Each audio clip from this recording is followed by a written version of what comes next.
for those in authority, in every sphere, in every department, in every area, grant them wisdom. And deliver our nation from wicked people in authority. Deliver us from evil men who will sit in places of authority and do evil things. Deliver us from vampires who will drink the blood of the nation and leave nothing behind. Bless our nation with good leaders. And for those that are there now, we thank you that you are helping them, that your grace and your wisdom is given to them to lead us forward into a good and a better situation.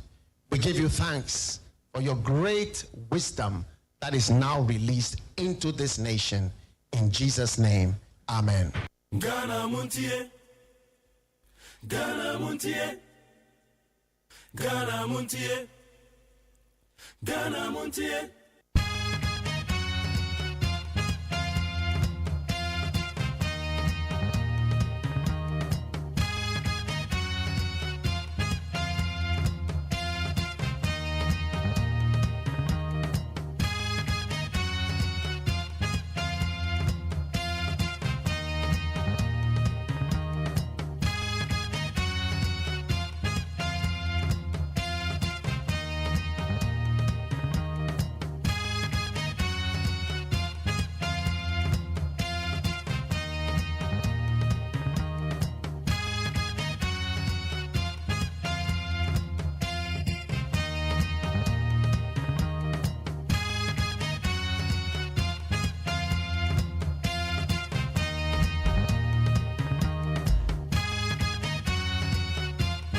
And then Friday, and then the 16th May of the year 2025, we give thanks to the Almighty God. God, we say thank you. Thank you, O Lord. Would I didn't go upon you? Was another person over there and that's what I am. Now you're trusting about Bayer Jumania, dear boy, my Ghana, Jumedia, your friend Ghana Montie. You're the Ghana Montie, bro. I will need FM Ship House, Abeka Junction. And come out of the brain, you're bedding on a pay. A doing our Tuesday Friday, a weekly retrospect.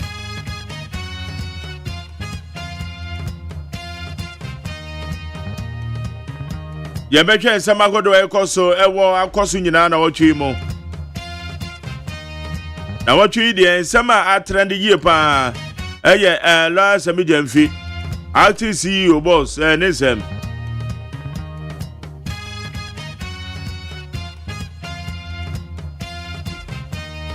And then some go baby in a coso.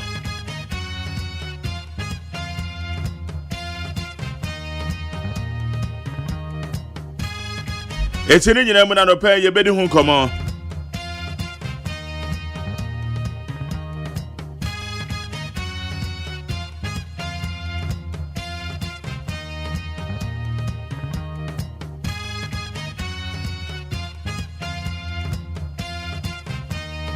Memo akwamba na sauda soda mpema mepacho sorry ne kwakobo no sia sorry na ye ne tem ekoda no so na Friday on beko school ese o check om no ma no bibia homework na nra no ye adabia YouTube sa akoda no homework no manenye no a day obedru ye na manenye akoda na didi mu tesen na oba no free school mu ba woni ne di nkomo de akoda no free school mu ba ni nkomo na wa bisa na school mu tesen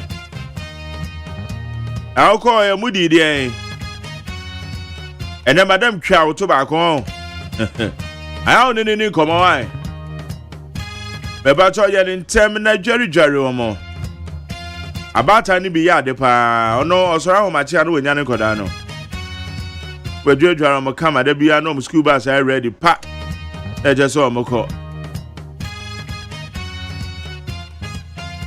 So what's a semi?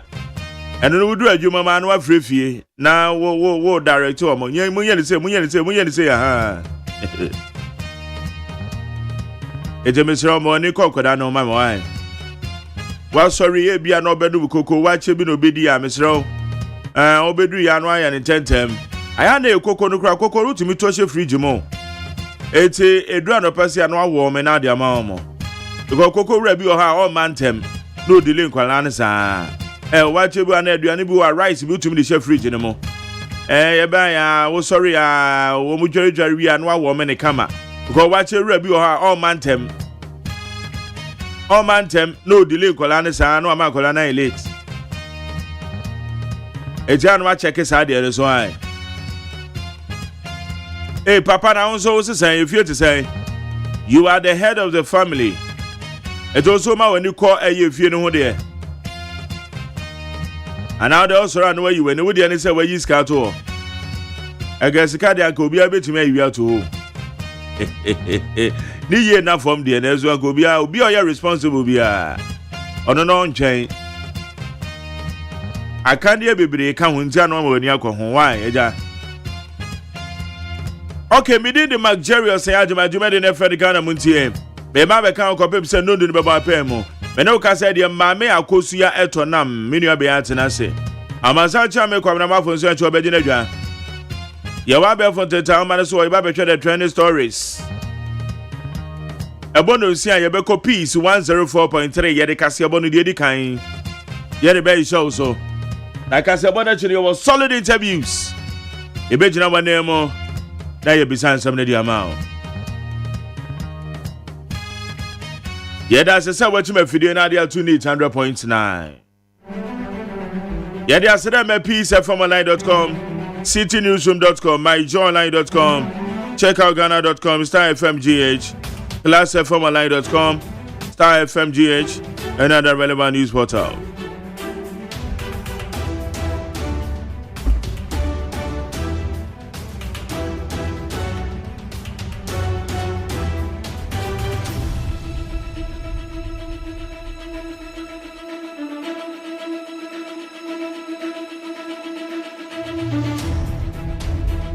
Energy Minister says, no, Ghana yanyina mkani ano Canada hono. Enye easy yenya $1.1 billion. Neda to fam go busumi bia. Ansa ne yanyina mkani o. Esa ben nyuma mo bia ye ready so kwa kotu na yanyina mkani ayika.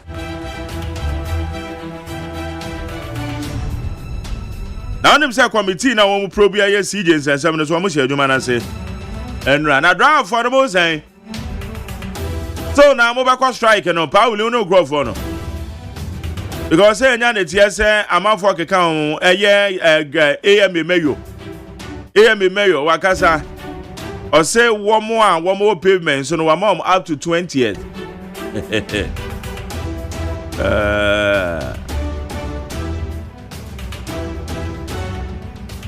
Okay, yanko enemy ni answer some ni yanko aswe.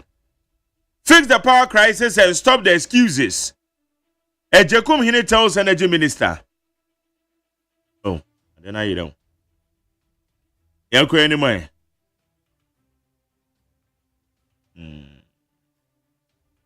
Former board member of the Public Utilities Regulatory Commission, Ishmael Ejekum Hine, has taken a swipe at Energy Minister John Jinapor and Ghana's deepening power crisis, urging him to take full responsibility rather than offer repeated excuses. And then what kind of time I know you have again? Me patro the woman say aye PURC. And can they are not your board member. And you can know your board member. You come in no yeah. Okay, no a board member, yeah. Your friend aye already you come in.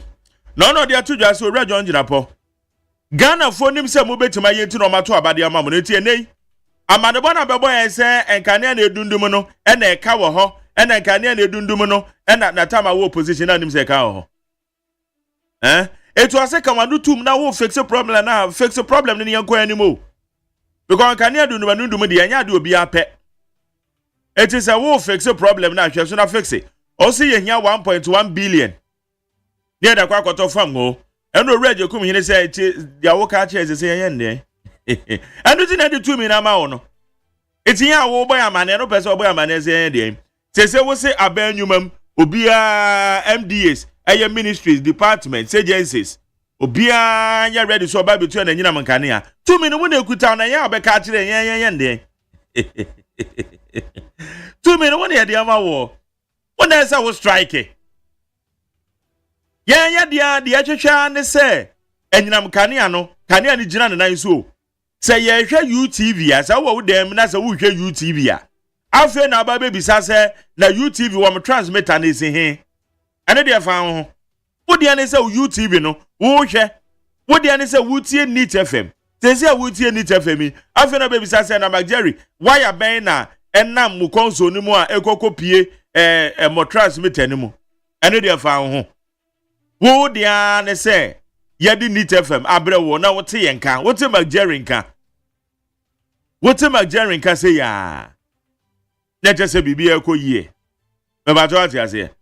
Eti ye pese ye ka kire ye wura John Jinapo say ye de ye hwehwa ne say yenka na ye begina so. Say ye pay 1.1 billion o. The 1.1 billion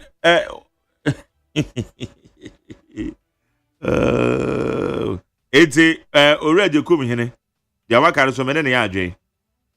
Osi wura John Jinapo ye de 2 minutes on sa. Nti we grant so bebo ya mane.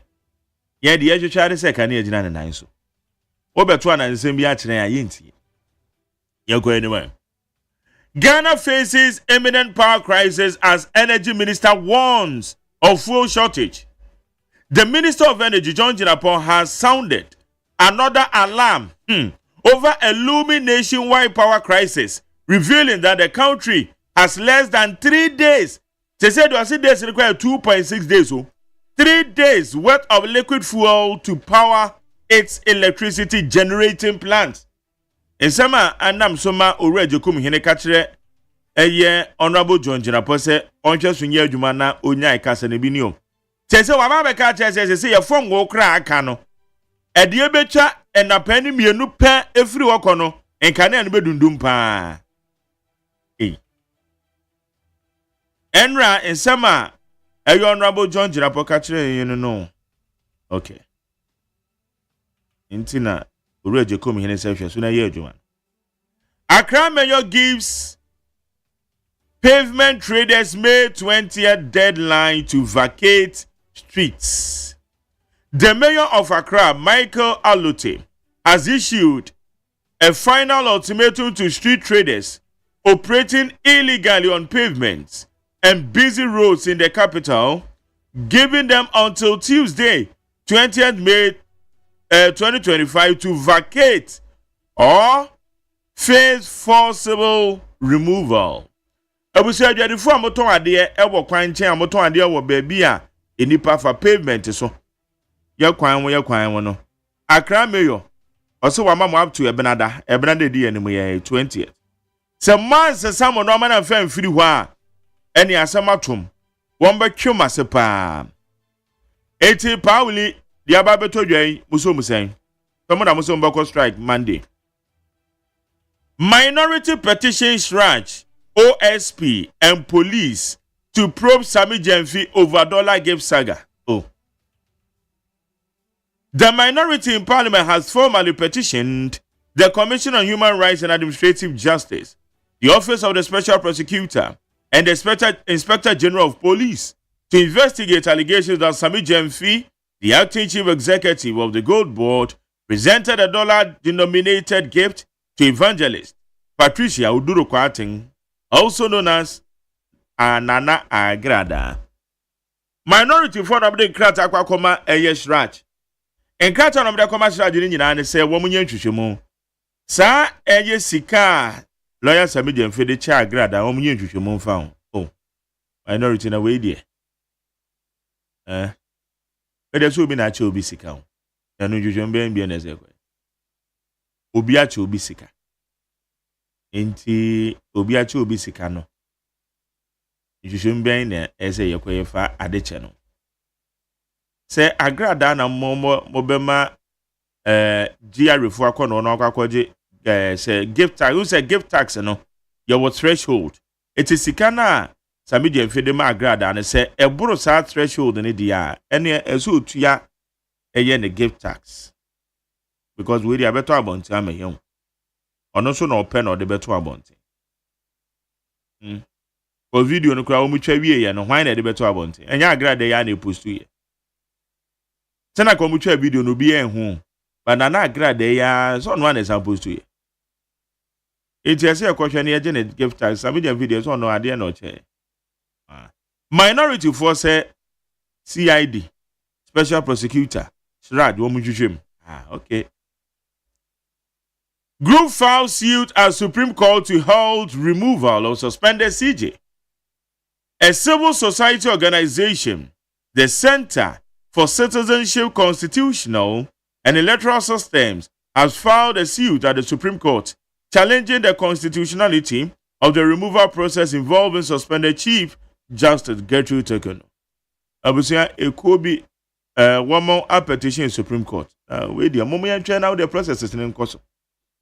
Now Supreme Court no petition in and one say Supreme Court omu asem because Chief Justice kwa yese kwan ya de nam so no enye kwan papa nti ku ne nsema womo e de akodan Supreme Court no. National Road Safety Authority to meet new IGP over street hawking and roadside trading. The National Road Safety Authority has stated that it will meet with the Inspector General of Police, Christian Tete Yuhundo, as part of efforts to enforce road traffic regulations, particularly those concerning street hawking and trading on the road. And the more Mosaramona Kwam rough as a moody gano. National Road Safety Authority said, Woman IGP Kwakushia, na one my drain, found by fast when I must have for Omo Musosa. It's a for Seminole Ebinie. What about your Chebe fast 02011624746 02011624746? And when I do doing Chebe fan, I can't carry the amount. So we call Facebook Live, you need 100.9 FM. Need 100.9 FM and every Friday.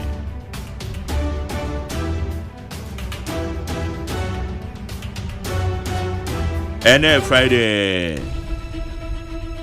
Okay, Mami Akosia etonam. Miriam Bana, what to say? Yamina Dumna was saying. Yamia Domboko. Oh, by sending Kwamu Boko, dear. Oh, Kwamu Boko. Come here. Good. Yankan Yagumini and Shankratano. Okay.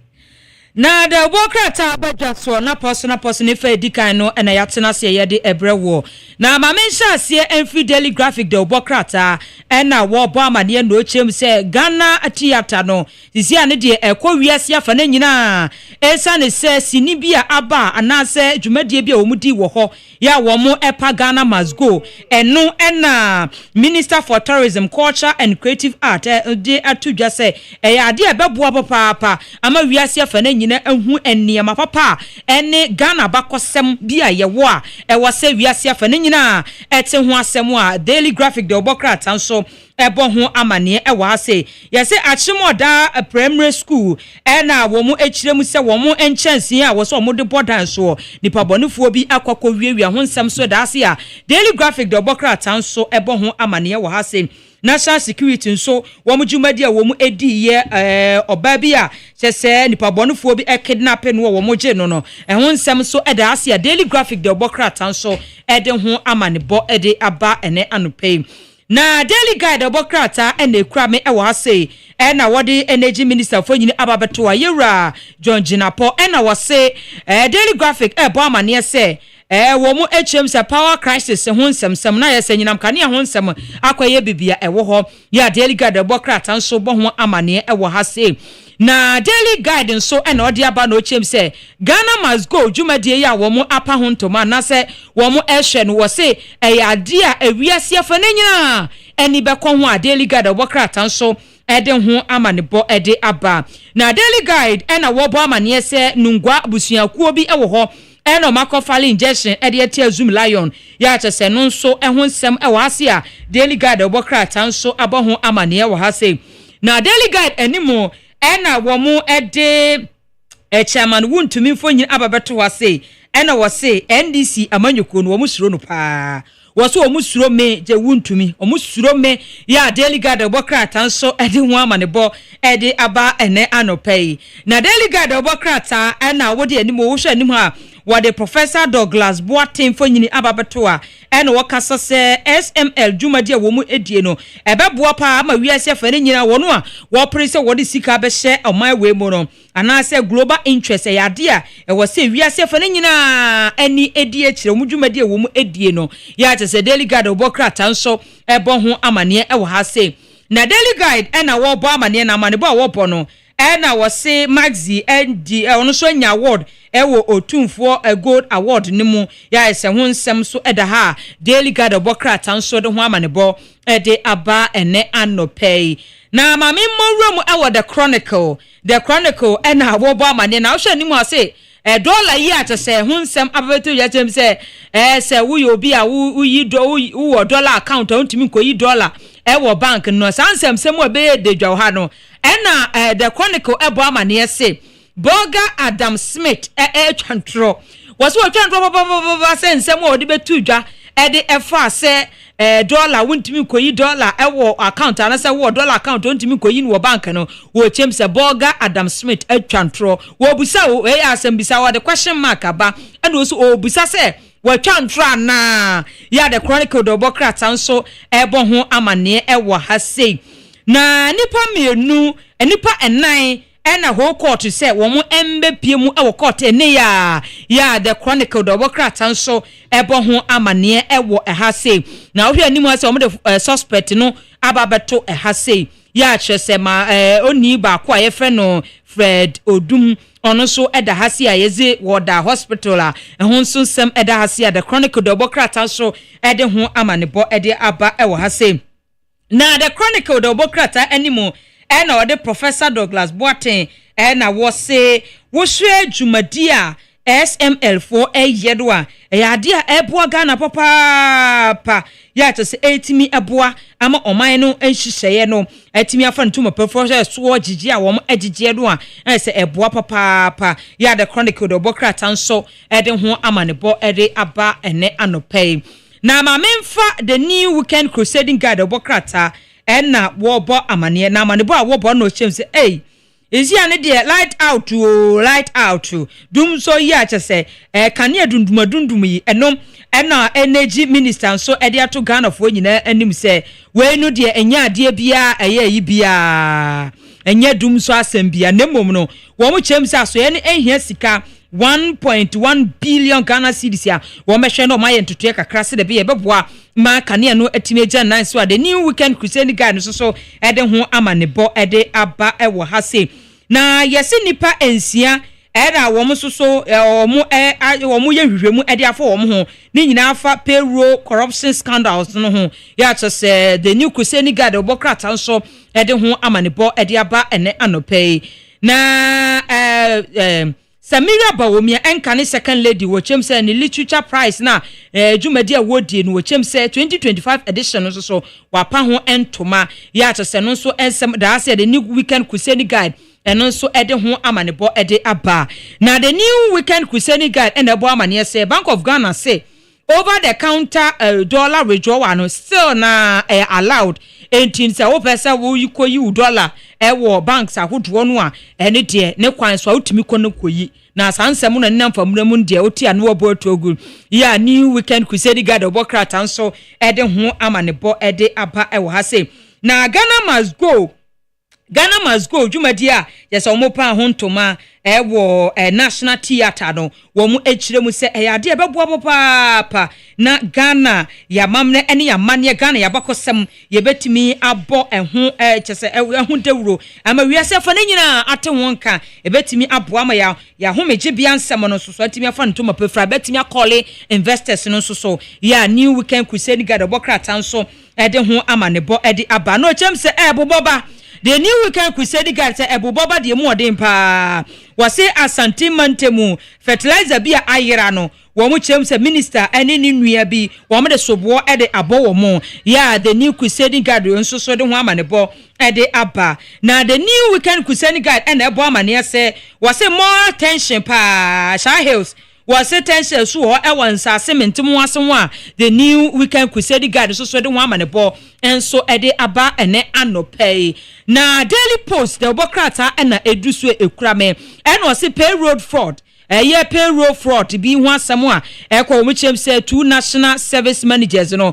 wɔn kyerɛm sɛ wɔn interdict wɔn wɔ brem north ho nsɛm so ɛda ha se a Daily Post the Obokrata nso ɛde ho amanebɔ ɛde aba na Daily Post ɛna ɛbɔ amane na amanebɔ a wɔbɔ no ɛna wɔse Sami Jamfi ya wono acting CEO oda Gold Board ano ese Gold Board womo eni SML any contract bia omuni dealings bia there has no dealing ana contract bia omuni contract bia ya to say Daily Post the Obokrata nso ebo ho amane ewo ehaseye na wo hye ni mwase odo mampanyi John Romani Mahama fo yin ababeto a eno osisi anu sidi no anya hoade papa dollar no sisi afo na efon na sidi no anya hoade na ebeboa ama ne mabo a yete so no atimi akofom ne nyina ebeboa ama economy no atimi agyina ne nan so a se Daily Post the Obokrata nso de ho amanebo ade aba ya wode wo mampanyi John Romani Mahama fo nyini ababeto ehase ya Daily Post nso ebo ho amane wo hase Daily Post anim a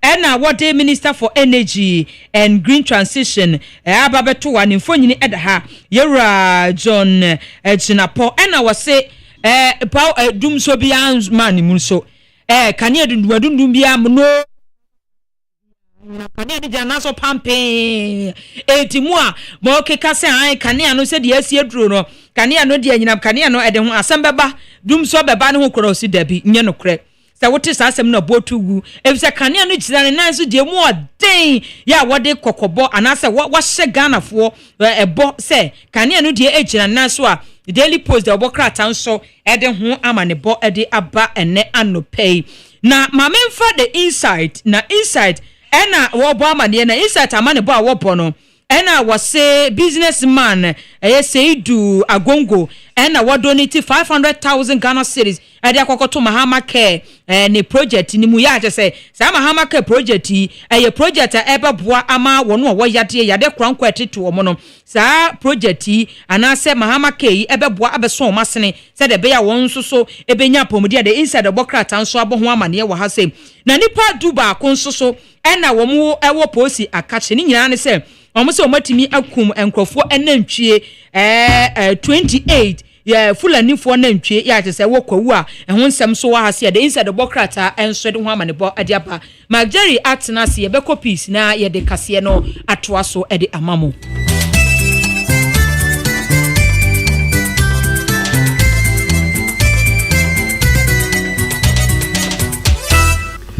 Peace FM suni anope mamu na match omi ade hahwefo ne etiefo anope yi mudi mafidi ato Peace FM amote yenka ya dia kwa hunsan ya ni nkyere ho sadwom ema match dama se fide ne da Peace FM mama kwa aba e de ba enefie bosom ne da toso dunsia no nsanka se boyi so ka se boyi na moki FM ni FM e ka Peace FM ho e wo shepa Sabeka Junction Accra Hello FM ewo Kumasi Adum despite abronsemu na station se wo Ghana na no pay wo mdo mo ntoma bobo Peace FM dia no amya ya kolabo amaka se boy nam so se yo magana baby obi atie bie no edoso chen graphic mu nsem wo social media obi kan ya da ho kre Peace FM bo was a prepaid meter wo de yanzo obebo Peace 104.3 FM say ya Twitter I X, say Instagram, say Facebook, YouTube, TikTok, Zoom, WhatsApp. No be no kef. Studio has straight at Robaba. Asha Yansa Swatienka. Ano pensem nini. Ghana Mampani His Excellency John Dramani Muhammad Yatudwa se na bana betina so no na wo my Ghana sika sam na tetia prapansa na so nyame adom sisi ade asode agina na so Mampani bi wakasa se akwan a na mamwo ade ba no echanketi anwuhi Penny Kwanchefo ya wada Accra Metropolitan Assembly na no akasa wo kire dwedifo se mo amoto ade wo kwan ho no momfiri ho no mnyasa ade a danta wasene ma na Honorable Kana Compre ko won Japan na aka say no se kwa no pa na ye mampani pa na no de asem je fi ye no kwa wo na ti kokra ya be kwa kopia mu wa manfo amaso ya hwe Sudan mamu ya si dum so bia no wode ne siye ema ni pampempem kire se wo mu antimi anna na ha adwene pa na ya be kwa gudie mu Spanish La Liga ya be kwa kohwe English Premier League no so ene ya bebo ana Africa Cup of Nations di masema miyo Morocco di yasma maye radie Morocco ati Egypt omu ye film ya no awo mo Dr. Panya ba ku se de wo mentumi ante ama ye say de ni Egypt ye na the value is the same ya bro pepepe ano pense ma ya bo no ya de bra mu ni na meku ya da Roma medimafo heba ni na da Roma ana ye say de yare afere yare ni maguase yare enye yesu tumi bio why because adu anfa yare na nko medimafo heba say tie bia no yare ne say transgeneration e wabusie ni ma won to aso de ye betene te Dr. Tamu da se wo ba ne hwe oniama wadura ebra yare ne de be kono be ka kire wa say Israel efidudu wo menya won kwasum ye be ka ni na kire say 1 week 1 month 1 day 12 hours 1 minute yare ne be ko na empawon so wo de be try be ya on test for yare ne bra 0244 77 4282 and 0500 7272 15. You will put your Mayra. First Atlantic Bank. Smarter, faster, and more secured. Any abodi, and no wonder say Bank of the Year. Yakawa ya digital panwa. A First Atlantic Bank near the Maya. We did this was why contemporary and fast track. Ayani, I told you Krumafa.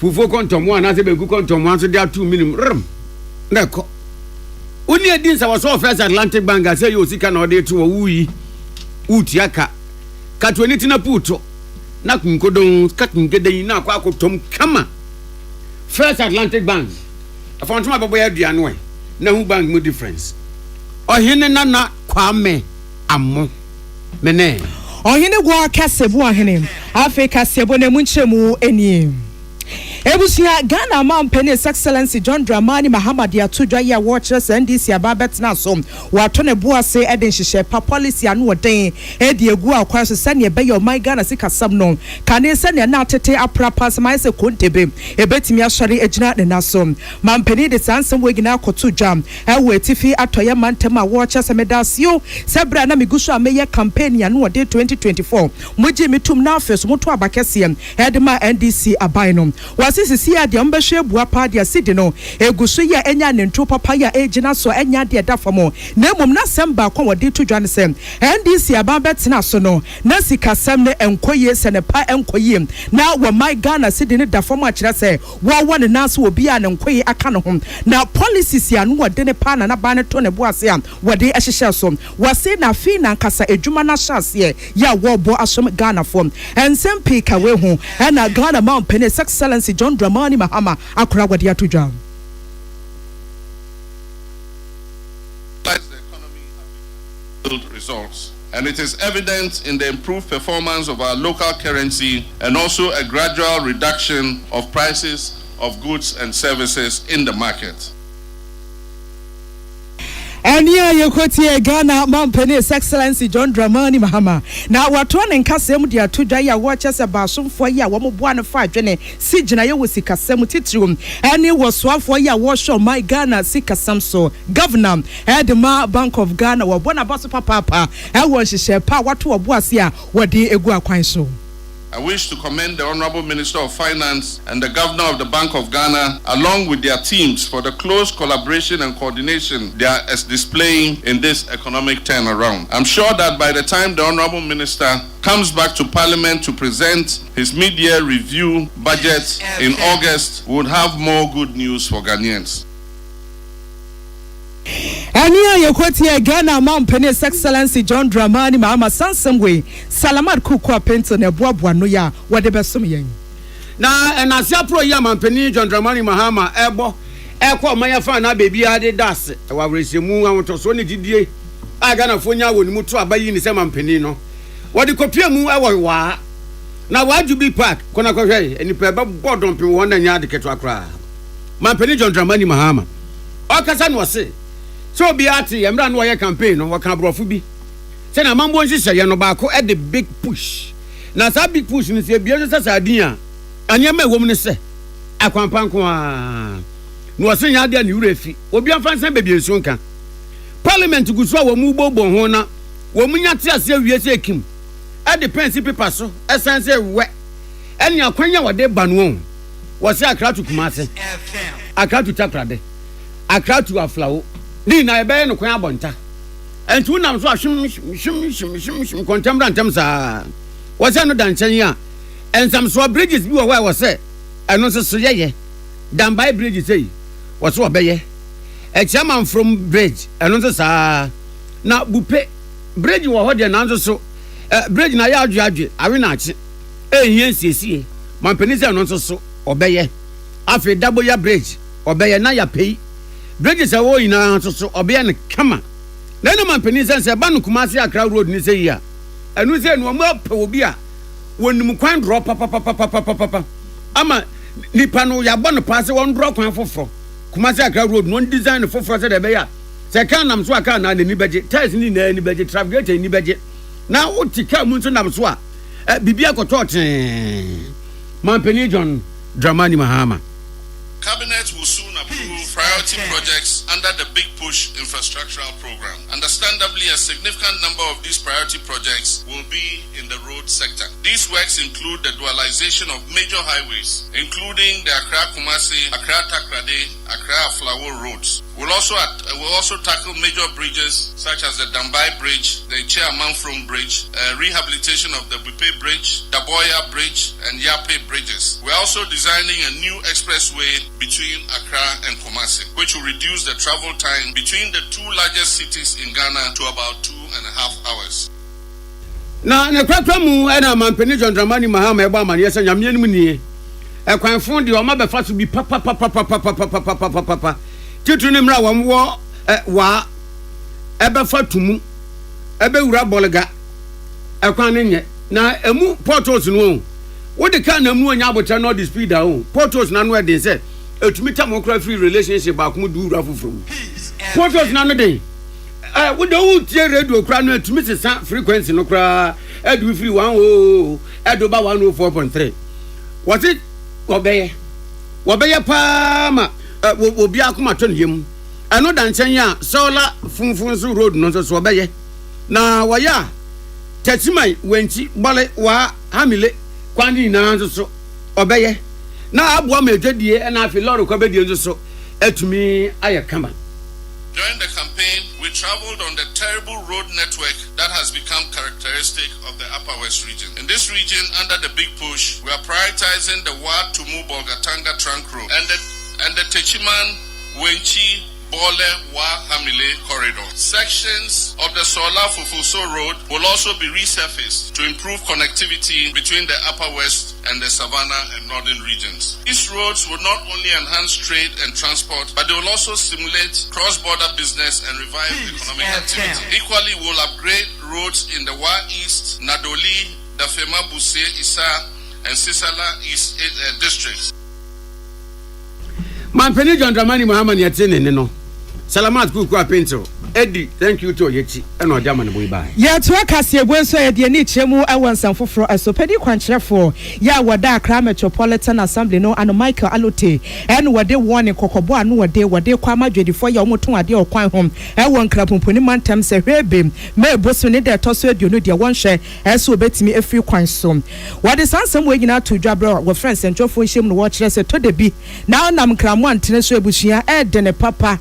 Yeah.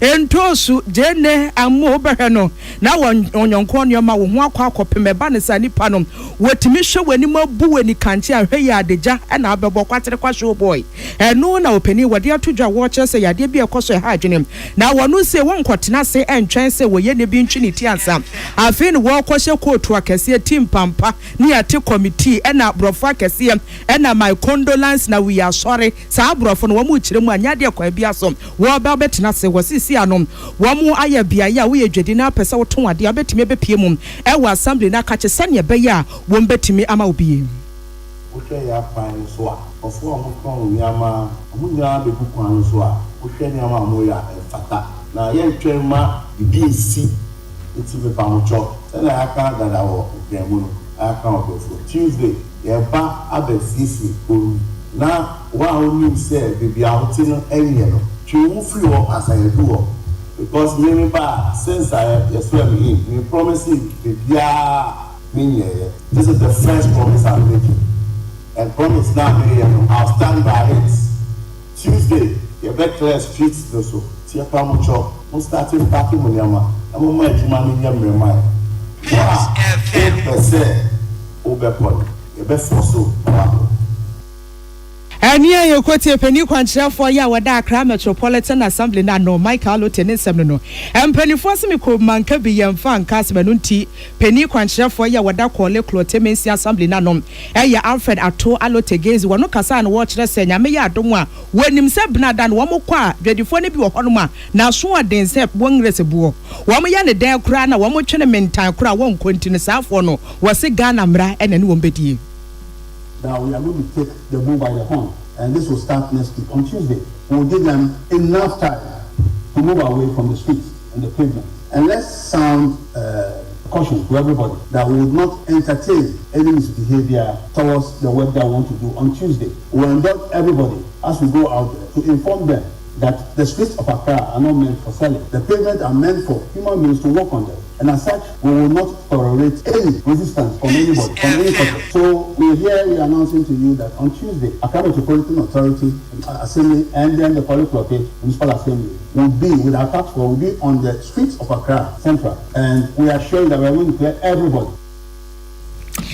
Ania ye kotie ye eye peni kwankyerefo abanem sinim ewo Kole Clotemensi Assembly Alfred Ato Alotegezi ene washasi ode kokobo anu oden wode ko ede ama dwedifo sansem we nyina da Gladys Boache ne bo ano na wotri de ane na mo wa paso sebofo eye Sami Jamfi awo ye CEO de Magana Gold Board na de ama ne na mo wa paso no ye na no memne da we kura de ochina ne na watwe pepepe ana odi for Najegezi ne papa da ne benkum so wati no nanom wonse do ajabesa wodi ba asase so no expire okọ ne na wote da wo ma wie kura Samije ene na pamfo efri eye nase ana evangelist mama pat mama agrada ene Sami kodi nkomo na nkomodi ani mu na eja mama pat ne agudie ya wasre fu eso Sami jam kwan na menko Sami tutu ni botom no na Ghana sikasi di ba kokura anim so acha manasa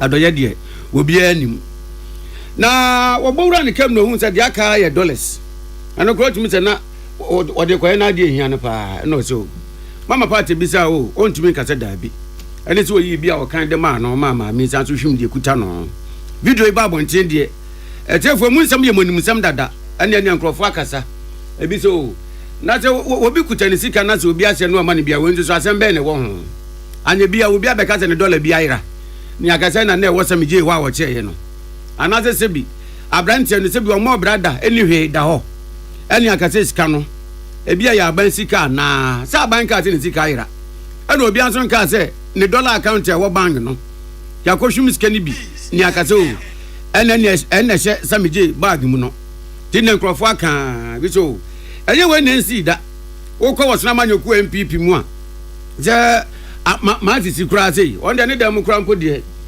esum ho se room divider ama mrante ne ketese ya wo musisi ono kura ko hwimi enye no kura mpo anko obi enim se e ho kura chen we trade center sikaguo choposa nti kura fa kasa na akompra ko Kennedy ohina Japan entrepreneurship and national leadership event because was Central University no ka kasa for no ho na wakasa ne wakase hey Sami Jamfi ye lucky papa say you na ye president wakona say wona na nyame ase say asem no si ye no na you no Kennedy akompra ko ohina Japan ene ye mampini o say nko no pa ne ye mampini a ko masame eni sima ba akokra oni dibre no so oh ka le mute hais uje baya wa wona ti kokra pam na da ajini dibre free nsem na kompra ko Kennedy ohina Japan say besi na sabrei mampani ya ntwen Sami Jamfi aso no a wogya ne se wonfa no totoro no wuso nsa abrobe no wose eje no nwanwa papa na de akoso no wose ye brofo mienu ene obeka nepotism any favoritism sazumzim mienu we say wose no ena muama Ghana enko de nimu ayegina bebi ayegina no na ade ne de ogeju ani pa se oya ade yi apprentice a wosina Hermes pande na wo case ni mu ye pa o zen kamampani Samije watching so pa na we na wanye ne hwe no ja but ono de nyame ni mu ni kasa me nya no tototo saa enko betwena so asotwe ne se ko begini dibre no afiri ni nsem akompra ko kene do nyina Japan na sem ni anka ne asen central mra se bedwani eno se na ye gina ne age aboafo nka to yi abatew ye ba ye be kwa mo no ne eni agodiem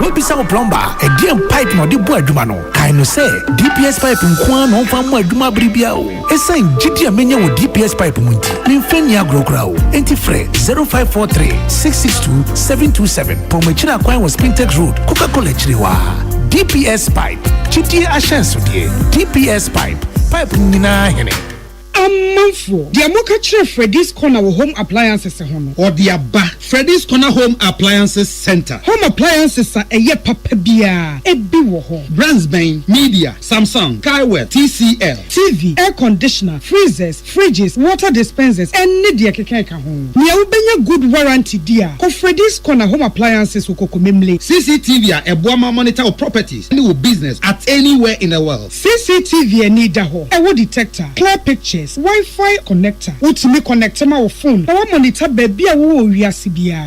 Freddy's Corner Home Appliances Abeka Freddy's Corner Ejosua Hodwa or ton phones any home accessories no. Fresh 0544 959195 and 020 7937323 and now so Brako Komemle City Light in Chehwa. Na ya can discount any achadia. Ubetiasie. Freddy's Corner. Home of authentic home appliances, phones, and its accessories. Herbal and Alternative Medical Hospital Bena Black History and War America, China, Africa, Ghana, and Penifua Bonabaso say, or say a real moment for Tiapopa.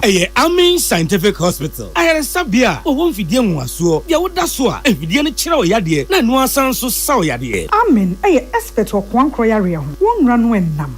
Now, what Dr. Fonia nurse for so, or what's ma? Amin Scientific at the herbal, homeopathy, naturopathy, and reflexology, na Sayadi. So, I want to pay, and I are to same pa, Yamia Dumunti, Yaria expert.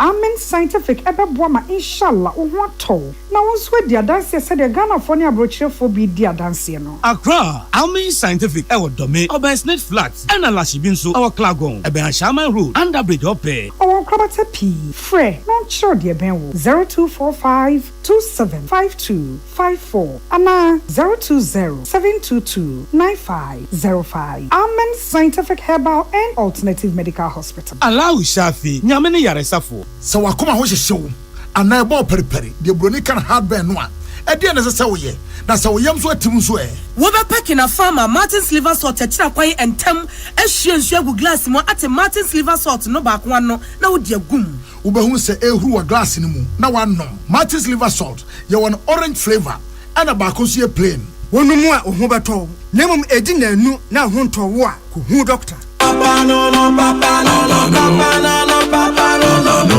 papa no no Ankasa Polytank is everywhere durable and authentic stronger brand you can trust Polytank we get some more Rambo and get some more super and the Polytank we get Polytank papa no no papa no no papa no no papa no no no papa no no Ankasa always the best. Tune it in, turn it up, Peace FM, and rip off the knob. Yes, I'm a millionaire crab of you made a cassia woponosafi, I'm no and some Sudan, my mo. I hear Crocatum and I'll be to just say, and now no any mre Yawada to Honum, Shankani and a fine. True mun say bia omo be PM wo my Ghana mun enso le Sudan wodom a en wo motie na empanifo dia to dwa ya wo kire se Etiati dom ko bi no wokɔ ye kopie mum ɛwɔ power stations bɛsɛ miensa drones no wo mo tifie no wo mo soma drones ni sɛ kopie mo power supply station honom ɛne katum kabam afɔ wo mo kɔte ya enwumere no ɛne sum kebisi ɛto wo mo na edi kan wɔne yɛ asra dom no epie montene so akyerɛ sɛ ye sisi ade kuro no yagye ata ye ni ase ne wo mo nim ɛsɛ etiati dom no guso a wo mo yɛ kotere press up ɛsɛ ne etie bia no wɔn bɛda subanfo tantan sɛ edim wɔne abene yɛ nimdifoɔ de atodwa wɔkyɛ sɛ rapid support forces kuo no wɔn na ɛto wɔ boase a wɔ plan ne yɛ hyehyɛ yɛ geji sɛ kuro ne deɛ sɛnea bra no mote hɔ no mu a na mo gye fanse mo gye mani na mo bose civil war na aba na ɛyɛ between aban ɛne rebel group no mo de kyerɛ sɛ mo mfa hwɛ ho wo bia nkasa nkyerɛ aban ne sɛ aban sɛbe subanfo tantan na woda de die enti no ɛbrɛ mu egu so a yɛ kasa de tu hofo advise yourself enti saa na ɛte dia mo da so mo wi a nyame yɛ adom a mo betimi asesa mo adwem na baako ɛka wo kura ne sɛ Port Sudan yɛ nim sɛ abamu mpanifo te hɔ no mu abra no wo mo asum adwe wo mo kura no ekue kɔ hɔ no mu a kyerɛ sɛ no so the same to wo mo kɔ yɛ no ɛna power supply no ɛne katum ɛba ne sa na esum kebisi pa na wo mo timum mpanifo de atodwa yɛ a wo kyerɛ sɛ saa menteme ho ase ana sɛ ntɔkwa ise no wo mo nim sɛ afe baako ɛso betwa entwa Emfrishia mienu encha, emfrishia miensa, emu eni ejinem. Wamo achire se sisi adye ni pem, ena ntokwa brani e trinity wo Sudan team, wamo eti na nanom ewo ensiedo. Peace FM. Yebewie kaseboyi ewa agudiem. Na yebesha se the free Spanish La Liga. Anra, se etrenti ya yenyai Brazilian heshe. Enti wamo gusu a wamo ba league ni nko ne wiye. Na nwa Osasuna any Atletico Madrid boy. Ankoya na no de na Osasuna suye no. Enwa de Osasuna wensu. Wo mo je mienu e ma Atletico Madrid. Atletico so obete, Atletico entumi ante. E mo de ka mienu ene ko fie. Rayo Vallecano ani Real Betis. Wo mo de je so na Rayo Vallecano. Wo mo kire wo mo bebre. Edi atena mienu eto Rebetis for atenam na Rebetis say yebete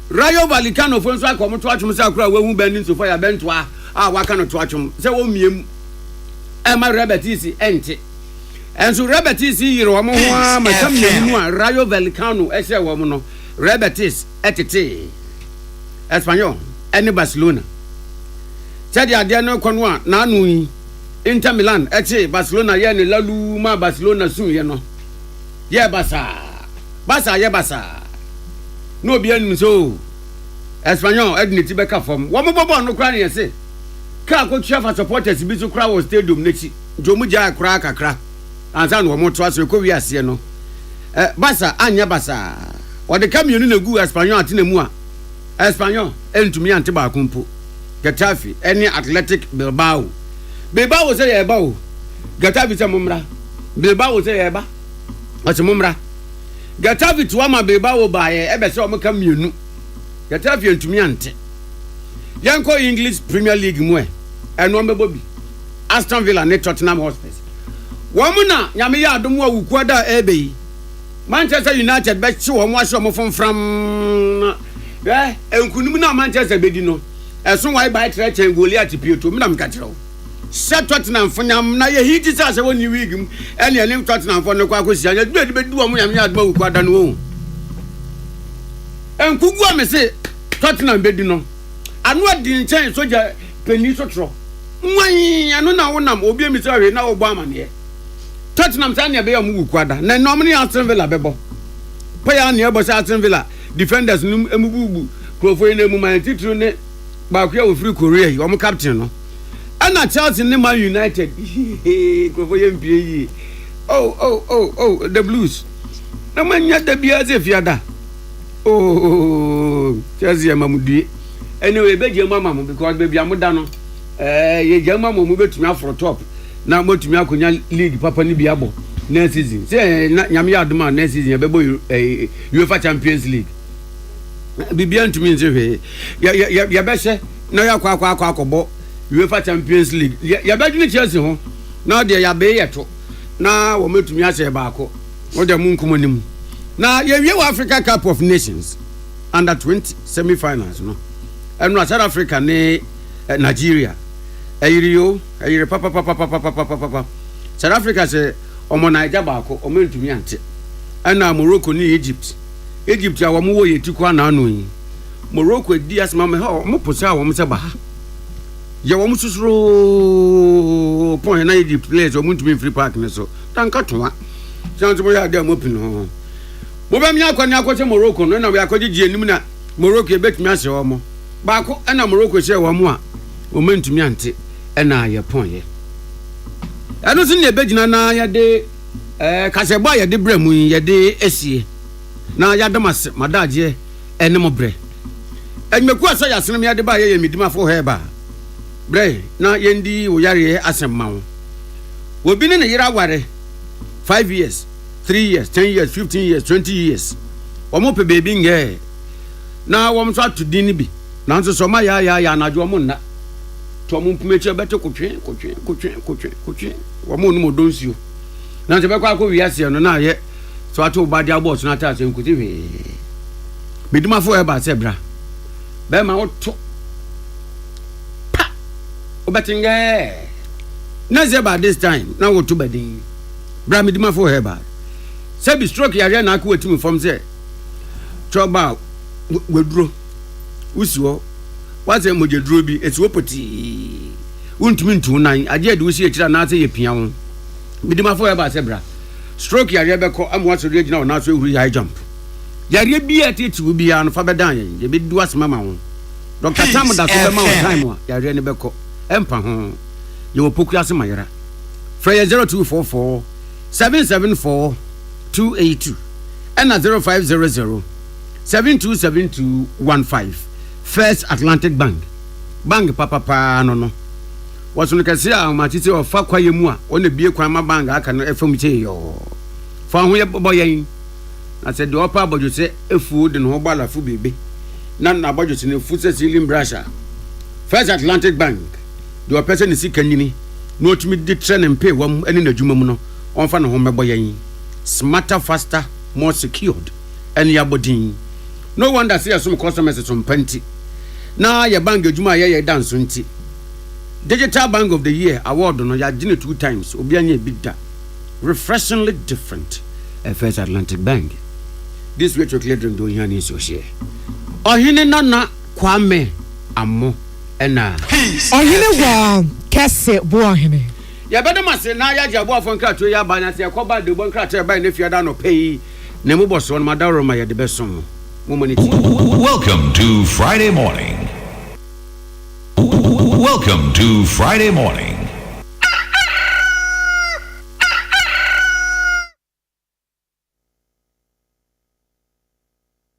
Ghana Muntie na mansanya so adawroko fiaman homene so ejiji tonton sansan ewo neat 100.9 FM. Ghana Muntie Ghana Muntie Ghana Muntie Ghana Muntie. Hey, catch it. Listen in here. And you ma beto to dia me baba no hwade no. Hwem so betumi a. Hey, now beka. Ya jon to mami ensa duku portmanteau. This way chocolate drink. Na kan wo hwe afibia nso beri ni waware ne a. This way chocolate drink. Na kan sia. Asew. Udan kan no ntumu ho. Me be mo anu nso wo hye kwa dia ka ho. Wo hade a wapi ho. O ka sa batete eda fom wo. This way chocolate drink. Kra cha be baba ware. Asew. Ye fi ase this way chocolate drink. Ya sorry no pa no ne yenom ye be hye fridge nom no se snack ye nya hoho a no ne de serve wo mo ye didi wie ne ye pe bibia bogu ya de so a this way chocolate drink ne yenom and this way no ti ano a he se kire wom koko wom milk wom bibia wom ade wo hia ne so hye this way chocolate drink de wo hia ani so hye FDA ahwehwe se adwede nkrato emu agye atum se eye.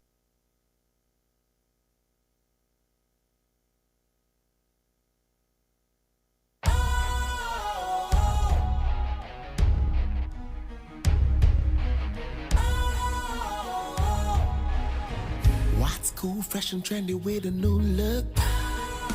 Special. Make makes you feel real good. That refreshing vibe. Satisfies you right just the way you like. Do you know? Do you know? Do you know? Ain't gotta do it alone. Specialized makes you flow. Anytime, anywhere. Specialized feel different. Always think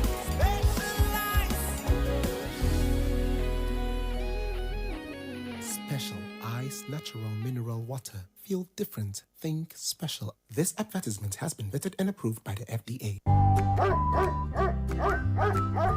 Efie bia beye nika na ejina busue womu ne mom ayonkofa ye da ye ne nyanyemu a ye ne omuti fie ntem etimi mafia setena ye nika sronko ekoba ne saa no baba be kan busua ne ho prekope enunti ewose ehwem omunyina pomudin mu na sanso be ye hode a na eye Drolls Pet Foods, Drolls Biscuits, any canine Greek dog food ewo hoi protein ni nuane no ebetimi aboama okraman na nyini kama ahyemu ba sei be enunti abribia na wo kraman no keka ne ho anigye mu Pakro Ghana Limited and any Drolls Biscuits, any canine Greek dog food abedwaso enunti kope bia kira kwan sesi a manemu a wo kraman no open the dudu mu atua for Pakro Ghana Limited ewo 0559 274 381 ana 0559 795 432 FDA aje dwadie nkatoi atum.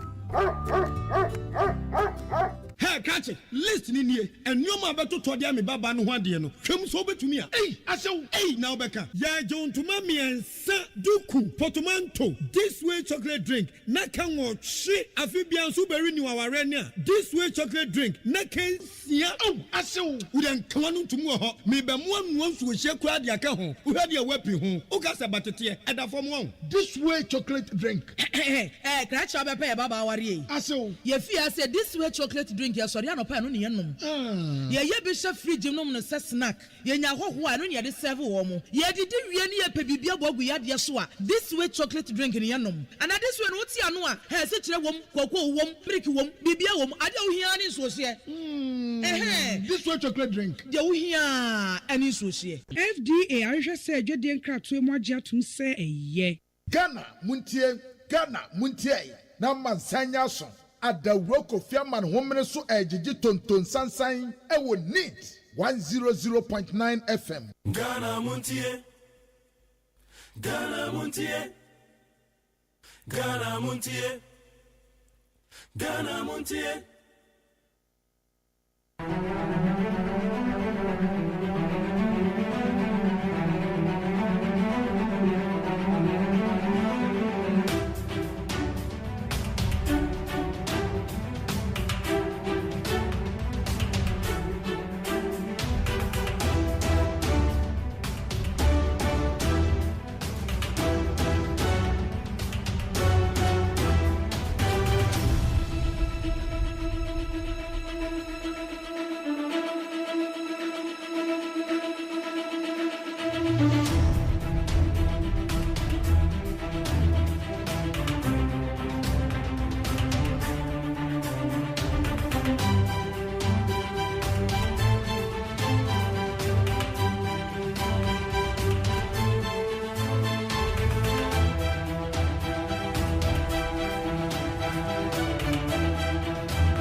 Yamo akwa be de bagana montie so na no pay.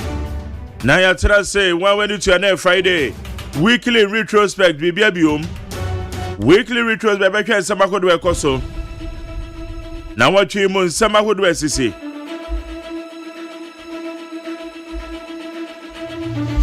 Say driver for no wama sinikete yo. Wama se Yakopon ya adoma ejese by Monday. Won be kwa strike. Na enye Accra Mayor so na all kase edwadifo no am up to Tuesday. It na driver for Montiie kakra.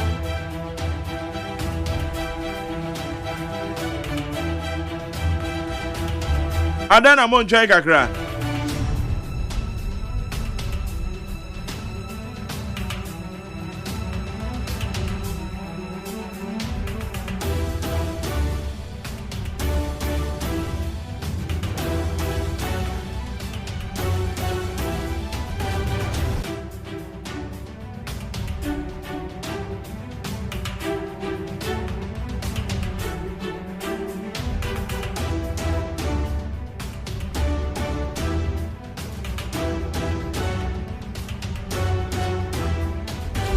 Enti ano so ye baby say wo mo hye ana montu aba so won be kwa strike na na ye kan so Chief Justice ne probe na shase enra kwamnaizo kwamnaizo so onye Chief Justice to be friend anti Araba.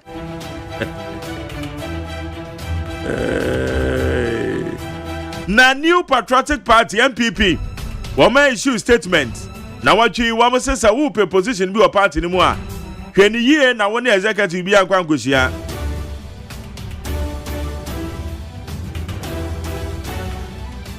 lawyer Samijan feel so wa trending na watchi pa oni agrada na me lawyer Samijan feel ni hunya machine sa agrada agrada we wa kasa asemo me ko kai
Okay, you are quite bad. And pay need 100.9. Maybe we will be yes, you are quite bad. We did the luxurious agyeman, mammy, I could see a tournament and I say, Ama sacha me kwa benama fo atena se. Kwado da me ado me producer nso wa ha. Eti ye hye no ama interviews wani tu aye beka di agum. Na minority for ye no mba beka sa de ntino ma petition shrat, ma petition OSP, ma petition your friend is saying police. Hey, sika ba ko obi cheye. Sika ba ko just say nipa da se ni yi cheye. Sika o cheye, sika no mo am say 10,000 ni nyina maka kire mo say enye 10,000. Because $10,000 there ye ni bi there but $10,000 there ye hu aye hu. $10,000 in kwa there ye hu aye hu. There be enye 10,000. Na sika no so me a minimum no. Na mum enye 800 so 800 there bro. $800 na agrada kan en there bro. But so also can say $10,000 and yet $10,000 and also in yen correct. But $10,000 ye yinim. And on the belt to boom. $10,000 and belt a boom campaign. And I we agrada and so Jisicano or you can example of Flauntain is on MU. It's 800 in the bro. But so Kwabena no time ye master no. It is more than $800, but less than $10,000. And on the sign of bending. Less or more divide. It's greater or less. This I would draw normal line. There be when your number line. We obey your way. Obey throw 800. No, I throw 10,000. What there your cars are saying? What the side teacher and come and send the amount? Obedi kaya normal line. Obey number line. Now left near negative. Left here less than. Right near positive. I walk a number line. Okay, number line left here negative. Kaya 0 no. I won't feel. Okay. Now I negative 1. Left. Okay. Negative 2. And also depending on the margin. It depends on the margin. Okay, yo. And a scale of preference. Ube use. Oh, okay. 1, 2. Emi de se ba na nkole emi nyeso se wo mutie. 5 for akusi 10. And san was about positive one. Say the be na what was here. Ana. Mamere. Sign in there. No, odame e dey about. About no yin. Why are you there?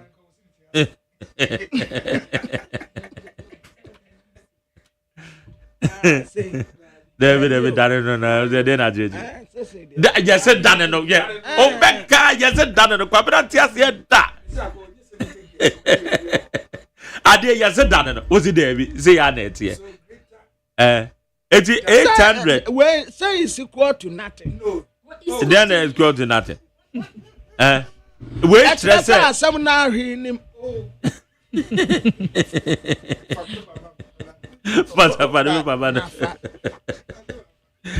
I didn't go for. Papa, my chest say. We are going yo. Oh, Enra, Kwabna, Papa be about Besrai, Pa, Oba, and not okay news. One more friend, no, a year, Papa Damani, on the Dini Damani. Papa Damani. Now, yen central human, my yacha pa na Bishan ye na just start time now no one yen central human. Let's just say no one so come on, but you'll be at the near Fikakra. Shen we pa Enra Oba no say in fact men fan and chia kesi ma pa or was step publishers. Step publishers no hachu. Or say I am near my radio no so a yen there. Uties I'll say a go for my radio no see do. It's a Papa Damani. Baby I will be another pay a chow pa Jamishrao. Papa. And I na Yanni Tianamwa. Yan Bian. Yeah, to my come on here. Yan Kabu Bian.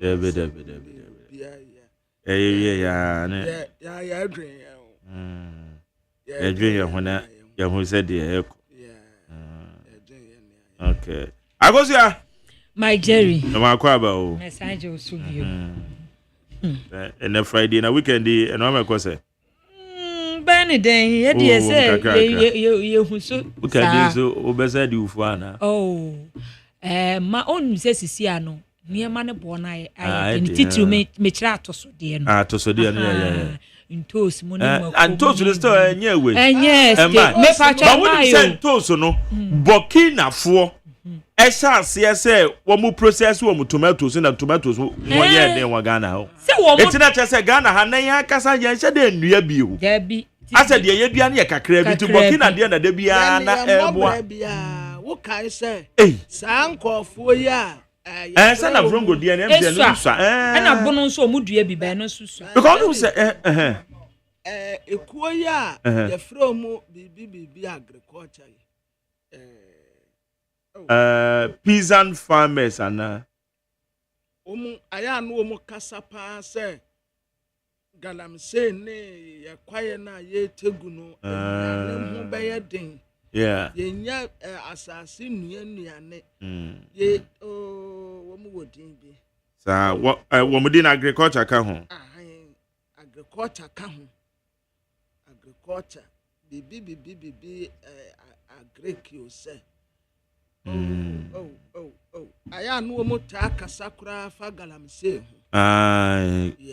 ana awu say ye motivate yankofo no mo nko agriculture ekuayo no mo enna ensase no nso a ye de be ye no esia because of insuo na say no o ye ekua obre obre pa kire say ma jade wo ba so ansuo san na ade efirifie ade akonwuram eda se ye benya boho ni bi ade amema makuafo no no wo matumi aye no be the whole year anya sane yese akuafo ntwen nsuo si fom ansa no wo madua no ba ya enda no ma jade bibia asesa enda kwabna no se ni kua no se me twese kan akodo apam ahye adua no se akua na twem ma jani mekura se nanka but me wotumi a enka enioma no a yedigu imfuye so ma ne hye no kama ban ne nyina we decide we decide yo se ho ano kama ban ne nyina me ma opia amfa kokura nsikuro yim because it destroy assassin no is there assassin no living organisms yes an application no so na tell ekum assassin mu moa no but when we say before no so wo mu de ade bi ba yantene ne nsunsan so a ebenya wo so but nipa ne tene mfa so a onu benya de free ade bone no a wo kra ba no mu first ma jare wuko ye nim dada de ye kodua buru a ye bedo na ya pam so ya ya she enti wo siwi a afa ni akodua buru eburu no ankasa gusu ansuo to efiri no wonhu ba bi a wo bekona mekọ afi wom wo bekona ntosi afifiri na emre afiri wo ba bi bebre na we ya free wa ha but ye de sa eniema no asen yansase ni nyina in the name of we decide in the name of D&D na ebi ko enobaye ni mu na esa my problems eno an say ye de aba ya je kwa ayi abrochira we no an wo mu digu abrochira ya ha yansha kwan yo mu faso yo mu ade ni yansha kwan be faso aye be ye de Burkina papai we wusa wade aye na wa na waye ti yanfa ye destiny yansha yensem ni ya ma ye ho so si ye be di yankui ye be ye ni se ma na ye yi a ye be destroy ye bibia ye wo ebe ya kakra wo mu ehye nkom se ebe kakra ye be kra nsuo fira abrochira ba no likely say betimi aba na say na ayi bottle water ne ye kra bi ba Oh yeah. I'm out for credit. I'm out for credit. So I'm out for credit. But through what oh, ya krefi abrochire ba. Me se ebe kakra. Ensuo kroje no a ya pede aya ade we ye fie no. Obehu se ya say drums ye fie abrochire ba. No akoto bi akosi wo fie. Kwamra hu se be ka kire wo se kwawu de a medi medwuma ho pa. Baby to say kwawu danten. Be ka say kwawu danten ne se wo pe banche ato a wunya bi ho. But enkane na yewo kwawu obi to me invite udru danten a. Okay. Fufu a wo ken. O de wo ho we wo kontomre wo ho we wo ho. But in name no ka say kwawu danten. Ko ha wunya bi edua. Banche. O pe banche ato. Wunya bi ntoda. Ene boaje. Wunya mpo. Eje wo konkoko. Na kwakoto banche. E de aba kwawu danten o. Kwawu danten a wo tra ho akwakusafo kokọ ase twoba a wo wanim hwei. Say wo koduru ko a bibia kama. Banche wunya bi ntokontomre ni ho. Menken, okope menken. Kwawu safi. Baby a mebubo nyina ye baby a galamsey. Dihini wo ho. Safi a me kai se wonam kokọ bypass ne so. Okay. Na se wo kokumase a, kokumase wadu kokọ bypass ne so no. Safi e wo hunsa nifa so. Eti branch no be cross akode stretch na efri kumase e ba no. O cross ya wura ma esase wo ho. Safi e na wo koi. Safi wo pe banji ato wunya bi. Osafruka ba nkoko. Eje wo kọ nkoko na baby a nkoko baby a de banji afri aba no. Akwa ko pe bi ato. Open menken ato wunya bi. All because say why na what times okwa ko yeku ya womreko a gala wo ho. Okoye galamsey. Baby a me mafuo. Kwabena baby a me mafuo e wo apenaman. Apenaman ha. Apenaman abranja be no say okodo. Enso nsase gu egu ho. E kwa na me mafuo. Apenaman galankuto abranja bi a me fa no ana esabro na bidiofo no share nesa me wokwa na brante no papa frame say kofi na wode afuo na ma no we yeso so obehwe de eso sabre me wa no ma send this card ya ma no ye koto bode sacket na ye beduadua bode na ye afa koko na se ye koto bo no ma send this card ya ma no na me send this card ma no o de igbo ni business o kope gala aye etini papa frame say kofi na wode afuo na share nesa no Kofi onhwe afuo no. Mi friana me ko ho a. Baza. Where dodge. We see afuo no kwam so o si mo kra no me nkai da kro. Eso me friana si bibia e fine. O tu gala. Edio. O tu gala. Eti sese no galam say ho nkoma na ye ka no. Esusu aso na hyase eba. Because already no. Anya se eba. Abampo awie. Ebi guso ba. Eba because me hu say ano ba be ye den. Pass ya hwe ni yi a. Mentally a free e ma ba asa. E de ko mosia so. Na ye tanu ya wo ho. Na bra prince na oye ye boss na me ye apprentice. Enti ye soa me na me ye junior nti me na me soa do mamas. Womunim ma baasa ede ko mosia so ni ye nante ne yeko na ye kwa mikura gallon wuduru baabi a esutine da ho na wodo gallon no wasabi na ukura nti ukwa wudu baabi a no wanom ukwa wudu baabi a no wanom sabre no ukwa afuo mu a Uko de gallon now they are. Oh, the gallon. Refi gallon crowd. What you have buying? Now they are. Now what? Boom. Na one suo. And now kwa nyabi. Every. Your friend say every girl. So do every girls. Opposite one. So we free and cry ha. And I walk every year. Ofo bepono. So wotara ye kita wotara kita se jankama. Wotara jankama na uko wenim na wa approach every girls. Eti every girls baby a wo mo wall na sha ase no.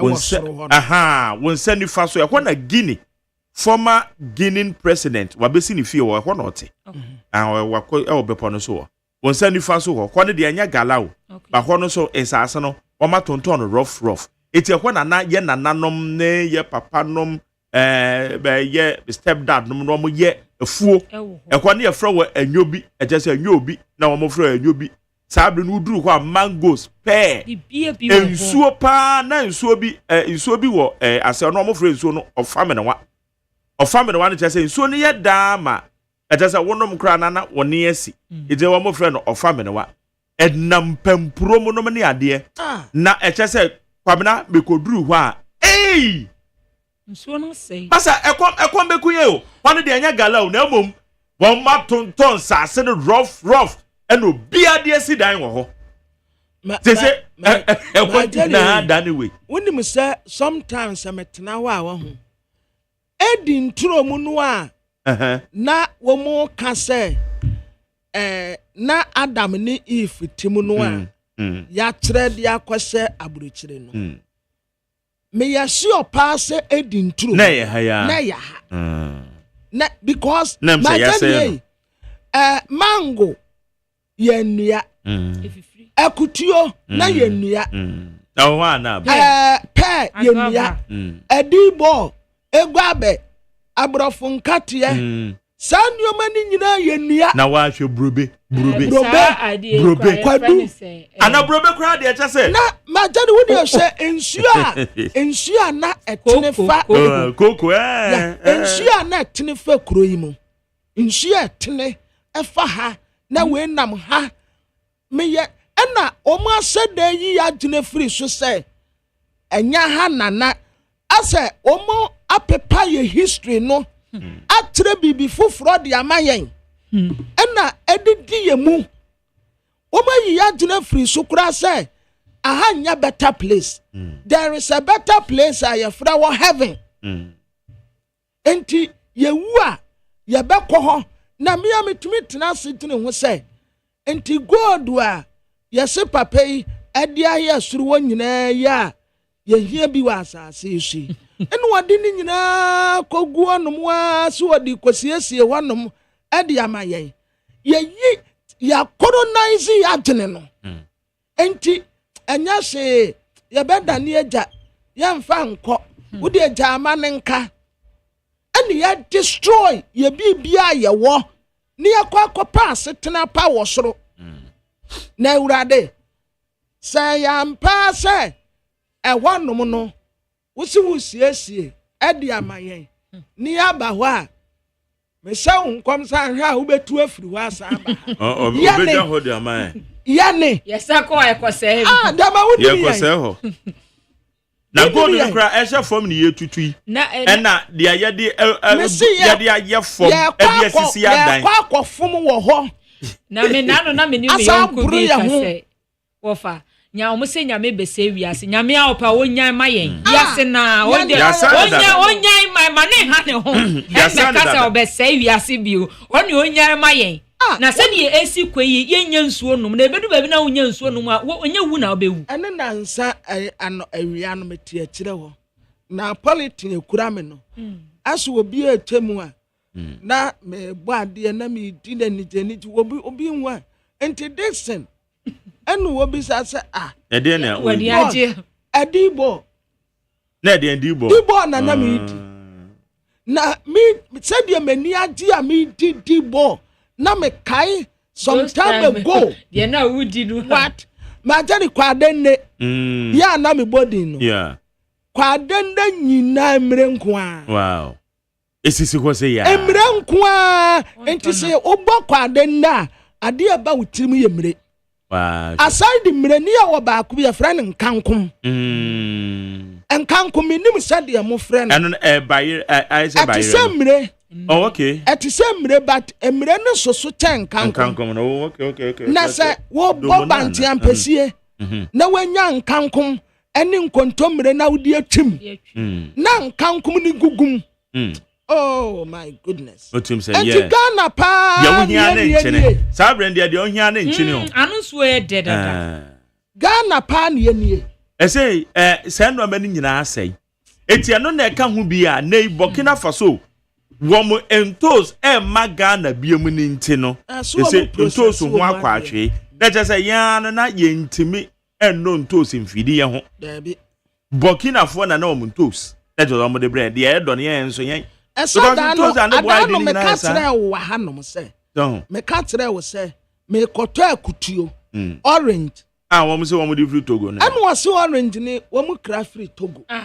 ai nna me se wo ye se o se akutuo ni ha wo mu kra free Togo ena obo nipa oye agent ya akutuo no free Togo ba ebesi ni so na wo mu kohokotu bi akutuo orange akutuo ya kra kwadu omu dia no ba hye boxing ene omu dia haban kakra abatabata na ti no kwadu ya kra ebi ya ni yellow car kwadu no krampo no ya kra bi free Togo na wo dia hye kane yellow car kwadu said ye na mu duro site ene kra ni yenua dabi yenua kwadu abrofo dia no na ya ni yedua ba ko ne die kra yenua wo be kwa akoto se enkwadum ene guwanum bebre me say Eden tromu no Eden the garden of Eden no na ya ha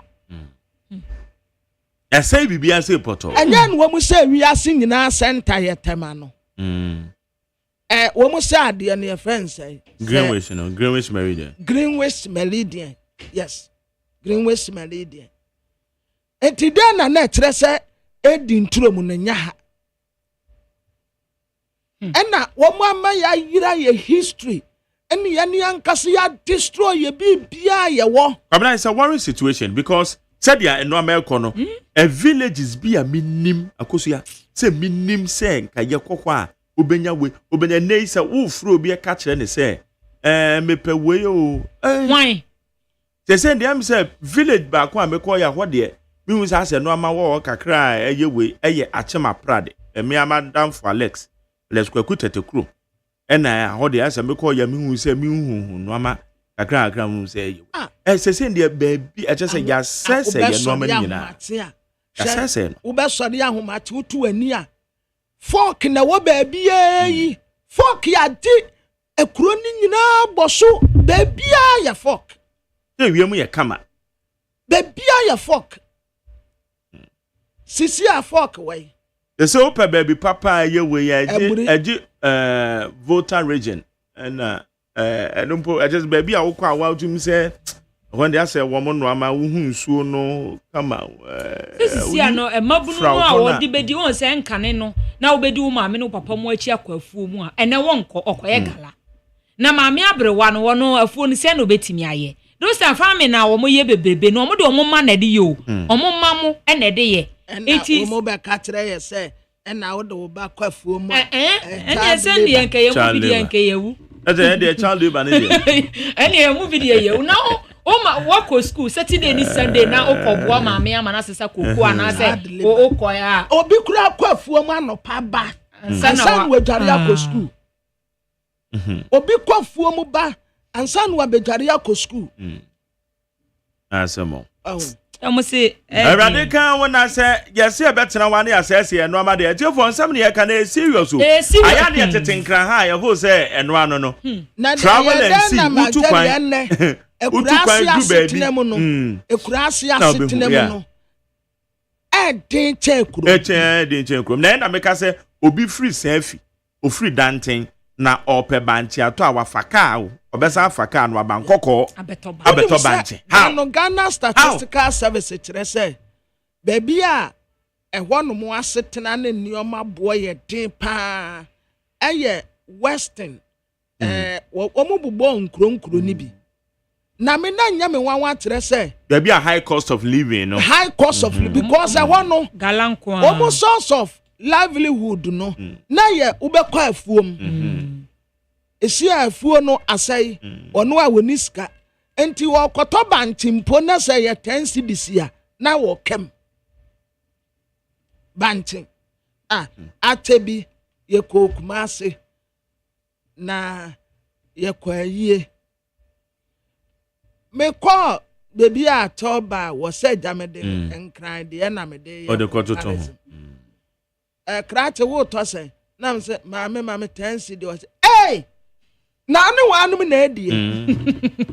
And I'm so, mamma, there be one to me. Because one where I'm now on one. When we say, now what me until saying the best of me, mamma 3 city. 3 city no cram to me and and cry her. So be fufu, who quarter by be fufu amia. This I will talk 20 cities. 20 cities, yeah. Because 215 over here, and I can't sense. 20 cities in Numpo. And that's I don't want to send me. Now to send me and me fufu, my favorite, and meeting me this within a year, yeah. And you're 20 cities, I said. There be. And you're 20 cities. Yeah, Nina. So, there cannot say yes, share, yes, sassing is year. Nakagana the Ankanya Dio. Debbie Nakagana yet. Debbie, my Jerry Mark and immigrant in Yumbia. The titan near Ubibini. Semibu me buff 1 yan senia. Kanyani Mary and Ubibini. And penny and me woman, penny and me walk. Name pen on so than me aqua. Na was it before say ya man. Enka womutri mi tumi fua womuti tatu gunu. Yeah. Enne obi etita ne de. Na akwakoto abode. Na wasa package asa beton ama.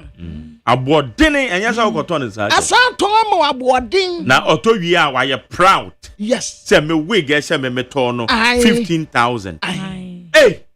What if 15,000 akoto wig e say wuti so? My daddy say 15,000. Ebi kwa 15,000 ring the asani and the palace say ya yo. Dan me kwati see ya see obi de bi asani 60,000. Okay. Me di tim. And wo mo kata me say ye ne me hu hwe. Wonu akwato obi nwi a watuta. Na wa ye proud of. Proud say wa ku abre yen. Na ya di nkuni ya de asra ne ya pese ya widie ye seburoni. Wabra womu cry you proud of us. To natural beauty for kama. What the permanent crema tini tinaman ni tini wanyina tutu. I'm ready. Oh, I be before panty away. Eti dia ye kan nyina na ye twe ye nyina ye ho ye ho adwe asisu se ye anhwe ne yie. Asembeto ye. Na se ye se okopa no. Ye nko yen sase wo metonton sase rough asase de ete se ye ton kra na ya ton de ye di tu anwea de ye di tu eye gala de ye se no ekom ne de ye se community sim se ba pa ye dia aso be she pa for adwen trefa 0201162746 kwa na ze den Majeri enra attorney general Dr. Dominic Ayeni. Yeah. Or say Haptel no. And yeah, Dr. Mahmoud Bawumiadi. No one cry no said ya. One more can no cry no just say. Pabemano and say a politics in Tiano. Say me who story be cry no so it was a say ye tan trato so. But a politics in I say you can't say. Ye nyai no sa okay. Politics dia ni. Also mo ba no mu say na Haptel no Dr. Mahmoud Bawumia anim ho. Oh. Enti adi enti kura na ya ye ho sa. Is it because of because politics no enya no kuradi abie wo ho. And I say ka asem no to ho. Ka asem no to nipa no so. Na enwu ni ho fin. Na nya political advantage. Na ensay nipa no. Na wo ko ho. That's all. Oh my daddy nya dia sao. Abna me anra me hu story na me say eh. Ana ya ka sensem we e de share Dr. Bawumia say have to wakofa ba no de jiska na wan kwan wakofa oh Debbie say edin say ya majari ya ya babna nutina so o be follow me na ya ka to so anything na me work we aya na se me ne me panel members twea kwabra na nya bibia o but say obi betima bobi din and nipa we wadwie sika and nipa we edin say as the time na wo kan obi wate o nipa ne te ye no de ko se wo ko hu se de wo kan ye ne nye no kore na se wo san waji aba be kan sa abere de o te ye no okodada it can't edin say ye yade bi a yete national radio so say na say you a bobi din ka asem na ye say nipa ni din a oh dale aya na ya it kasa editura na yebu bi wa ba say asa asam na wo ka no wo proof ni pare say wo de me na maka eba court embe fam no wa ka ne sa de ato but me na betu one ye the platform e di amount so it have tell he said they working said you have to win some woni mo said ni pa na enim ho ma ya ka to no so keke me kai some time ago Saadi ke emosade ya eba besin ko yes Lodina Muhammad ya yes Lodina until Lodina no share that kofa nkofo no kra ba ye woni dem na kabo mu se wo mu nkofa nkofo mra mebu nkofo mfaso na onye sika nkoye campaign oh it because of politics keke nti ese wo bo wutirim na wo twantro na wo kasem wanim de tu nipa no so keke ya nyaade asa ani da me hu ya meti wodi na meti ne wo se majari ewiase wo na ya kai book bi wo school achepa think na me wo be class 3 na ne title ne ye tetrema sene yiwan tetrema sene yiwan majari intatu so a yata so obi di sikenta intatu so we ta sam anya no kora di ato so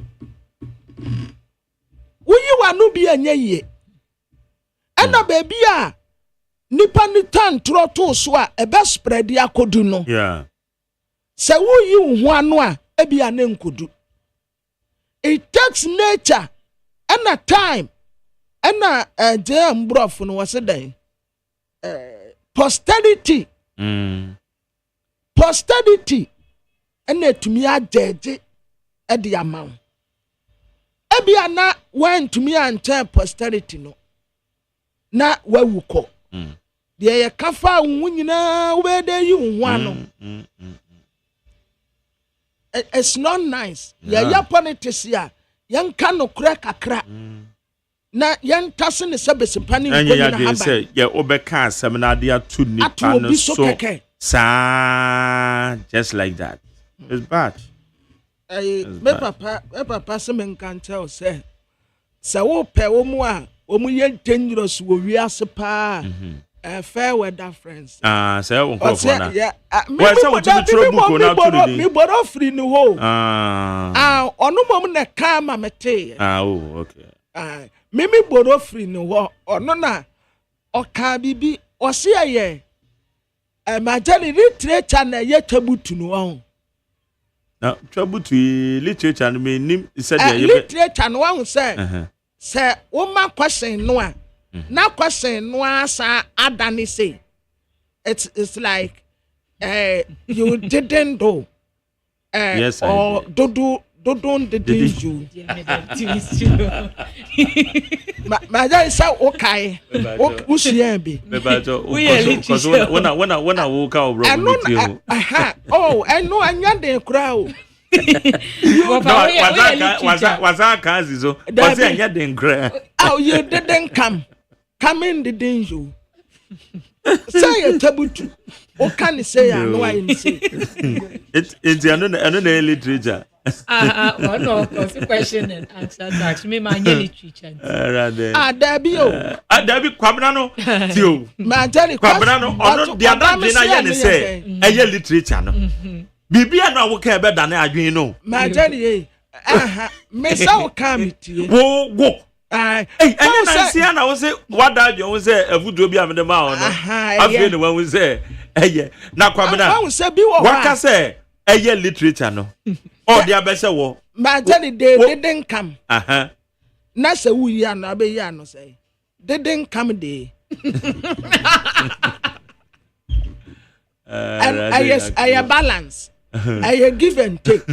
A honey question and answer tax, but eye literature. Na literature na yeden. No oka literature.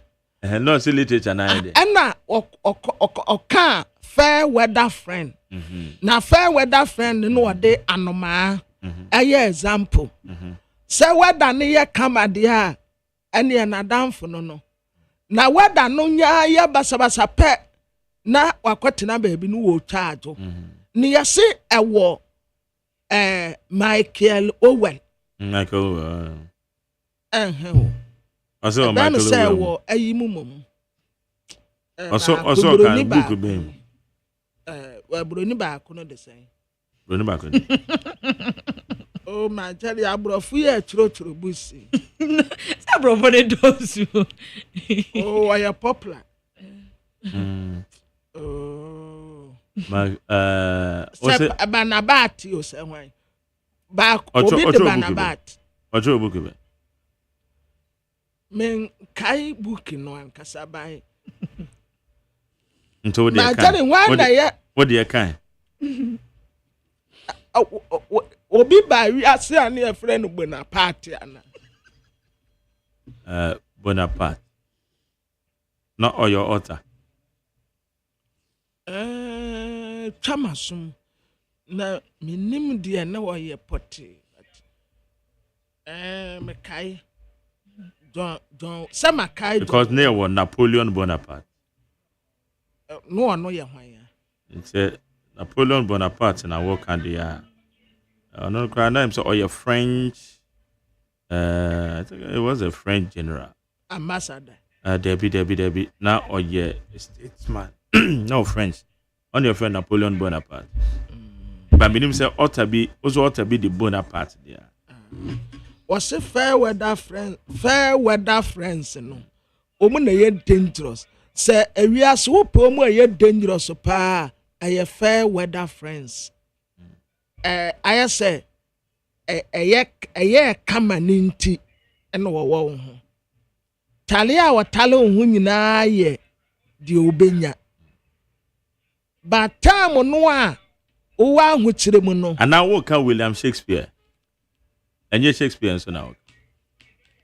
William Shakespeare no so no so no otro book.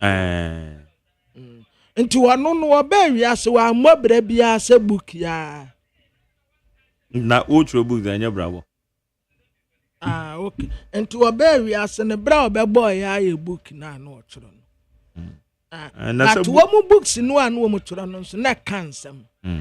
Na kansem. Say animal farms say pure politics. But no person will can set way.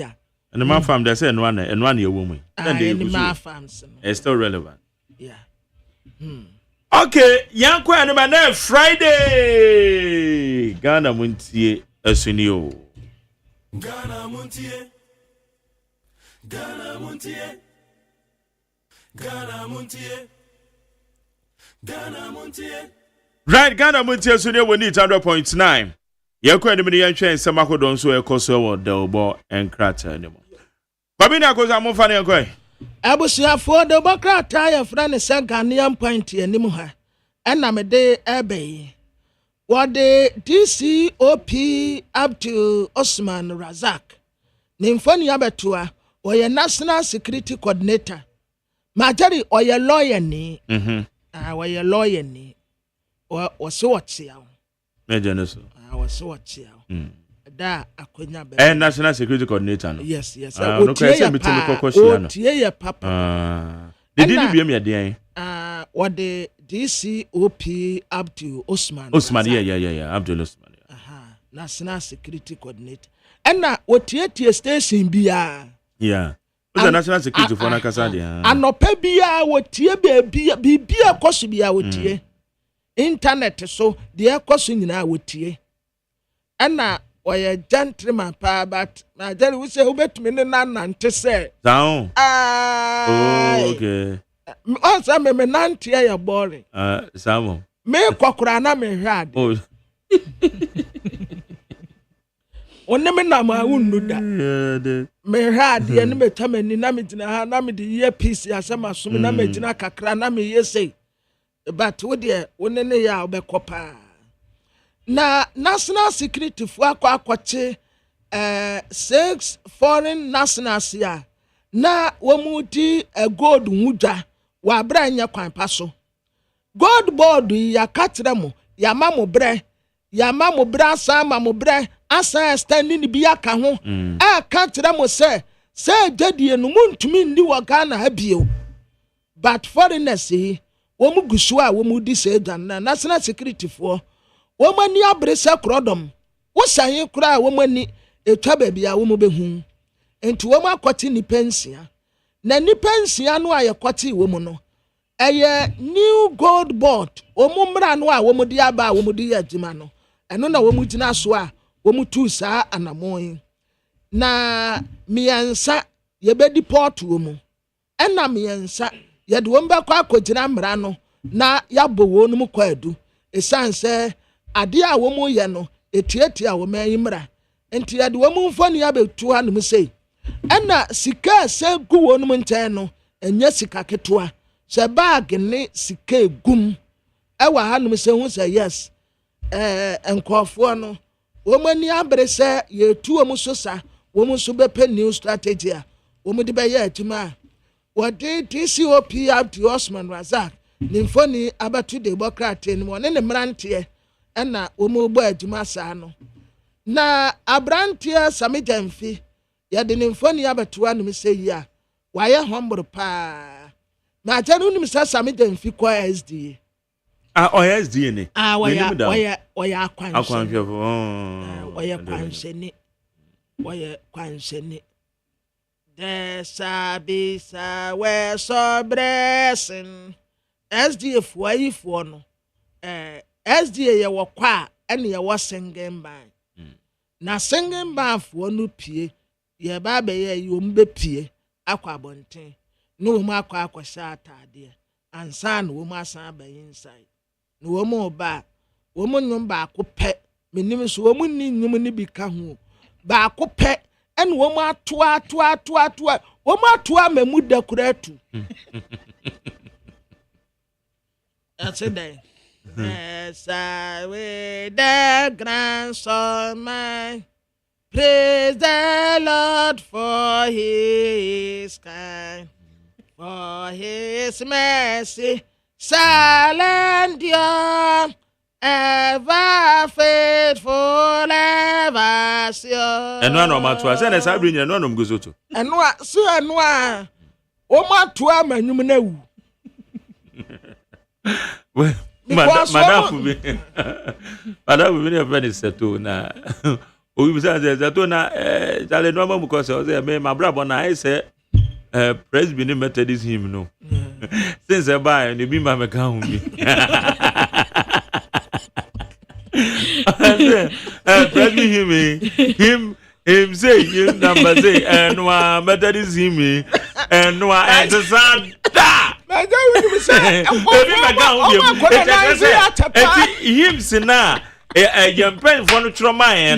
for so many years. Eti aja say ye nya Presbyterian on tro him from Bameka. And one ya twa be say. O say my brother is Presbyterian Methodist hymns no. Ebi Bameka.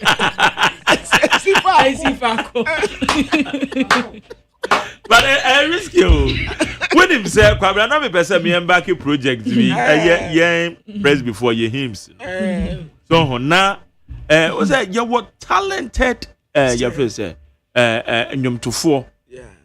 Ah wo mo chiro you were kwa masters. Ah wo mo chiro nnwom pa o.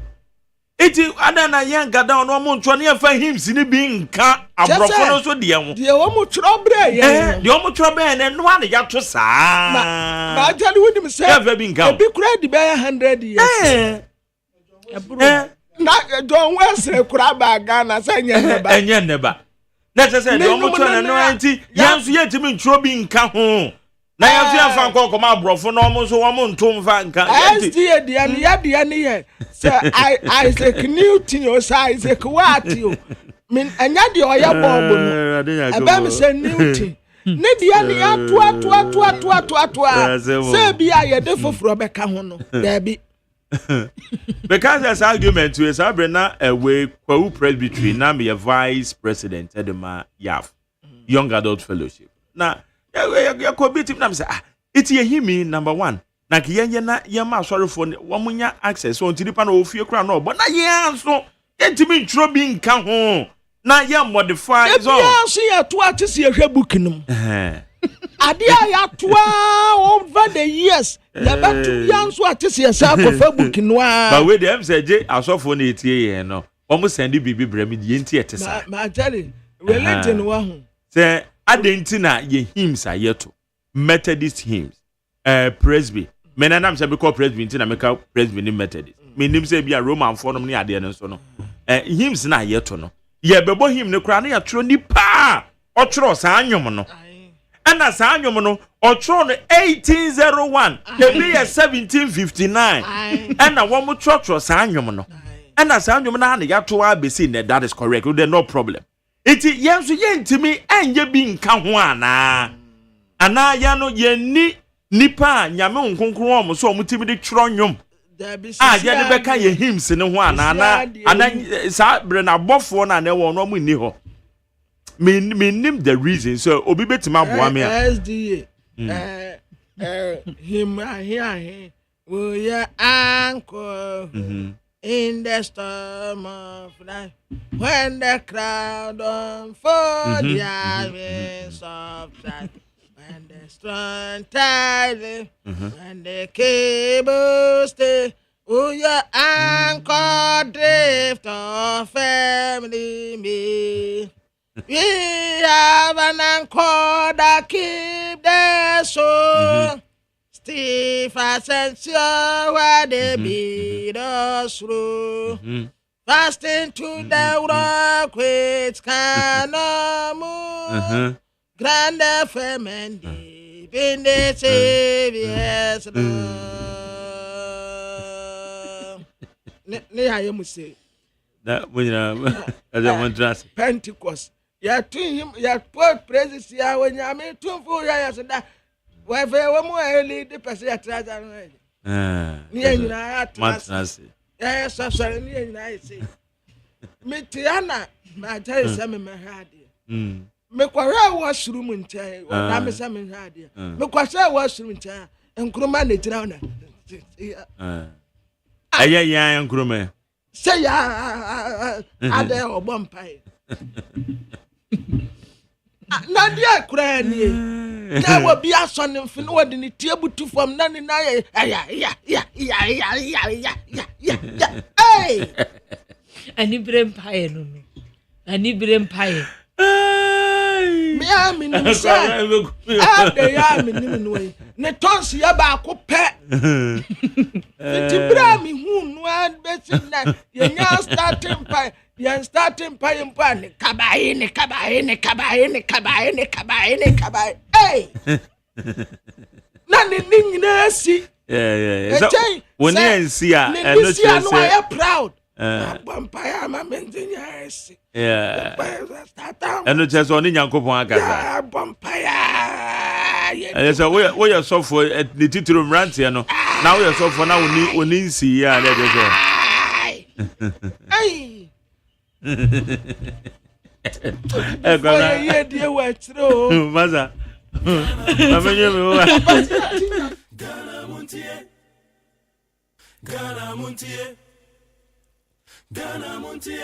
Governor, as a baby to us.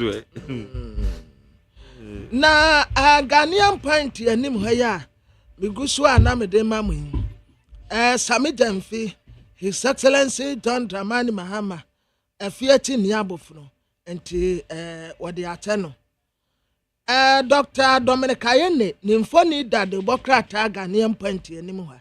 And what as a half no, enya Dr. Alhaji Mahmood Bawumia adia enti mu a mo kan san nsɛm ni bi nyina mo de yɛ campaign no mo nkɔ nhwɛ Dr. Alhaji Mahmood Bawumia na mo nkɔ pa ne tɛw esanse nsɛm a na mo kafa no ho ne nyina no kura ba akokura ni afei General Secretary ma MPP Amanyoko Justin Kodia Frimpong wadi ne foni abetoa General Secretary 1 osan akobio osan akɔ General Secretary no a na yebesa ama no akwanya ensanse wabɔ adwuma pa na Kodia krata wadi pie ye party na soma no wasi ceasefire MPP katuro mu members nyina sɛ yenya campaign o yenya mbie kwanto wo so obi anya campaign enti ayi obi anjai ye mie nomination ena sisie ya mwatie simu amoya campaign we nam ha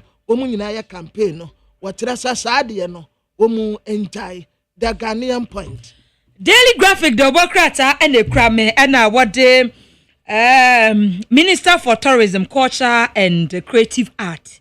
Yama Honorable Abla Ejifa Gomeshi and awarding in Funyin Ababatoha. And was say Ghana Theatre, a Korea Fanina, Nina say Ghana Creative Production Outfit, any Globe Production, Wamu Upper theatre play beer, Wamatuni di Ghana must go.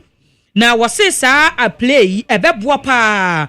Achire ama Ghana yabako sama yewo ene Ghana creative industry no said omusi di omudwumadie no ebetimi akọ wiase fa na nyina akọ Africa babite Europe Asia ne America wo nyina ebehu ya mamra yese yenso yebo eho edewura Daily Graphic the Obokrata nso ebo ho amane ye wo ha se na Daily Graphic the Obokrata ana wo se akem oda primary school ana wo mu echem se asem ato mu o wo mo nchense na afa omu fittings ni burger proof a wo mo de bebo wo mu school dance no akronfo atam we dodge o mawia ya hye wonsem ababetodwa Daily Graphic the Obokrata nso ebo ho amane e wo ha se na nanu ada betodwa se nipa mienu ya ye kire wo mo yi nipa mienu mo ya maiwa ya hye wo mo kidnap wo mo honsem be dedwa wo social media so ya Ghana ene Nigeria aposifo ka bo mu a wo mo atimi age emaiwa maamifo kama pa no wo mo chem sansem national security ababonten abekire mu kwan a mamienu ya wo mo koka adwa mu e wo Nigeria yi ye fa so etimi age wo mo no ma kire mu ya Daily Graphic the Obokrata nso ebo ho amane ene anope na the Obokrata me de to aso aye Daily Guide ya na Daily Guide ya ni mu ha and what say power crisis na eguso a ebe na power crisis Minister of Energy Honorable John Jinapo ya kekafuna kekama dampan nokura ni nyame yenim ni esa wo ma weni ko ECG ekwan ye befa so a ye benya enyinam no ekwan ye befa so a ye benya enyinam no ehia pa entime wani nko ho Ghana must go to drive global attention ningwa families bi no wo ma fa ni Johnson die tie Zumlayo wo mu chese Zumlayo ya de bi wo ho mompe SML innovation attracting global interest Professor Boateng yasi andi si Amanyoko wote sechema wontumi ba national chairman wo musuro ehu abon mazi na onya otumfo gold award wa wode ne mfoni abeto na the Chronicle the Obokrata anim ha say na wo mo say driver ba ko bi edaha na wodaya sabia na na fe nsuso wo hwe anim ha say awode enipa emema enan ababeto ehase na wo say Attorney General na wa direct police wo mo ewo ho say wo mo a charge nipa nan se wo mo ayo madwen se wo mo a wo mo pese wo mo edi ewu ana se wo pese wo mo wi free driver ni bi nchen wo Adekulu district assembly ya se honsem wo hase ya the Chronicle the Obokrata nso ebo ho ama no se ene na o ma be piem wo court ya se honsem so wo hase ya the Chronicle the Obokrata ebo ho ama ne wo hase na Professor Douglas Boateng ena wo se SML wo mo dwumadie wo mo edie no ebeboa pa ewo oman we mu na afei eto ogige a wo mo gige no eno so atimi aboa moman no atimi afa ntoma pefra the chronicle de obokrata nso ebo ho amane wo ha sei na dollar yi a kyese ye ka ho asem yi na ababeto dwa se MPB anasa board member wono eda Bank of Ghana so about the ababeto dwa chem se ensa asem we ya esa wutimi ekọ banks akodo se kwakoyi dollar no wuntimi nkọ bank bia nkoyi dollar biom na dollar withdraw asensem no ena the chronicle the obokrata ebusa na asasam ni beto dwa na Bank of Ghana so de ba esa wutimi kọ no kwakoyi dollar se de esitie no na eno ena chronicle ebusa asemi so say Boga Adam Smith watwa ntra na wo busa nto the question mark ababeto ho ya je said the chronicle the obokrata nso ede ho amanebo ede aba na ba memorial mu e wo Daily Post the obokrata na wo hwe ni mu say wo do mampanyi John Dramani Mahama fo nyina ababeto apa utimu say mampanyi ho efe papa pa ogini suit ena inside near white wa bone tie kama pa utimu say official wear pa ena Daily Post e bo amane say o mampanyi John Dramani sisi amene o ka say die sidi no anya ho den a che say ne ho aye den papa na sidi no ho aye den no niema bo enso ebeba famu na betimi aboa ma economy no atimi agya so pa ya Daily Post obokrata nso ebo ho amane e wo ha say na Daily Post e wo hwe anim ha say awode Felix Jamfimfo nya beto a Director General NSA ena wo say payroll fraud ho sensem nipa me no omuchem se national service managers no omo a interdict omo ewo brem north ya Daily Post obokrata nso de ho amanebo enso ede aba ewo ha seye na what the energy minister and green transition for nyin ababeto a won abo John agina Paul for nyin eda ha ene wo ka che Ghana for say no power crisis kan edundum bia ni wo ma we mu said the Crawford Sikika say, can you be dum so beba bi o se dabi. Ghana for wa assume energy minister I sure say, can you dum bi anywhere ebeba. Yes, Daily Post the obokrata nso ebo ho amane e wo ha say. Na Daily Post and ebo amane e na wo say. Sami Jamfi e na wo say good board wo mo ene SML eni contract bia. Wo mo ni de osi bia mo ni de lensi bia. Etimu amokeka sansem ni nyina no nukure bia nim wo mu ni omu eni de obia ni omu ni contract bia Daily Post obokrata nso ebo ho amane e wo haseye na new weekend crusade guide obokrata ene kura me no era wo say Bank of Ghana say over the counter dollar no withdrawal and still allowed ndu sika bi e wo bank anase wa bi dollar account bi na aja opese koyi dollar di tu kwan pese wo transaction bi a wo ya wo hia dollar na dia transaction no dia transact you say wo de be yi o anase wo di dollar no kodi ujumadie bi a se de yesi ye ne daaro over the counter dollar withdrawals no egusu still allowed ya new weekend crusade guide obokrata nso de ho amanebo de aba na wo hye anim ha se ya wasisi ane de Ghana Energy Ministry no mo hia 1.1 billion Ghana cedis eno betimi aboa ma Ghana ye ka ne no atimi agya na so se light out ho nsɛmsɛm no eno so akoye bebia ewo ho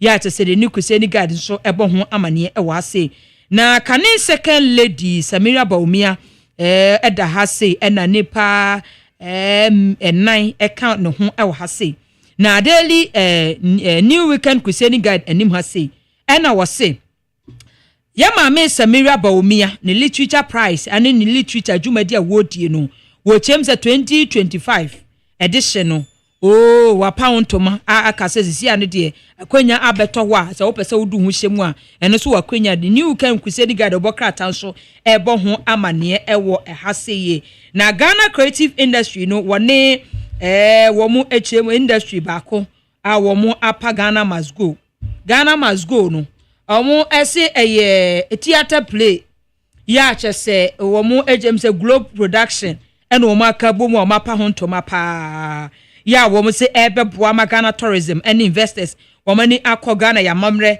ene ya mane ho sa dwumadie ya wo mu edi no ebeboa papa e ma Ghana yamamna ne amane nso yetimi aka ma wiase afa ne nyina enso etimi ehu ne pa oman no yewo ya the new weekend crusade guide obokrata nso bo ho amane wa ha se eboboba new weekend se eboboba wo se asantimentemu ena wo mo ese we fertilizer mum fertilizer bia ayera ehon nsem wo si minister ene nunua bi omo de soboa de abo mo ya new weekend crusade guide obokrata nso ebo ho amane esa sentimentemu fertilizer bia ayera no si minister bi ene nunua ya de soboa de abo mo na new weekend crusade guide ena ebo amane no se tension pa wo sha hills fansa statement mu ho ase ya the new weekend crusade guide so de ho amane body aba na the new weekend crusade guide ena ebo amane se enipa ensia na ya interdict wo mu we nu wa omu tusu se wo mu ho ebon payroll corruption scandals bi mu ho etiminu ka sei wo mu ho nsem eboboba ya to say the new weekend crusade guide obokrata nso ede ho amane bo ede aba ene anope na ateli analysis anim ha what the a gold board managing director a lawyer Samej Mfi what the infoni abeto anum say and na what say yati yan sa betom wom gold board for ne SMF ato abasakom omu baba ye kwalabo no ma ye adwuma abom eno na lawyer Samej Mfi en tempa what say David no kura bi anim na yenim asamalefo ena GRFo adwuma anu wo mo ya abeto dwakura se contract ni wo mo twam wo mo se wo mo nto aso bio na no ena beto dwase o asamalefo wo mo ni gold board fo akabom wo mo be ya partnership aya adwuma lawyer Samej Mfitre se enya no kura ba akukura anim wo bia obete sa asem ni bia wo mo ntungu enya no kreda se gold board ene SML for atu abasako mu a wo mu be ya kwalabo partnership wo mu de ba be ya adwuma na SML foi adwuma kura wo mu ne GR for ye numpo yesi yatwam ye ma wo mu nto aso bio na nka mpese ye de akwa gold board for se wo mu na nkoya adwuma enti lawyer trese no kura ba akukura ni moti asem na botugu baabi wora Isaac Adongo esi some time ago now no friend Dr. Alhaji Mahmood Bawumia wale Adam Smith esi wono so aye Boliga Adam Smith na Boliga Adam Smith di asem bi batuja en no mo ka tell say Bank of Ghana for kura omunyensi se gina ye no enti na samu a okan no omu di ato nchen afi yase economy no geni yipa na hoden no aba etina ne na so kama enti eye so far so good na payroll fraud we course no special prosecutor mo se onye hwe sika wa recover watumi recover 106,000 ati 106,000 sa 106,000 106 million and 1,000 there be 00 million sane ya 1,000 etonam 00 million sane ya 1,000 00 million san yeah 1,000 into advance 100,000 per and no recover the day I didn't so I recover baby energy minister said you need power crisis imminent be big to be and attachment to musisi ebe kakre betina sisire nti obi anka na koma Anthony yam nti wo fa wo de na ba mel aha Pabra wo de no ma ye o ma be ma me mo ma ba so o ma be o ma be abamo mo hwe di am se mo challenge yeah because se kwabena na what type complain pa se kan ya dum sisi ama jere wonim ade a se ma ye se ma nyima adwene mfiri so a menya pressure ɛyɛ ɛyi no prepaid no na mete obi deɛ no mede me deɛ no kyekye me werɛ nipa korɔ no deɛ menim sɛ ne nananom nsamafoɔ yusu bi wɔ asamado ɔde ne deɛ kyerɛ me na me sɛ menka ma no ntum ma gyere sɛ economy ne yɛ kama sɛ den na saa nneɛma no wɔn anhyɛ ho asɛm anka still nipa di yaw ɛyɛ den na every week ɛsɛ me tɔ prepaid 800 cedis me di yɛ den deɛ na me yɛ ma gyere yɛ ni ha nkwalaa kɔ school asa yɛbɛkɔ fie nwumira ansana ntumi fa ansa ade esi so ɛyɛ fridge freezer bibia wɔ off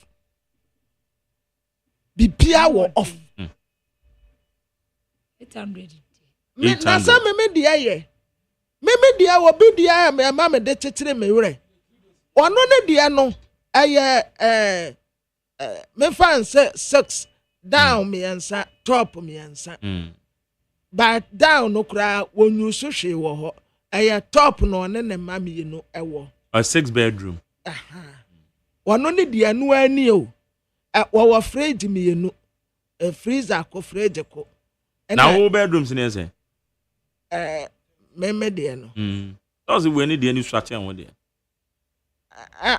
wɔno deɛ no wɔno deɛ sɛ me deɛ no yɛ ketwa no ketwa wo na zo bedroom na bro 6 o ɛyɛ ketwa enti majali wɔno ne deɛ no me bisa no a ɔno kura na me complaining no ɔka me deɛ ɔno deɛ na nu 1 week o 1004 ɛna me say na hwem na ɛkɔ ɔmfrɛ electrician no ɔmɛhwɛ sɛ so wɔyɛ earth wire wɔ fam a wɔbɛhwɛ ɔso bibia yɛ in tight ɛne meter no ɔnsesa no na wɔkɔsesa no wɔ he okwa no wɔ he sɛ wo de buo mu sɛ na wonim kra na sɛ wo ma sɛ meter ne sɛ na sɛ wo san kɔ sɛ wo mo embese de wo mo de beba no kra de ne wa obedwane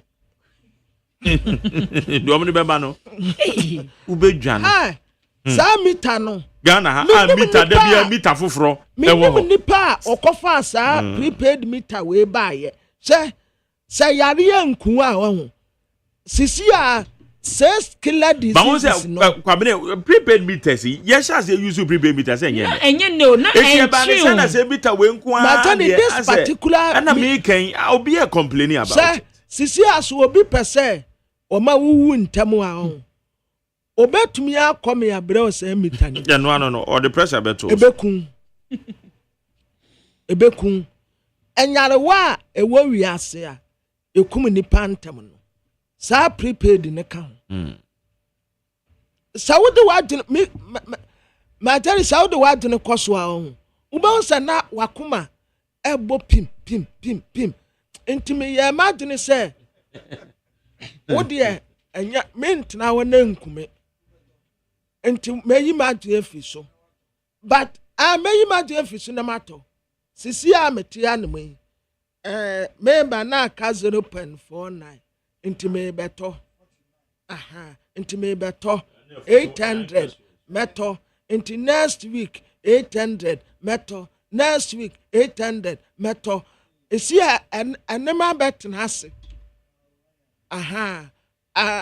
magina atnase because sawode wagene koso a bisase wakatua yesen wode wagene koso a wakoma akwabra so wa check o eating system ne ade ne ma check ni nyina ma mo kura sa beye no foforo ma mo beye no foforo abidie no a wode ye first no ha bag no esi aye to 1 bag enchene no a wode ka ho no mesi wo sade ye beye a enche kasinti ya ntonchene no bebre ya tonchene bebre rodo no wo se ba ko ne ye de mesi wo ye nto kakraka ya toka kraka di asewo sa me hye na bufuo sa me hye na bufuo nti wa wo hye nyame anim de saa meter we e de bebo nkofuo fia meter ne de adai meter ne obi a bi bebo ne fie bia ka ho ase adai bone be pa ne yaye wo de saa meter we e de branyen na wonim sa ayi obi profit yo na se de ye electricity meters wo o man yi mu de ayi obi faso ye ne yatua no mu a ye charge no no onya won sika de profit a ekoni kotokuom ema wone ne yire ne ma enjoy na ye ne yatua ne yesu na mfi sasa sika no ubedi ama ho ato because me tua bia me bodu aguso se di ko baba me tua bia me bodu aguso electricity company of Ghana woman na in charge meter no kwa say ECD for property but obi a ECD for property no obi timi ko fa meter de bi o man ni mo na ECD for nim ho hwe obi na de buy utimi ko fa meter ba na ECD for nim ho hwe obi na de buy o aya ne say wa bobrama wa tototo cars wa de bi asisi fie na wonam wonom a say aya robbery and woman disguise no robbery wa bobra ma wo mobra bia enkofu sika na wo wie firi wo mkotokuom nipa bone samu akwa ada na mo ya ade ma ne ya nipa ya sa adai enti abra ya bone ya boma mo every week bia attended 1 month ya say da bia nipa na ma na so ayese out me say ha na wo konso na wura fi say be ehompo na wonam yenyini nduru ba bia nso mo ma ye pressure say adai azemo okay yanko anymore na democrat me de toa so ewa ha the new publisher na the new publisher the Democrat enim ha or the aba na working sempi ewa publisher no we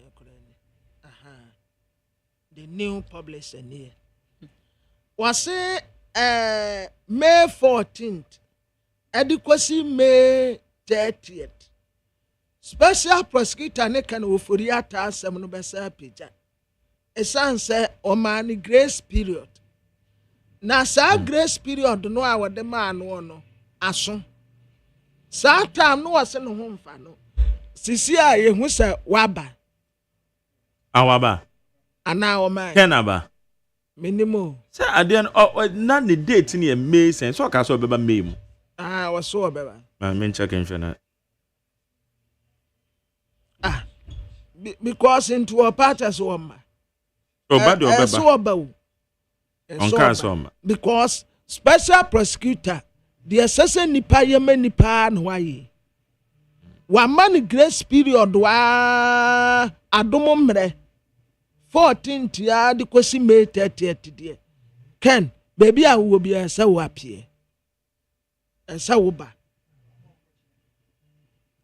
wa ma e be kwa akwache no sa wa ma ye be kwa akwache no ye be ma interpol ade naba anya sa ye be say declare no fugitive bio ye declare fugitive no ma onka ho said ye tie bia dako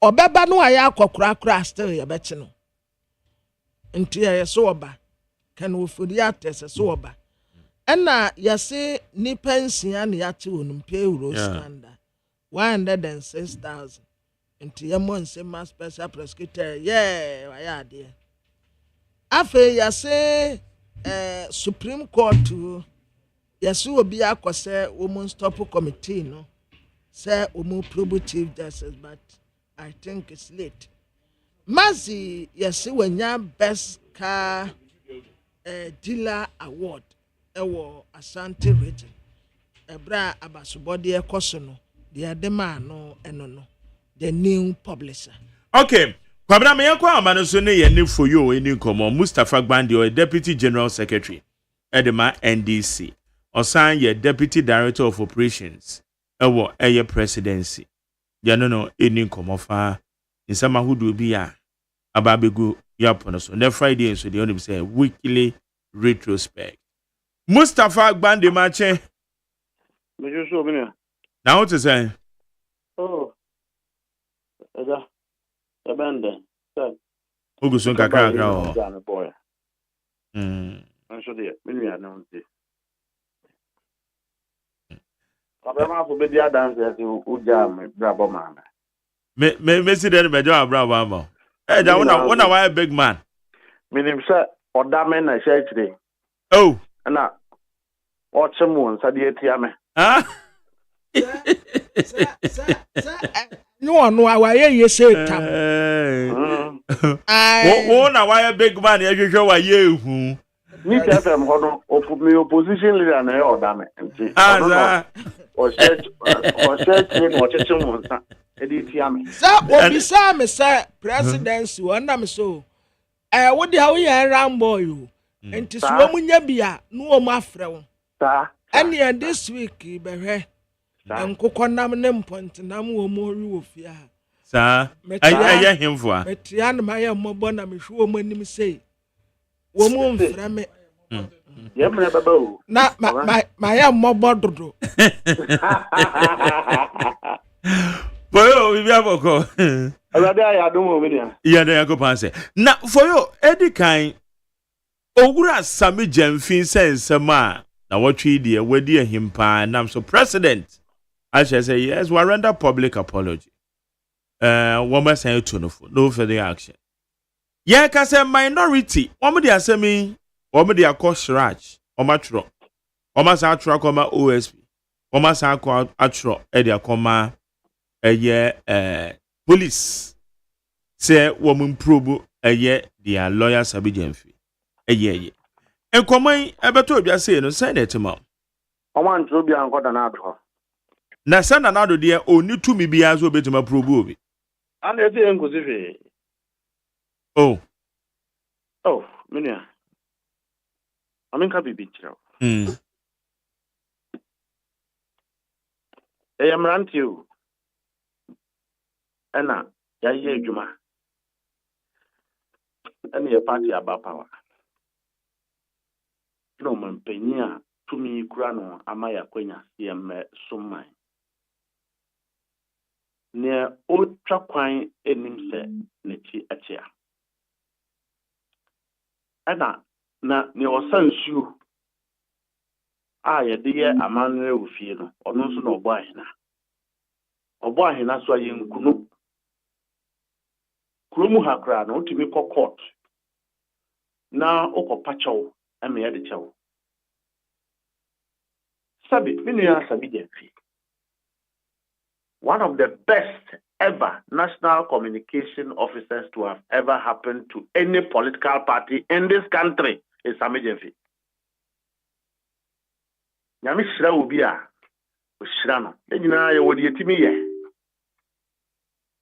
enu ahantan tina MPP for ye di omu ye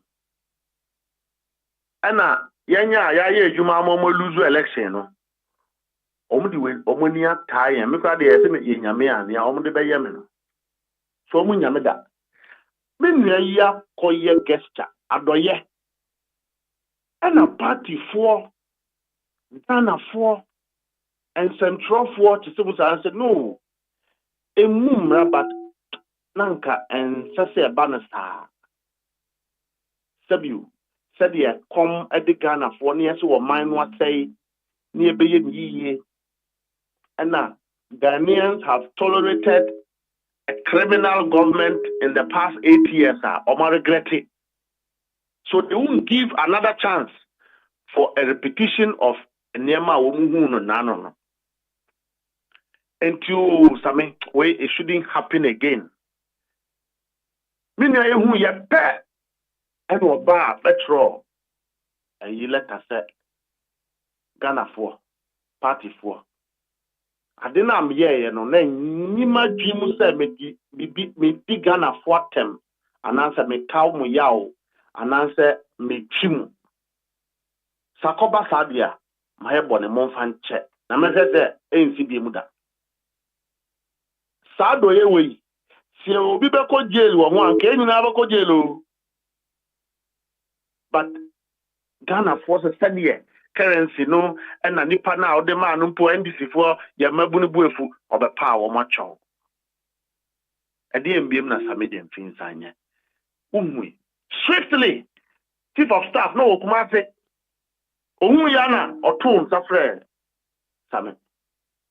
Ene nyina ye pacho. Yensa de yensayem. President Mahama ye papa. Oye nipa enim nipa mfom so enu onim nipa wayi na ni so obedi bone eno se matwe aso na mom ko banye bibiem se wapacho wa first one ye de achew mani nsibiem won abokuro asai kuro MPP foi we mu se won de enu no won hu bi da me hu amatra krom ha ma kenoforiata okoji loan magana no odu onu ane company e de agi interest wo ho eno de ye hu bi omu hu o se kenoforiata company e de on company no so ogi loan magana no onu as finance minister no onu ane company asage hu interest so already ka me sa de we muguso san ka Magdare, Kwame Nkrumah dey na oyewe o. Kwame Nkrumah ben ya. Tikasia ya no bisa evidence. There be any evidence o te. Wonim de enti ambisa say mugu so ka no. And then you work with Bank of Ghana. Say see am na we ka say. Bank of Ghana, one more shortlisted banks one be transaction advisors no. Few one almost shortlisted and kind of rata data bank I can be. Correct. Me ba ho. It is a ne wo mo say kasa asem we am mama. Na wo mo tsama kanoforiata ayesa na ema we nyina hu bone. MPP 40 aban mu a wo so wo mo ye go cash for oil. Edi ni pa na yesa anu o. Ni nyina na sasa de be ya amanyofo be hwe gold no. Na yetimi anya ho mfaso as a country.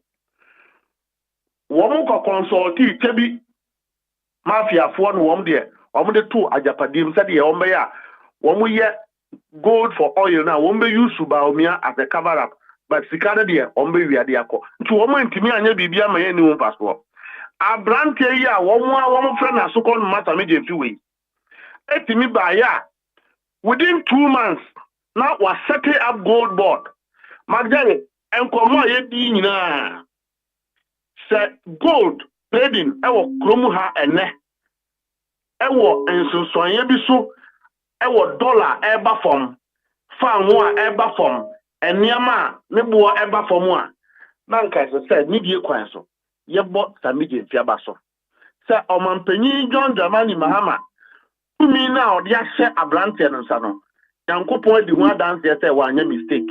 The guy is competent. He's willing to serve his country and he's willing to do his best. At least, and MPP for Apenyo Martins Muko filling station. Yem bisa womu say, womu ye MPP for no, womu ye MPP for. The name no for no ate abafom. Dollar no ate abafom wa se akra. Ye pa cho say yenya dollar the manenka hota. And if you have people. It's Sami Jamfi gold board and a dollar no ayesa. Say if it has any contributory role, then it means that the MPP, same young men who have created a Ponzi scheme out of gold for oil, and then but Mustafa, we say gold for oil na your Ponzi scheme said by who? A fraudulent Ponzi scheme. Okay, Bank of Ghana Governor John Dramani Mahama appointing. Ono akasa the data aba beto abonten say ene the ye exchange rate no gold for oil programmer aban dada ne ye no ana ma nei yet many gold reserves. Data or you saw between 2023 and 2024. Yes. Bank of Ghana governor now incident Mustafa Beka say a Ponzi scheme. I don't get it. You are only seeing what you see. But it's a Bank of Ghana governor there or on you under MPP for gold for oil. The whole scheme was shredded in secrecy. It was not transparent. As a charter for increase gold reserves our Bank of Ghana. But I'm saying, sir, it was not transparent enough for the public to be able to scrutinize it. And now I can say, Gold Board is a law. Gold Board is transparent. Gold Board is structured. Gold Board is feasible. Any intellectual can see. If you don't have a criminal intention, you will not form an organization without a law. That is the difference. So I'm not talking about reserves. And this was spearheaded by Sami Jemfia, one friend saw ya Sokon Manu. What is here?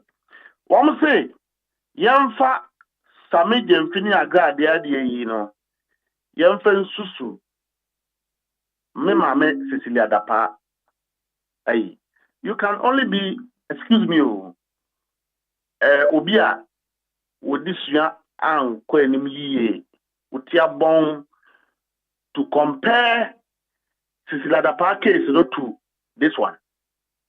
Because Obia, Wakwaji, 56 million, today for dredging of Kuala Lagoon.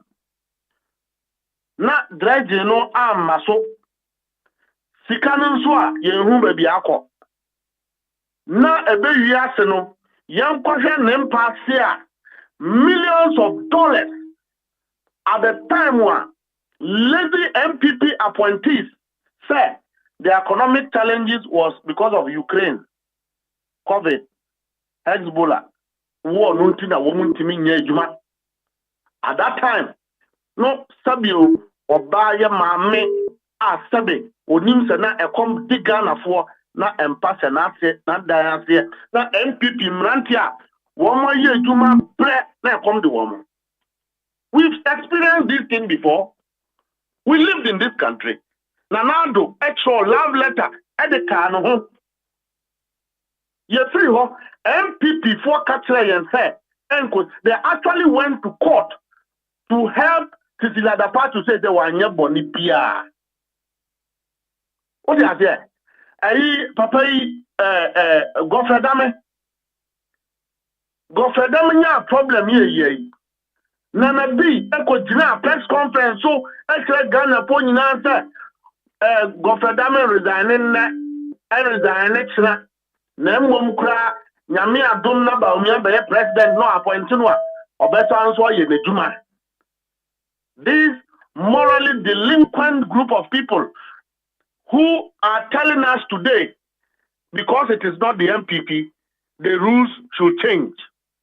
In any case, Sami Jemfa de no emumra code of conduct nanado abreso no kura de or incentivize corruption okobokro no ababeda wase, because the Jubilee House was a beneficiary of every scheme wrought that was happening within the government machinery.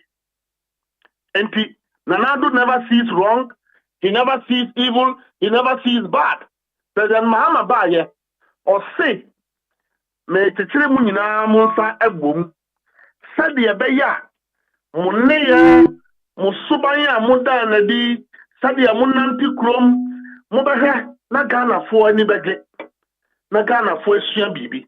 And let me come to this. Nia kotro code of conduct. The code of conduct focuses on receiving gifts as government officials are betting influence you in your work. Agrada enye journalist. Agrada enye investigative officer. Agrada enye MPP executive. Aubeka said that's a MPP influence. Agrada onye galamze, onye gold tuni, onye obia oil, onye obia oton gold. How will Sami Jemfi would have influenced him such that his behavior breaks a code of conduct. Number 3, so said ye a man wonu ko and na obia timi sorry echo Jubilee House. Obia timi sorry echo MPP minister ho. Obia timi sorry echo MPPs NDC ni CEO ho. And so no ye MPP ni. You see how seamlessly governance can be. Governance is not about shenanigans, hooliganism, noise, and distraction. Governance is about leadership, quality leadership. And a President Muhammad requires a code of conduct. And it doesn't clearly speak against how you give back to society.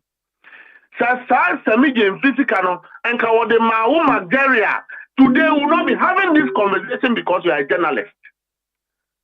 If Sami Jemfi had given that money to an NDC food soldier, we will not be having this conversation because it's an NDC food soldier.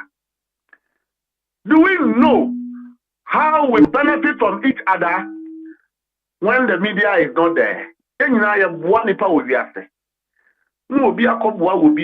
Ghana fuaka and Central fuaka and a yaje tum. Samon fanche na no chakwa nim se na chi echia. Ye nyina ye mrantia na yaba 4 months pe afa ni yesuansia. Mo tra ban mu edi bone edi krono abbo wo man yidi ato ho. MPP and the President Akufo-Addo have not left out any single public institution without a fraud. Okay. But Mustafa. Yes. Mamin fama no si mpacho. Oka kanoforiata the Bank of Ghana. Ye listing no yi. President Mahama's government is using wisdom and intellectuality to lead, not hooliganism, arrogance, and ego. Kanoforiata is a human being. Onye togo ni we Ghana ni. The company employ Ghana for so senwa na Ghana for no wapamu omejuma. So I say to you that mentality of destroying people's business orchestrated by Kenoforiata was evil, wickedness, and it just shows you how President Akufo-Addo's government was. Yet the nyansa ni yekre wo say ye muma sa Ghana ni what bread iron company. What say ni fika bon bra yemfa edabako ense no. So lifting Kenoforiata's company there based on the level of exposure, because of course 8 years or no company in Kwana no lose. Means to say governance should not be about destroying. And Franklin Kujo or trust say he didn't even notice that the president, the vice president, the speaker of parliament were all not in Ghana. Because today, Ghana is so peaceful. Magere, menu kasa you are not worried to say, yes, one Mustafa Manabekun. But the same feeling was not there under President Akufo-Addo. Today, all the security institutions are doing is to be fighting crime. We are not fighting any threat. Because a certain government that threatens the life of ordinary Ghanaians is no longer in place. And the Nyansa and again and the MPP 4 years 1 year there. You see, I expected the MPP by this time to go to their branches and begin to apologize to their grassroots. Say, oh, you're from Monfanchayeng. Now, they are not doing that. All they are doing, is to sit in Accra and exploit the businessmen, take money, so more organize a press conference. Because if you are a party in opposition who need to reorganize, how do you spend about 50,000 to deal with an issue that is about 10,000? Obia, who opposition, will you do that? So leave them. The most important thing is that Sami Jemfi has apologized. Chief of staff have reprimanded him. President said, go and do your work. The gold board is important than $1,000 or $2,000. don't do that next time.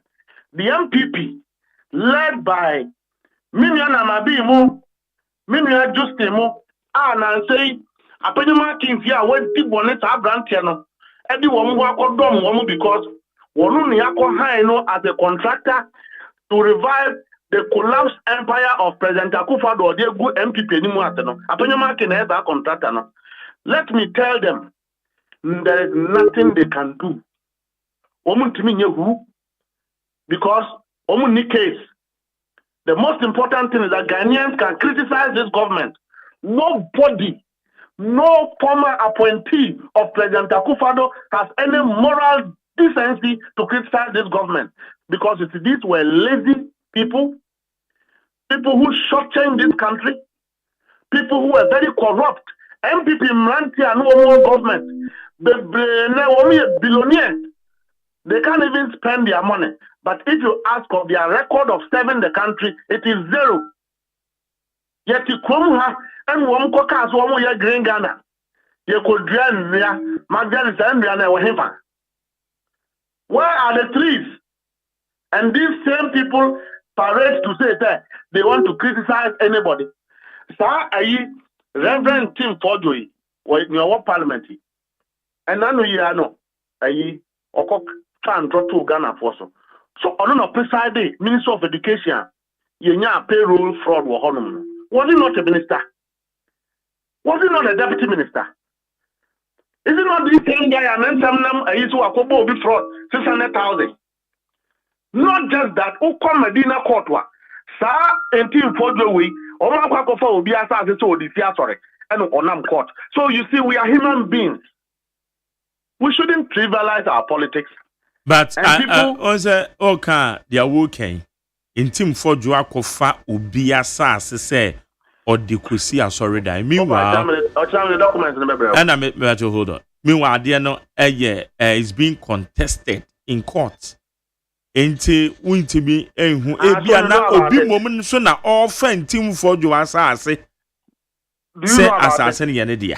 Do you know about it? I don't know about it, but said ya wa can say it's being contested. So I'm telling you, sir, near otwa kwan nim sa chia. Ma maybe say a question we you. Onyansani ni atono for mane peniso. NPP fortuna ban mu ne dwe ene a hantan. Omo pa obi atọ. Okay. Na na to boni a wadi no krom ha wa pa obi atọ ba omi antra wa twa okrom ha wa pa obi atọ amu akwata ya ti krom ha an wo ko cancel toll wa pa obi atọ. Hey, so these people have the moral right to be talking. This kind of individuals, please, they should give us a break. Okay, said ya wo kan lawyer Sabije Mfidie meno already no me stating my point and I'm stand the akosono say politician ebechi obi ade member Jerry, I see nothing wrong with it. Correct. I have said it immediately Monday I'm say me ye adwuma and I'm say politician echi obi ade say ye dollars say yes saying me I see nothing wrong with it. But having said that, unye say criticisms are Sabije previous administration or the Maya Brass similar instances. A see enunti and a man for air canasa because a bikra castle Sabije or your young guy are ye name. In fact, but said ya the age and the political strides are waiting me and making no ayana mechanism manage at the manor.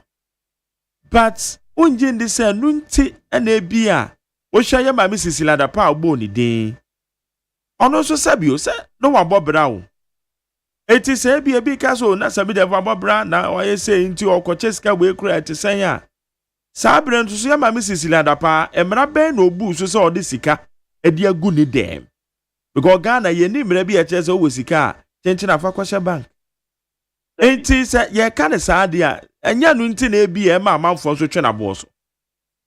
Oh, we nya aboso twi o. We ye e pobi na wo mo abo. Say yam fan say abrante no din.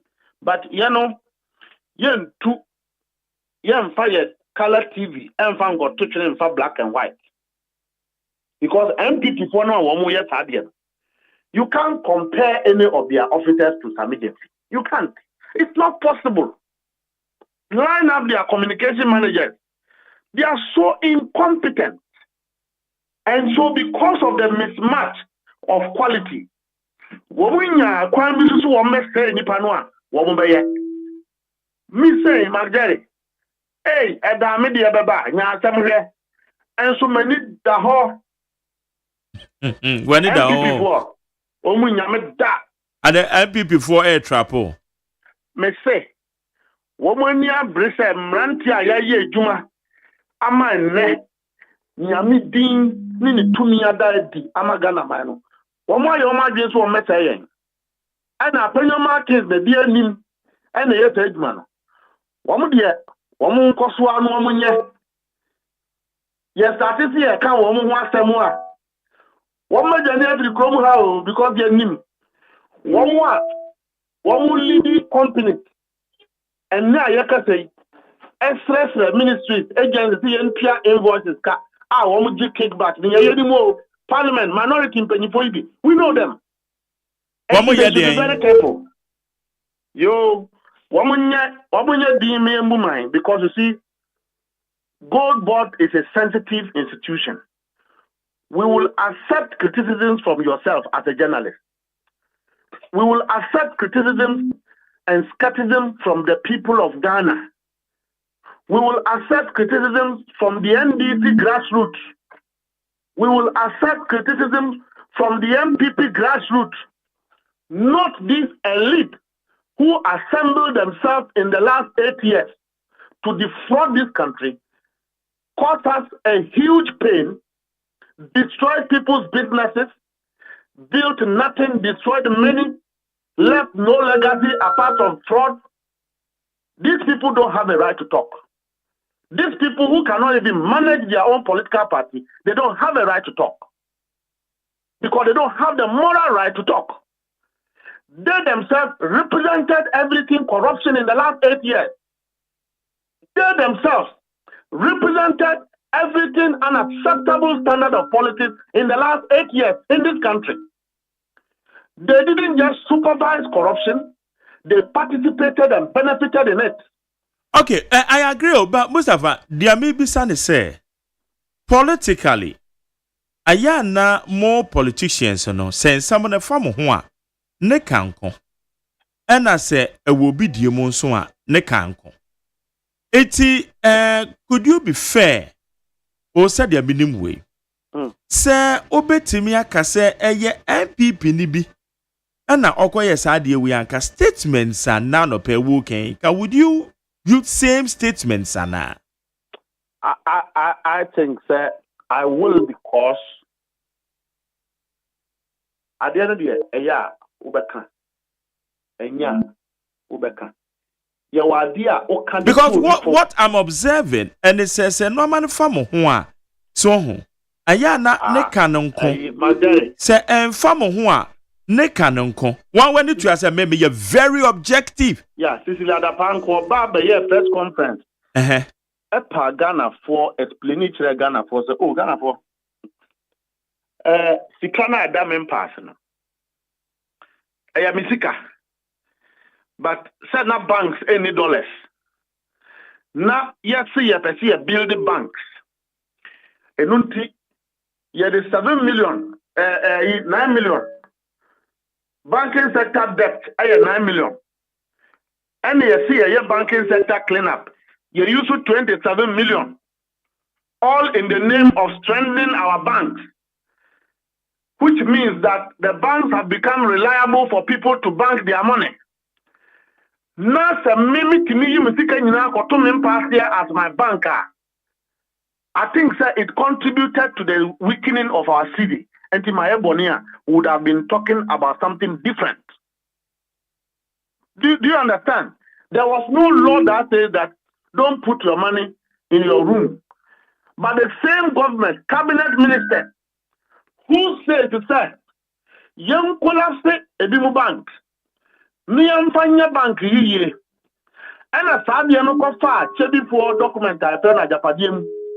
Said ya one best saying Crofojuma, one best say Asantipojuma, one best saying Cranpojuma, not Chedi for in Yiska. And Tianusu 27 million. And finally banking sector cleanup of 9 million. Now you MPP 4 8 million information. Hey, woman, you know, pick up the banks and found woman collapse the banks. And now, and Crawford, woman do woman pick up Gold Coast security. Woman pick up come.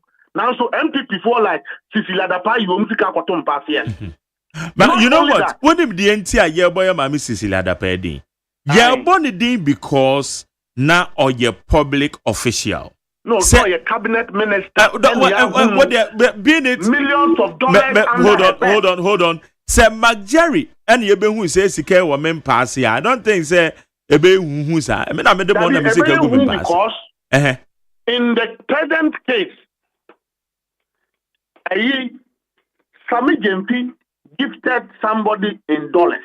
The question is not even the dollars, even though some school of thought criticize with the dollars. Some others are criticizing because of the individual agrada involved. And we accepted all those criticisms. But Cecilia Dapadian, MPP4 say the non-performance of the city was because of COVID, Ukraine war. And the Wamobaya banking sector cleanup. Star banking sector cleanup. Na encrofosi kada bank. And san won go gun encrofo banks no. MPP ministers they won senior appointees in Kiminya information. Eko yi won sika free bank. And won go to fear. And na say wo Magaria usika da Gold Coast. Na wo dia kam. Usika na wo UT banka. Na usika kam. Usika na wo Capital Bank sa. Ni a good bank na usika akam. People have died because of this. People cannot feed their families because of this. Now, Cecilia Dapadi, Mami Cecilia Dapadi, millions of dollars. I want them pass here. And no person what will say. This cano a year or next stability at the end of the pass here. Didn't Cecilia Dapadi know that there was a bank? At the time they needed the currency called the cedi to stand on its feet, would they want $2 now? They got 2 pass here. You want to compare this to a young man who has gifted some dollars to an individual? Is it the same? Okay, me no, and yes, our comparative analysis and I may Nemum may share the circumstances involved. One woman, your public officials. I made a statement say, Yama Mrs. Ilada Pasika, Egunim Passeno. The awo kakra say sanitation sika no waso akogunim pass. Of which you don't have that evidence. Sambi Jamfi and nay me patcho meba. It is no statements as some of us ya kind say unless you proven otherwise. And yes sir, won't mean kase where you are sika questioning pass it just because or your cabinet minister and now or your public official. Me patcho me build me point in a team for NTS and patcho. In the same vein, Samedian Fidie and Nano Joada, better radio so maybe a microphone. Now me say, one more air cassa Samedian Fidie gold ball sika kwa guni demono. It's unfounded because you don't have that evidence. And your dollar send home, and a dollar says more politicians who dear more yanam, so we know. A politician man no Sabio or say dollar mamma bottom down on ye bin jobida. So I see nothing wrong with it. Some consistency in a person can more politicians. What the year, Juma? No, I said it says some medium for your public officials or your public official, and for that matter, say be all chobia there because next away your public official and I will tell there. And now, Nipano Cross and you involved, Sabio, agrada. So we are very careful. Sense me na is the same way that we said, but more politicians, some of the bar. Mo try say mo bedwudwam na mo de noma atotototo mu de mo eye eni mu de mo enye e ba de sa na enye asem na asem mo say no, don't you believe so? Minia lo ensu hu bi aba agrada asem no say me de me ti ha nei say tna Many are damaged friends. Say, oh, many are. The pescadi are got 12 fuel. This is a case of about officer. Sorry, I say. Ninko to go to Kumu Vamana. Because one day another dollar be could MPP for Bakoya demonstration. And you know, you share the BF frame. But I'm saying that nobody is barring MPP from going to court. I didn't have the own court, normal court, charge. Because it's here, all of them do a month and ever. MPP for. You see, we need to get serious because you see, there are serious issues to deal with in this country. MPP is not the focus of Obia Omogun Ejuma 8 years. I want you to and you. I spare parts dealers. Now, Omukoto spare parts. Just 4 months ago, Omukoto spare parts. Maybe $1,000. One banana duty no, $3,000. Woman to me and Tom woman Yamano. They are not thinking about MPP. They are not thinking about Apenyoma more. Because you see, I've said it and I will repeat it, sir. They go and create an impression on TV and radio as if they are fighting the government. When we go a Sumasia, they are chasing the same government for benefit. The foot soldier of the MPP is not doing that, but yet in the last 8 years, even Galamze Krano, woman penipon, woman DAU. So for me, they don't matter to me. Some MPP MPs in the HAC are being for some benefits. They say they are not genuine.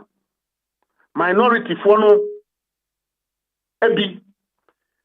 Woman by radio we are.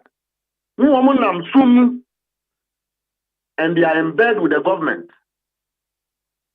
Abasa meba dia minim kakra ne se wo ye mrahye bedwane a wono untimi ntena wotoso ye wo bibia na ye friend lobbying etese wutimi a position wo hu yie na ban bia wo so a se wo opposition o se wo ni opposition o ubetimanya bibia kompeso so na anya no na ekoso ne de se eba ne se anya bone because so let Apenyoma and go tell the grassroots the musuma go pe bia dia mo pe bi ni o na grassroots di ono no ede na ede ase ne nsa wo na wo ye mrahye bedwane ni ye to abade ama me say are you saying say MP NDC tama mo opposition no mo mrahye benwafo yi bi anka mo ho ambata aban a no teso mpanyimfo se o mbenya bibia kwa mo bezo azo me say ye bata ho kra ye nka de wo mo kan ye de na ye de adwen ene katam and wo ka bi firi wo ma adwen mu but ni nyina no ko kire se no wo mo de no Ghana fo mfa because obi a wo say President John Mahama ban enya ban papa o ye de ko ka so ye MP ntu ditim so they are not genuine san wo mo ye and wo mo tena ban mu ta asika wo mo nya ye wo mo centralize no o free region at the core constituency MPP officers nyina they are broke ohia na ade wo mo because these same young men who are parading today pretending as if they've not been in government were the same people in charge. So Obibe Kasa, Apenyoma Kings, Bonyono no tran ECG. And a body to and a mobile na my day. These person want to criticize a MPP over $2,000 or $1,000. At the moment, are we that gullible? Are we that gullible? And team for the Minister of Education, and will do a monthly 11 million Ghana cedi internet contract. Internet these people say they have the right and the decency and morality to criticize. So them said they are okay nyina so animo. Nyina so anim koko nyina so anim.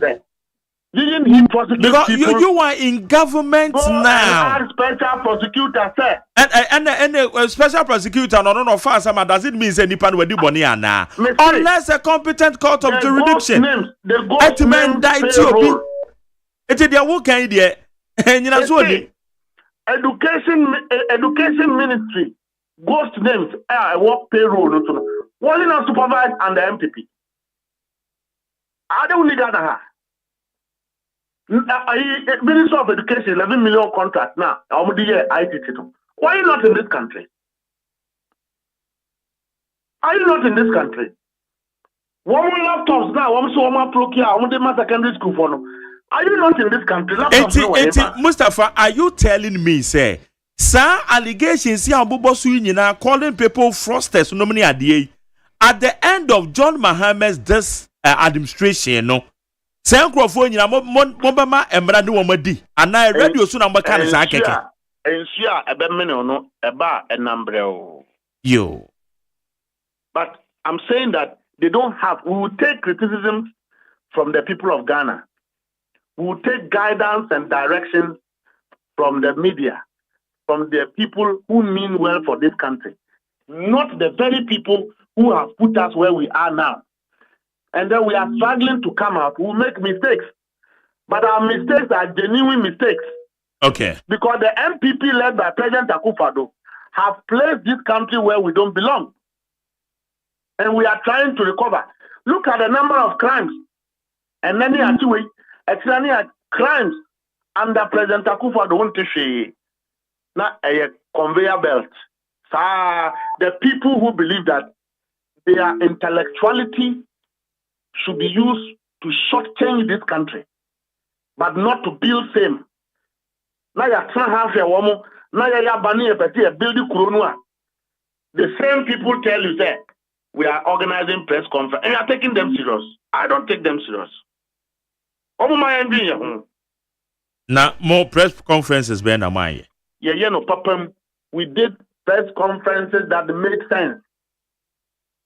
We didn't organize press conference 4 months of Nanado in government. It's common sense. Say Ghana buying anything in answer. Say Ugunwa nipa na bebre. You don't do this to a 4-month-old government. Even when there are no issues, you go and organize press conference. Even when there are no issues, you go and organize demonstrations. And each time they do these things, they continue to expose themselves. After President Akufo-Addo, could you organize the press conference? Ya mo tia, ya din so share na begu so. Ya wo kan nyina anya no kre. Kwesi forimu. Message jai sa bra why na ye bo no tuo. Press conference ben, demonstration ben, and obi ya bo bi tuo. Women organizer of the NDC. Oh. Do you want her to bring pictures? Mustafa Mumu opposition dem ye nche yo nti ya kan na e fresh in our minds. Now what card there is a more opposition no mo kwa bibi kwa no bi abomo. That is not correct. And don't paint that picture. Because you're fresh in our minds. None of the demonstration here MPP for koye. Na again what was the expense? Nkrofobia kwa demonstration am ko two police for ka ki nyina. Who say police need in Saka obi? Politician. Police need aza. Yabu why the boy? They prevented them, and now almost say nationwide. And almost on the ban say a picketing. They are going to picket Jubilee House. And Nanado, Jubilee House was a security zone. Ultimately, demonstration in Koho. Okoha yabetu. And ne one want to meet Echo Jubilee House ko room. See a co-presenting demonstration paper. Okay. Mustafa. Now, when we are there, na me nam kwan so ba. Na ke beto aduane ama di. Ama ya kire wo mo say, nyanta na ebibu man, enya ahantan. Yo. They should spare. Mustafa anope me dance. Nyame shira omnia. Nyame kan ho. O grassroots for no o hwe omo de. Ye be hwe wo mo. Enya omo nyina na anya bi de. Ebibu anya bebi mu nya bi. Enti aban de yen one ne. Ebi de ba ne. Ebi de ba tena. Ye ne ya ready say. Sa ban we your party for bedibi. Ombedidi. Ye be ma mo akwanya ama wo mo nso mo ni agye. Okay. Yenye nu ho 4 months government. Yenye nsake akwenwie yo. President Mills okaya. Ye yusu 6 months kwa ne de pam DC so bakai. Eno kwa no 1 year ne de ye aban. President Mahama be so na ye de court 2012. Eno kwa no ye ko be 8 months to 1 year. Na do be sha ye tan wa ogbo sa 110 minutes ya o ma boy ye kai. Ono kwa de be 8 months. President Akufo-Addo number 2. Wanye reshuffle. Ni odi start ye no and odi continue ye. Eno kwa no esanso taking be 7 months. President Mahama is the first president of this country to have used 3 months and 4 months to organize at least 70% of his government. It's because he understands the agency of the ordinary Ghanaian. Okay. He understands the problem of the ordinary Ghanaian, and he understands that our food soldiers must eat. But he knew hope because most of these agencies are also by contract the BINO. Omu board wa on the bear approve. And he Nina said, I say Yabotre. Na Yaman Yama at the Quem no be abedidi. And the food soldiers there, we will prioritize our food soldiers plus the abandoned food soldiers of the MPP because President Mahama is the president of Ghana and you're a team for president. Okay, why national officer Wutu Senya East? There was onomate between chairman of the constituency and mo MP our Honorable Felix Nagoyo. Mati Anamonte. Obia Bobitu. Mustafa. Obia will be me card the course watcher on Ubisam so Obia Bobitu. Obia will be kind. Really? MPP for Koye. Me pato Mustafa Nyabotre. Aya ye kan sama muntie ye mu bio. Na wonya me kan sama kira wa me ensam ne nim yie no. Me ka kira no Ubisam so Obia Bobitu. Is that the answer what dey ma me? Obi ka kira o say political party problem dem mamu ana. What dey beda say question me ana me bisa ye presidential candidates ne ko share ya obi me pato me say dia ekoso awutu senya east no. Mona ya mo NDC o me mfa ho na me twe wadwe so na sa wo bebisa me say Obia Bobitu a I feel I'm my you offended with that answer now the man no it me na bebisa ye ntie why and apologize to you because the intention was not to provoke you but I'm saying say our yakura eya omutibekon takramane ense omutibekon. Political parties will have internal problems. But when the problems become aggravated, then you see the example, say, presidential candidate, one person who the president, a meeting here will be kind. A party for is about appointment, it's about understanding of the party, MP. So I just want to know, I'm 40 from there. So I'm expecting you say, how are you addressing it? Because you are not you as Mustafa, but the national executive level. That is what I mean. No. So we are addressing those things. And I'm free central region by. Okay. We are in charge of our party. Second to be them, a trio to be them, acid be them. It is not the same as the other people. None of the political parties and implosions. Presidential candidates. People who want to lead this country, they will come and decide. So when you have these kind of, a danger, a national security crisis of a political party, now so be an appointment on the boyfu, it is not in an aggravated form of disagreement. Okay. You can handle it. But I can assure you that the party will address it. All right. Medasi anopeso ni akasa. Nyami enka home. Mustafa Gbande Deputy General Secretary of the NDC. Now, also Deputy Director of Elections. Deputy Director of Operations. Jubilee House. Ono na. Yani din komona. Haye neat. 100.9 Friday. Ghana MONTIE. Ghana Montie, Ghana Montie, Ghana Montie. As if that is not enough, what you call the reserve margin, which is a necessity, because you just don't bring plants to meet exactly what you consume. What if one plant goes up for maintenance or any situation? That is not also part of the tariff structure. More importantly, the tariff itself, ECG is unable to collect all the monies. And so you're having a deficit of about 2 billion cedis every month when it comes to ECG's collections. When you add that deficit and you add the fuel, which is not part of the pass-through, you are looking at over 30 billion. Car Power has just sent us a letter that by 18th, they will shut down the project because we owe them more than $400 million. IPPs alone, we owe them $1.7 billion. And so it's serious. I must be frank with you, Chairman, today as I sit here this morning, my headache is how to get the next parcel of the fuel. The fuel will have to take us 2.6 days. We've placed order for fuel, but it has to be paid. We've procured some fuel on credit and working with the Ministry of Finance to pay. But the truth is that the Ministry of Finance also has its limits. And so we're going to Cabinet to discuss how we can improve on the sector. And that is why we are pushing for some private sector participation in ECG's operations. It does not entirely solve the problem, but it takes us to another level. Because if the collections are reduced from the 40% to say 5%, it means that we'll be collecting more. Cabinet has also adopted a position, and we'll brief you, Chairman.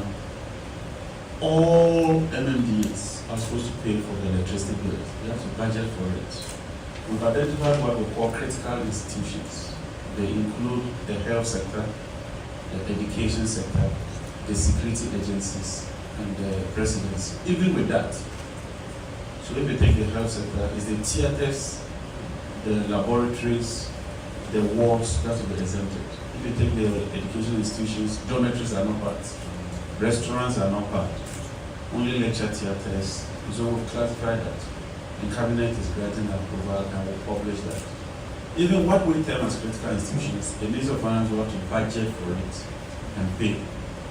Yesterday I was listening to the news item where Ghana Water made a complaint that because of some erratic power situation, they are unable to supply adequately.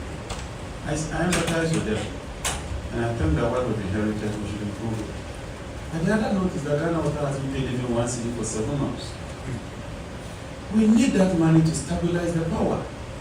If you don't pay 1 cedi for 7 months, and it compounds to 1 billion, the power sector will not be stable.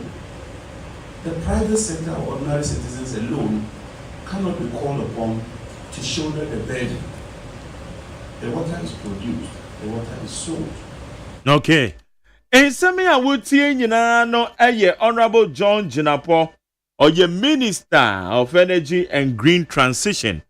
Na yanyina mankane ne ehwama ne board de mayen. Nana Amwesi the 7th or your Executive Director de ma Institute for Energy Security. Yembisa na wamona ebenyinam ahwode mu nsensam na omunimdie ewosoro. Nana mache Major Doctor, you can wait if you like. Etie for the pana bacho te sen Adamanti ye. Ye dance ne bra wanya maye.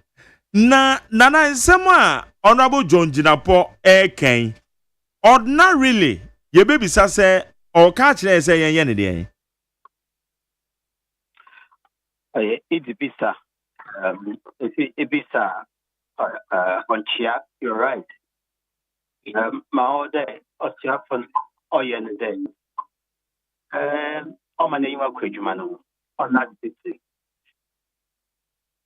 Upon court. Sunday, in the evening, day. Or but a great do nothing. Problems are our animal in some purpose in front of.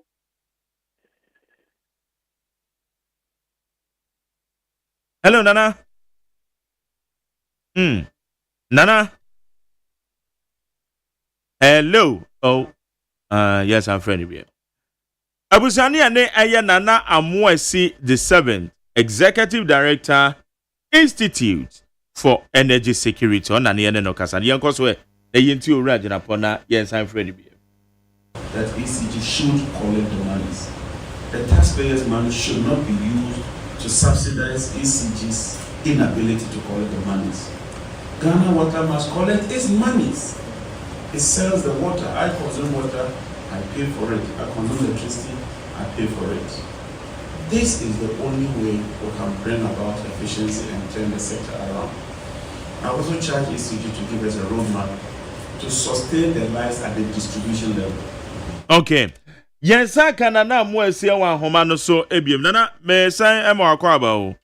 Major don't take my time. Good. Etime pacho yeti o na wo kire bibi mu. Dia mi bisa asese no.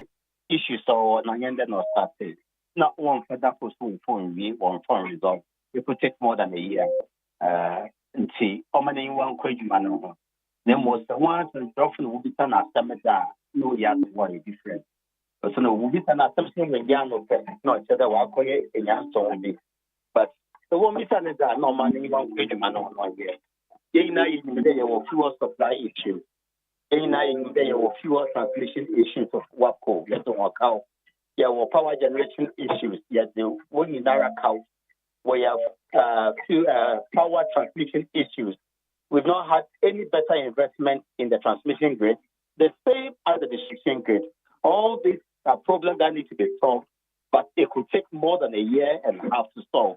I mean, reliable power supply. Not until that is done, we can't say that there were reliable power supply. Now, you're this. The Kanaka used to give us what you're going to solve. But you won't tell them more say. That's what you won't tell you. Not say all the other utilities get a fair, payment from ECG. No, you want to say, Piano, background day, in a kind of Ochinado. Okay. Nana yebisa says so. Osi here 1.1 billion near their top from one ye de be power ye generators see.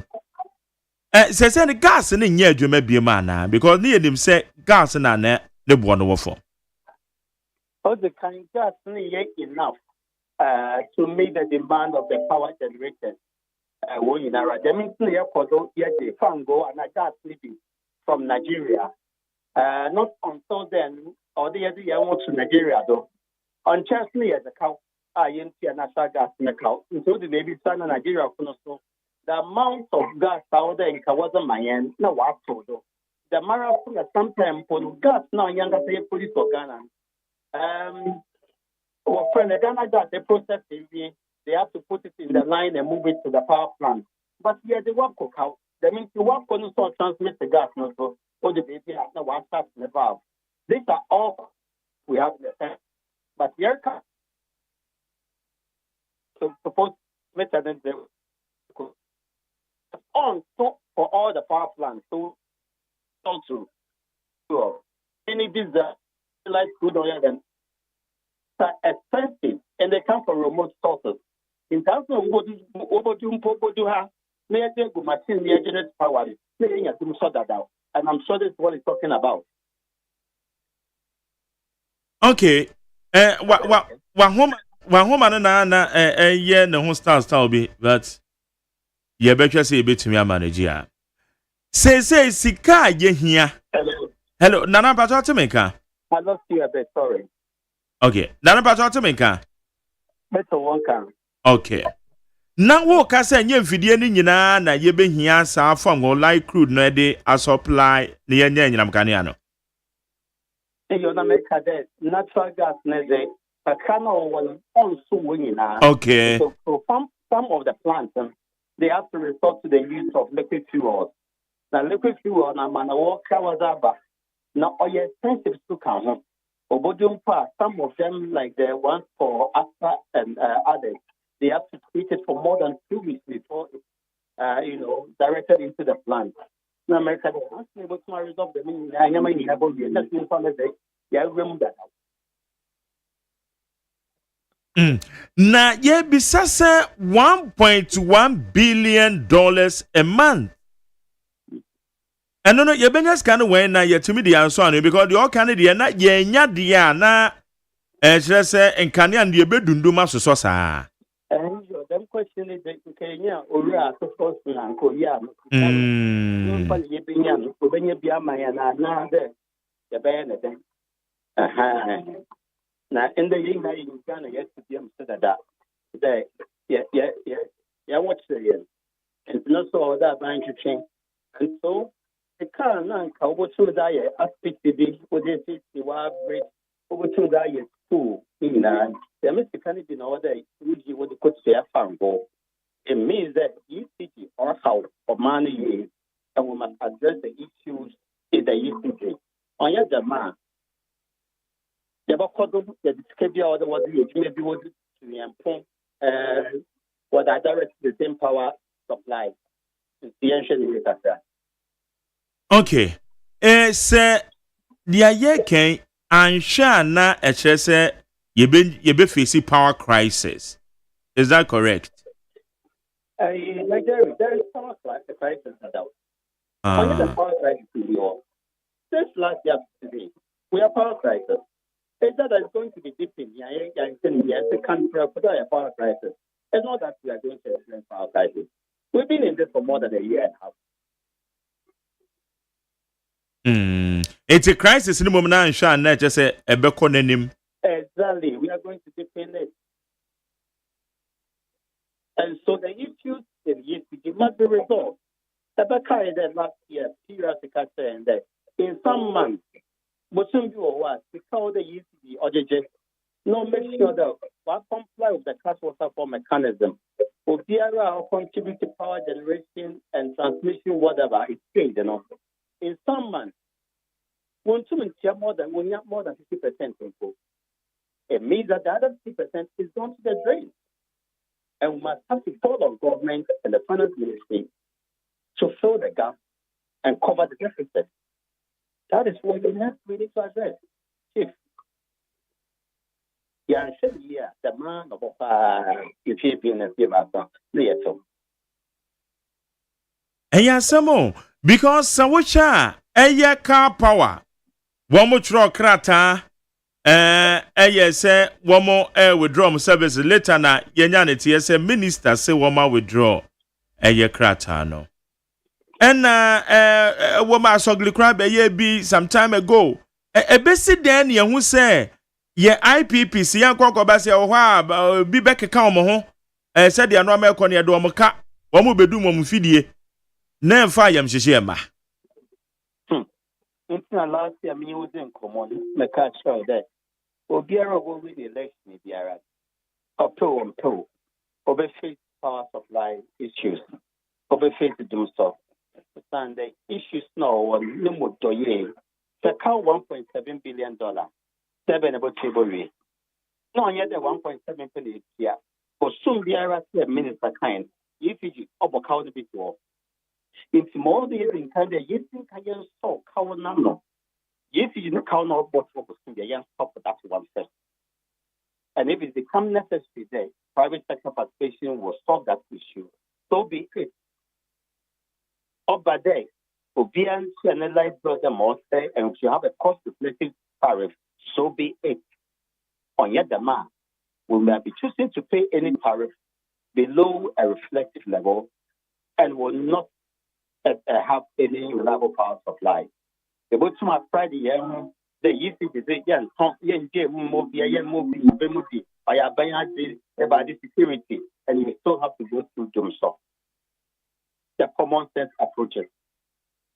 So binding to get the most. So when I was now the one shed, you see the bosses who get them on fire. Introduce private funds. One more time, Chief Jerry or Sika or Gimbia. Woman, the crime of a movie. But Sunday, you saw that I'm wasting my Jerry. What would cut a share if the man will be passive for friends and shareholders. Yet the evil we even want to have a seat at the table of discussing and decision. Near police can I dash the normal buying. Yen experience either him ya bomb bank. Ye didn't for either him ya bomb bank. Because for some people working on for what their name becomes. But the Moiti family, the Nigerian family, I'm sure that they want to protect their name, protect their reputation, their image, their experience, and everything. That's what private sector does. They will also introduce the needed funding. Because here, in people probably we've not had any major investment in the ECG. Great. Transformers that out, power lines that out, Nara. Eco-Grico, so the same thing. We had opportunity. Thank you. Able use them were friendly. Then private sector here was a miracle. ECG one arrangement. You could be any matter for see the Mister Australian. Since we lost that opportunity, in Canadian friends and so the losses in ECG is increasing year on year. From about 18%, it's now around 32%. It's 70,000 megawatts within my ECG. The ECG cannot account for about 30% of it through technical and commercial reasons. Then I know for sure that I am not dealing with the right business and the right people. So private sector participation is very important. My dear Rebecca, I then an answer. Railway workers, they have made it clear to us that they need private sector participation in their business because when we are buying up with saying, a year train you save your swap for no one day. Then private sector participation I'll give two more for them. It can sit then on my habit one very necessary. Because I want a problem no one. If you want a problem no one. Okay. Enti say na say privatization san komono. It is say yes I can be because your man penny crack can say nya na dwemu say opese or privatize ECG. And now ministers when no ka say on also the privatization ya bem. It in kwamano aya dwemu kesini ni o. Jerry, enyan yan sa timo ICT. Wo friend I yes. Also ECG privatization, no, so ECG private sector participation. A privatize that, not the IGB if you are buying anything. But if you allow private sector participation, not a Emma Pima, and Crankford today, you know, you have the NYG movie. So ECG will still hold a stake. Not private sector will hold the stake. So these are the two differences on your pay. Enti bueno say enyete yebe kukuru ECG ni nyina de ama private persons. But ankra for no one bebe mu bia besom na ECG famwom na ankra for no so wo famwom. Exactly. Na fi IES no ye mpan ye broni. Yeah. Ye bibi. Oye bibi ni Ghana ni. That's what we are looking for. It's in the end the Ghana plan ye ba be ya di. And we believe that Ghana for experience that what that boy ECG. Ghana for was the car what that boy ECG. Yes, participation, no.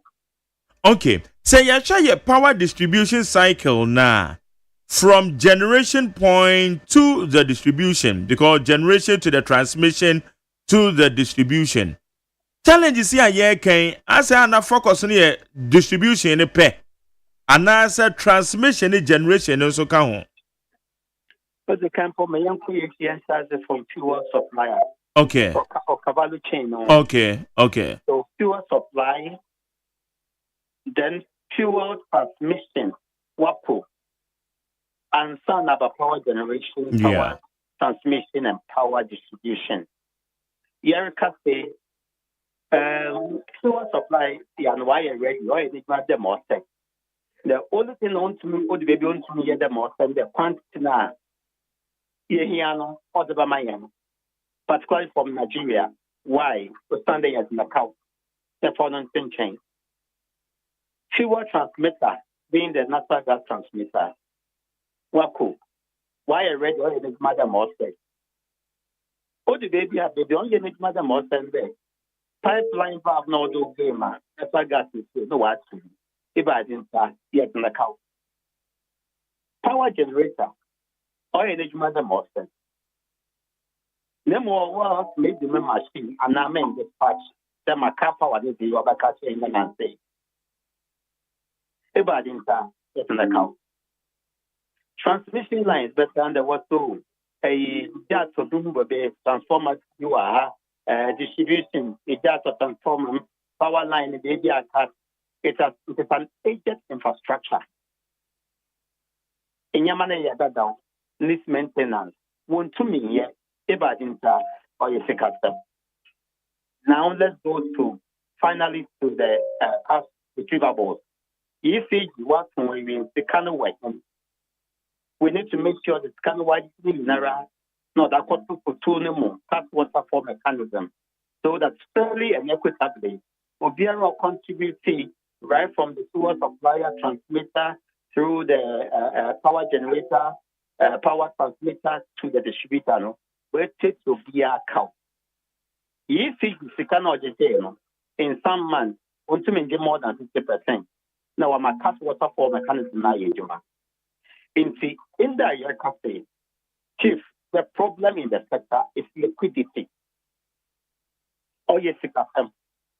And as we took this kind of year, will have been able to reach through both the transmission and the distribution grid.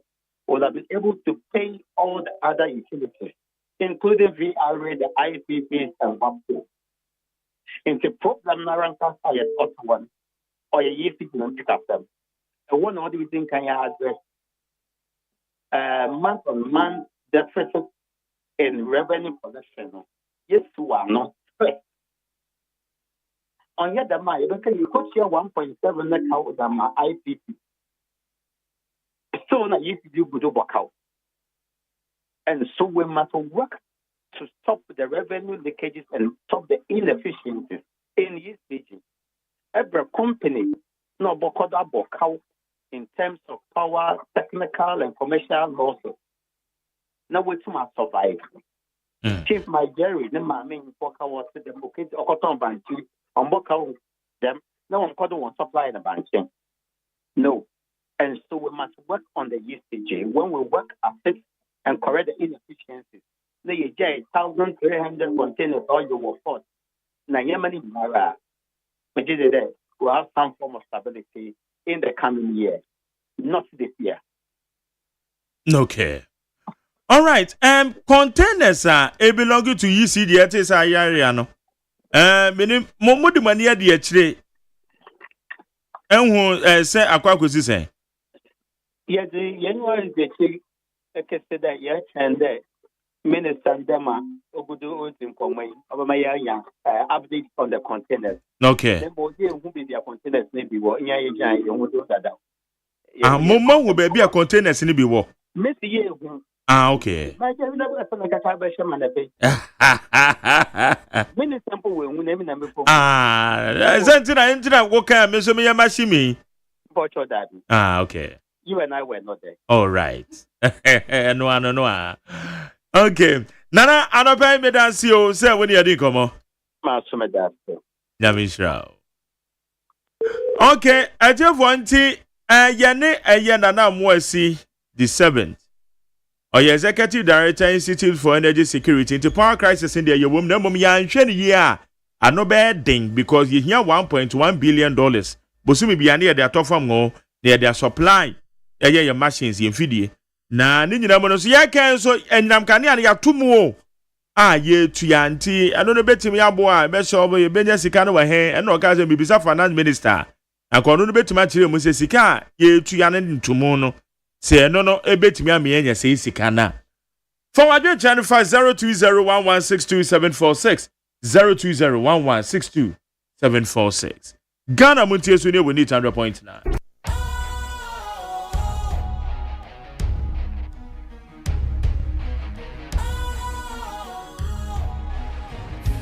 Cool, fresh and trendy with a new look. Makes you feel real good, that refreshing vibe. Satisfies you right just the way you like. Do you know? Do you know? Do you know? Ain't gotta do it alone. Specialized anytime.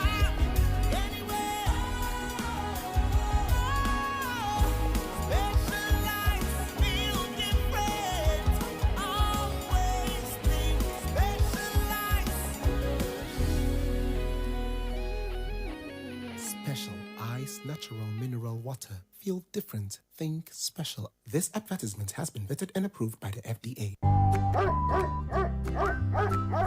Efie bia beye nika na ejina busue wo mu na mom ayonkofa ye da ye ne yanyemu a ye ne omutifie ntem etimi mafia setena ye nika soronko ekoba ne sa no baba be kan busua ne ho prekope enunti ewose ye hwem omunyina pomudin mu na sanso be ye hode a na eye Drew's Pet Foods, Drew's Biscuits, any canine Greek dog food ewo hoi protein ni nuane no ebetimi aboa ma okraman na nyine kama ahyemu ba sei be enunti abribia na wo kraman no keka ne ho anigye mu Pakro Ghana Limited and the Drew's Biscuit any canine Greek dog food abedwaso enunti kope bi akira kwan sesi a manemu a wo kraman no open the dudu mu atua for Pakro Ghana Limited ewo 0559 274 381 ana 0559 795 432 FDA Ajedwedie nkatwe atum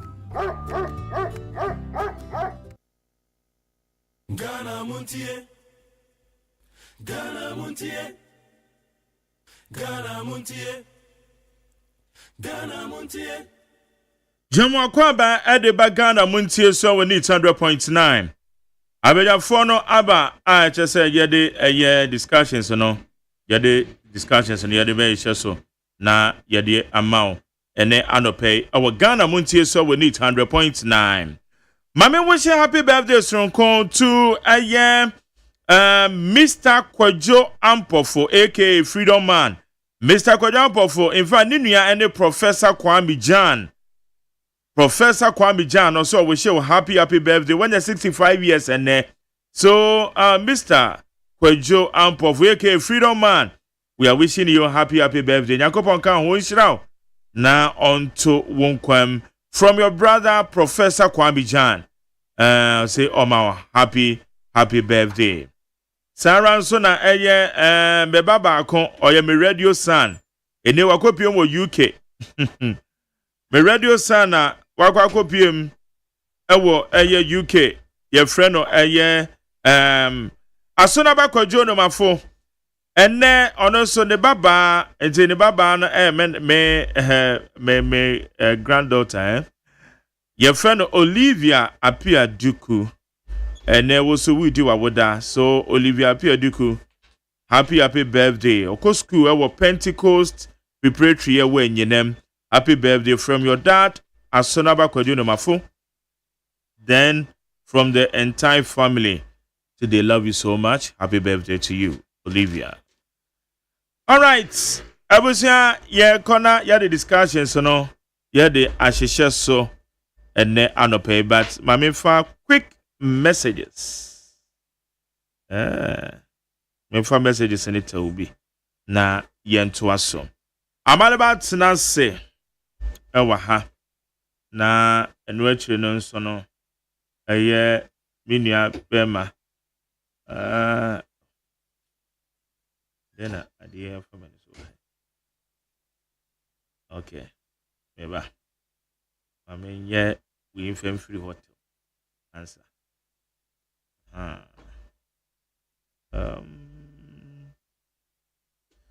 okay maybe my main kind messages we na me call a year with your phone home when said good morning to Mark Jerry, tell the energy minister to come out and update us about the missing containers and stop bragging where your PSO the free UK and no na me krana BBC once and not pay because na ye pay updates about some missing containers no. When say Mark Jerry, Central Police has started decongested the hawkers at the pavement at Cocoa Board and bravo to Drivers Union. My name is Nana. Yeah, menyanity say one mesres radia wo kwan ho ne ade no. Udu kanation no ne ade yes immigration officers. Eni abere omo pam wo di free kwan wo pa na no pay. Enya asem ketu ho me hu videos ni be ne ade. Mesha Kasante say we thank President Mahama and Chief of Staff for forgiving Lawyer Sami Jamfi because I don't think he did anything wrong which he deserves to be punished. Or is there any law in the Constitution which says that nobody can share dollars in the country? Even summoning him alone is a strong warning to all the appointees that President Mahama will not tolerate any wrongdoing in his government. Unlike Nanado, who shielded and prevented his appointees from investigations. Which let's say abai papa. We also urge the traders to let the current exchange rate reflect into the pockets of the ordinary Ghanaian in order to bring relief into our system. We are Mesha Kasante now. Where's the Jerry? Salam alaikum to you. Afena Maken doesn't deserve to be a minority leader. Say trouble, but rather trouble leader. In Tazon Africa, also we thank God it's Friday. In life, you can never escape an eagle eye. We need to be one accord, industrious or hardworking, in order to achieve better for Mother Ghana. Stay blessed, wonderful Mark Jerry. And now, ODSC. When say Mark Jerry went to zone at Mark Jerry, please ask the electricity company for me. Since December, many of their customers can't buy power due to what they said is the meter has expired. They have connected my power direct without paying for. This is my worry. And Mark, I've been to their Adenta office for 8 times, but I was told no 3-phase meter. Now I'm tired chasing them, but one day they will come in my house. Then you hear from me. Kofiana di free Madina. Kofiana, the woman say prepaid meters, So when a problem or prepaid in one more to me connected. Emma we use I want to prepaid. Nebo me kada bogu. It is a beya. Na ka wakwa aboabo sikana no na ye kakra because prepaid meters e ka no bogu ho and na nye illegal. Woma ye bi pen e dey am some time ago. Ye nya challenge but one mo ye direct. Direct doesn't mean say you are not paying. You are paying. You are paying the cano e bogu ho the amount. Nti aboabo sikana no. Why? Wadaroma. We say what a wonderful world as His Excellency John Dramani Mahama on his thank you tour and assuring his people, the northern parts of Ghana, that as soon as possible, various roads and infrastructure projects will take off from the big push funds with 14 billion cedis being secured. The opposition MPP is rather fighting among themselves and no clear leadership direction in their thank you tour. His Excellency JDM is alerting Ghanaians the joy which is coming, especially when the dollar, fuel prices, iron rods, cooking oil, rice are coming down giddy. Fellow Ghanaians, we have no choice than to support President John Dramani Mahama. Lai Baba or the Free Madina. With TK the Free Spintex or some Jerry, forget about this micro minority. They must, they just want attention. Eric Wagubu did the free a year bichim. Also, if President John Mahama can clear Sabi fee, dollar gives saga easily, he should clear the Chief Justice too. Greetings to Adwinkese John Buadu. Chief Justice the end is having approved national say. Wafake no plus station said dollar man Sabi fee, please. Where is my own? Also, Chair John Buadu, the incoming national chairman of the MPP. When say McJerry, if government is serious to stop galamsey, they should set up toll-free numbers so that people can report illegal mining. Possible to the Sydney, I'm saying toll-free never home. When say McJerry galamsey is going on as we speak at Achimesum, Kepiase, Bomso, Kukubi, all in the Kwaibi Brem district, Abomosu, Kwabing, Etiwa district is west, Kwesi Owusu the free Australia, and all the other. When some Nigerian Kwabena, the gold bar and US dollars 7 or more containers, which was found at Accra Sapeman. How far is the issue, Uncle Ebo? And it be Samin. When some Nigerian, we are told, or we've been told, when you die and go to heaven, there is gold and enjoyment. Those teachings are for slaves. Bright Eddie Free Belgium. When the message be a so for be sending me and come on kind of avocado. Masaudi had the free commercial bantama. Also, the looming power crisis has caused fear and panic in the country. We are urging the current administration to act immediately to secure fuel supplies and stabilize the power sector to avoid plunging the country into total darkness. Where say Canada, Japan, you can never become a president because you don't have the qualities. Something like, oh, why not church was added at with? Or parody for whom also condolences to the Swinkwa family. why you question. Also, we told Ghanaians that NDC and JDM can rule this country. Look at what the energy minister is saying. We have a long way to go under this government. So it's Honorable Brian Achampo. Thank you, friend. Also, we thank JDM for pardoning our future president, Sami Jemfi. See no more, boss. Enoch Asamaika said the MPP unnecessary noise against Sami Jemfi is a total bogus. It seems the MPP are not serious in the opposition. All their reactions shows they just wanted to divert our attention from good governance we are enjoying today and clearly shows the MPP are the biggest enemy. Where's the Kwabramafo? Very hilarious. Where's the McJerry? Good morning to you. Thanks for your excellent questions to Mustafa, as you always do. If Sami Jemfi responsible actions, PP, NDC will not let go. Whoever holds public institutional appointment is being guided by a professional code of ethics. Therefore, there is the need to probe Sami Jemfi for the act of gifting dollars as showing off in public. We comply with regulations wherever we find ourselves. Also, for UK. We see if we need so much money to solve our problems crisis, then how come the MPP was able to sustain power for that long?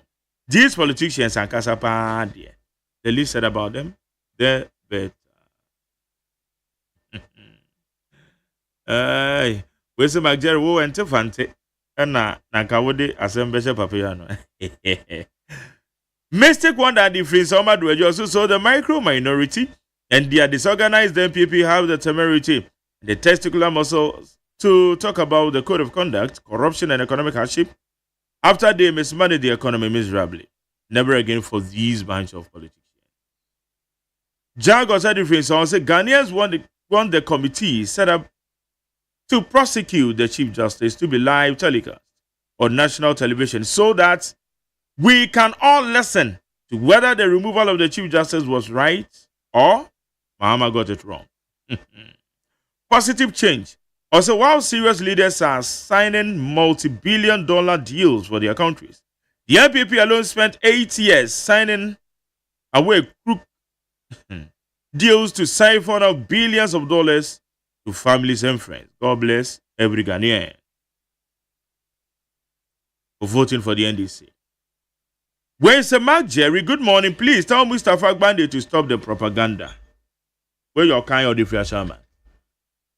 Isaac Obing, member of the MPP communication team. Azay, match say. Nyamiadomo Jerry, na pachapo mo. Nyamiadomo ko me hoye. Good. The charity for so. Eti for jo so papa. And na Kingsley Haruna Amaleba. Amaleba match say. Papa J, me no nanti yache. Me din ye Kingsley Haruna Amaleba. Haruna Amaleba Kingsley. But there is a last one which always remains silent. But in any case, I remember Kwedu Kakra. When you say last week Thursday, na my birthday. Minimum because of all people didn't wish me on your. So tell the listeners and the viewers, say you didn't tell me because I never knew. I don't need to tell. Say last week Thursday, your birthday. When you say, "Oh, catch them here." Meanwhile, what about Accra Friday? And so, what about Friday? What am I going to do? But and I'm diabolic in tea. Mashada. One Casano Friday, no about Friday. What am I going to do?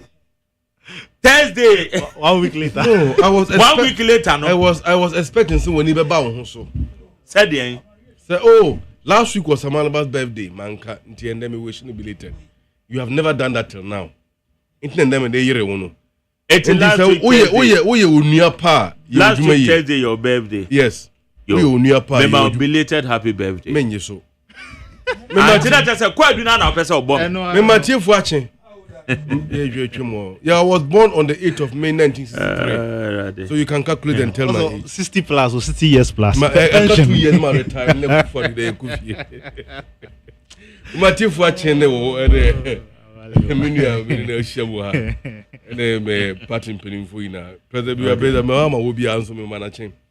and the last Sunday was Mother's Day. And Mama Lodina or Bapa. Maybe I will be an watching. Or say Nadia Nibio. Or the nature Kolebu. A man no more maternity order. Or more bills a problem clear Emma no so from Omohono Ekofi. Into Yamane money yo. Na mention about Mumpinfo and no Mampini Junior Institute.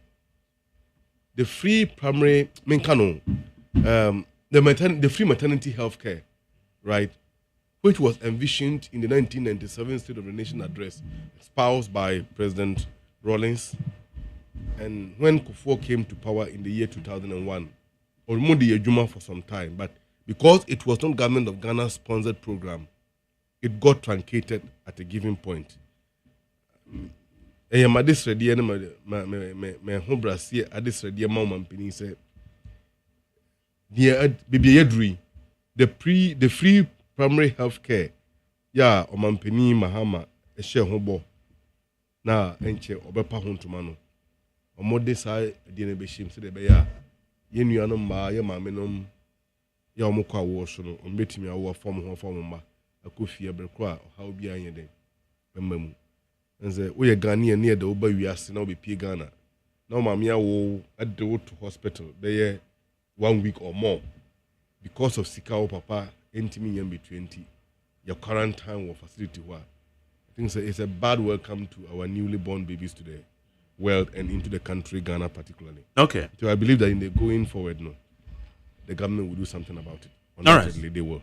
But that's I say, make sure I say everywhere because weekly retrospect that which in some SEC and there are 20 pies some fee in some most of my party and more Momra for press conference they kind Momra for press conference they to me in my party and casa. Didn't I found I feel crowd there. They told me and say more petition to Shraj OSP CID. Why, DNS? Any other issues? And mentia Minua Solomon Asante. Na me wishing the world exams are good so training couple man in him dear. Na unti me and passing the papers in na. Na Mr. Son can enchia your godfather your war Okankwe South. Mr. Odate baby will be an yada wase ewa kumapa ne odoa ode boa community no. Nye obia all factions ode boa netema owa ode boa Ghana for more or how muni ehiemu Nyankopon shira no ma akomapa yenim se enema bebre achia mom but yenim se akomapa woni into no because wa aye there so ye now the boa na constituency no my Ghana akonenim na metia national executive na metia regional na constituency executive na mentia minua bema David Tescon Vice President or Ghana or Accra Technical University or yen who born who modin ye pant ba menchia no na me mane mo e wo dwumedio na me mbra sami jemfi hu sem no sami jemfi hu sem no asema some way the anti America san yes there's a young guy yenyina yenim se or promising future or we school ejuma kakra ye no the brabo si also obey politics e dia boa NDC na ehun sunsanso no bi so aka Ghana intinka yenua sami jemfi onya appointment yi so no niema matete nkrofo a in the year 2010 2011 de bani nyina awmo ye 10 for no nyame adombo a wetime police strings abebre na nya CEO ni deputy CEO ni we no nanka de oye de aboa youth ne de nka ne kwan so ano no kosi se ono a ne political life se na wa fan krofo esi paso ne se na wotwi omofom se na wa accuse bi mu se na we use nsema ensem fata sometimes no host ne create me twina dreams so ne worse sometimes no ye den so betime bi wa no de aka no Sicilia da pa nsem yi kra ba se na okasa fa ho one man investigation Sicilia da pa akasa call police station e call report here ne ehun investigation e call one train crime and original CMP so TV so e condemn minister no na ne hun sem aba na sometimes no very difficult say untimi nka ho asem so be ja ne tra me de nka minya mo dia nka I'll be very slow in talking about it but looking at sena NDC for communicators na fasem no ne sena omobo defense no sometimes it beats logic. A broad yes, so because excuses somebody ma say or adoye or the support or genuine support at the man. Sometimes we be say say na guest see really agrada na o chena de no. Is it a genuine gesture na or de boa no say agrada ni binti no de boa na say den. Dabi, but some of us weren't surprised say president no akle no because we knew say Sami Jemfie president in darling boy. Na so any darling boy na bibi sa ba kukom no be friend no ne din komo na o metwi nim kakra na say o ma pampa ne kakra ka tensa ma ne yebie nti it wasn't surprise but okofoma Jerry in some ankrofo ebisa ne some ankrofo ka ne say anamo a president 2 year the chief of staff so 2 year no akwa ye anamo a o metwa to ho no ma ema every NDC appointee an opportunity say ono so beye eniema ensemfa at least baako na ovia quickly we issue apology because ye be pardon no because social basis omo dey pardon Sami Jemfie yamaya so ate say because we issue apology wonu no ho wa ba apologize no it's one of the reasons omo gina so omo dey edin ho eche no inti se echena ekokoye any appointee Sami Samuel Kujato Ablakwa and now say any government appointee then the question is quickly also by apologize so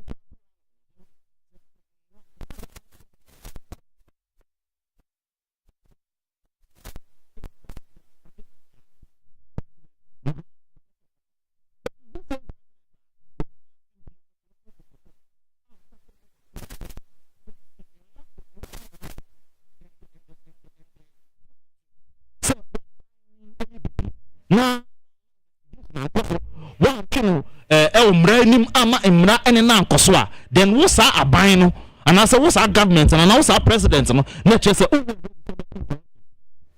unya ready say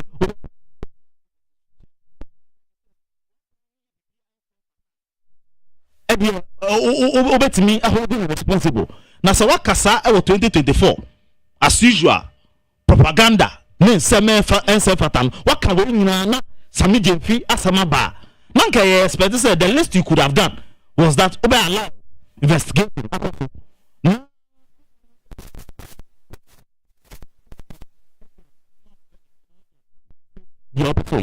Now investigation and koso. Now say CJD Chief Justice di beda with him.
Kakra near the DSM. Sami Jemfie no can you because they be me to match $100 is I say $100 no my last dollar yes but there's Sami $100 so and I may say me the yen faton the fact say wa ko change they say wa pack dollars go car book and I make any assumptions the who on came no enye oyibio na bebre so ku ho oyibi na bia ka e wo ka animu it is a bia ka na oko eyie Now for Saska where they are 2K. Now where you be now the child. Only God knows that the whole day baby I'll call you and your man out. We can only infer from the action. Cecilia the person by yet to be can crack as the bed I say nim paso the to form Eddie Bish ye can and no evidence ben and ever. It is something you feel some yet we are not shocked the president in a claim because as usual the clearing agent and him from 2012 to 2016 on one ban on society. Say mo dear why no clearing agent Pro Max. Say wa shen anything. We were clear no. Oh, so clear no say we apologize there is no need say baby bia fa sami je fun. Wa clear no. Investigation bia ankoso. We ja no. And on na chen. Onim dear ehwehwe aso. You said 3 months to 4 months ni na start $10. There 4 years ni be see. You just say started. Now you make sure say Sami Jefi over start about studio abi. Because only God knows media houses ni bia. Say omo ye NDC for bidding no. Sika omunya. Only God knows media houses, bloggers, social media for omo ye Sami Jefi ni NDC for bidding no. Sika omunya.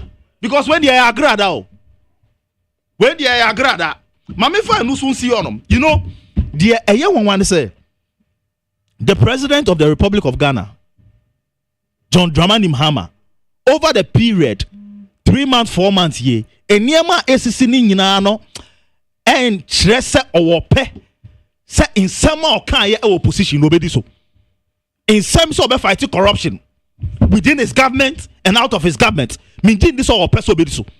In some say we launching code of conduct any first time I launching this is about the second time I launching. On you already say code of conduct ko kan no obedi so. And as the government officials ediso. Because Osha Niama for the Nina. Yenina wa hanom. And NDC for take you over. Almost a oral team.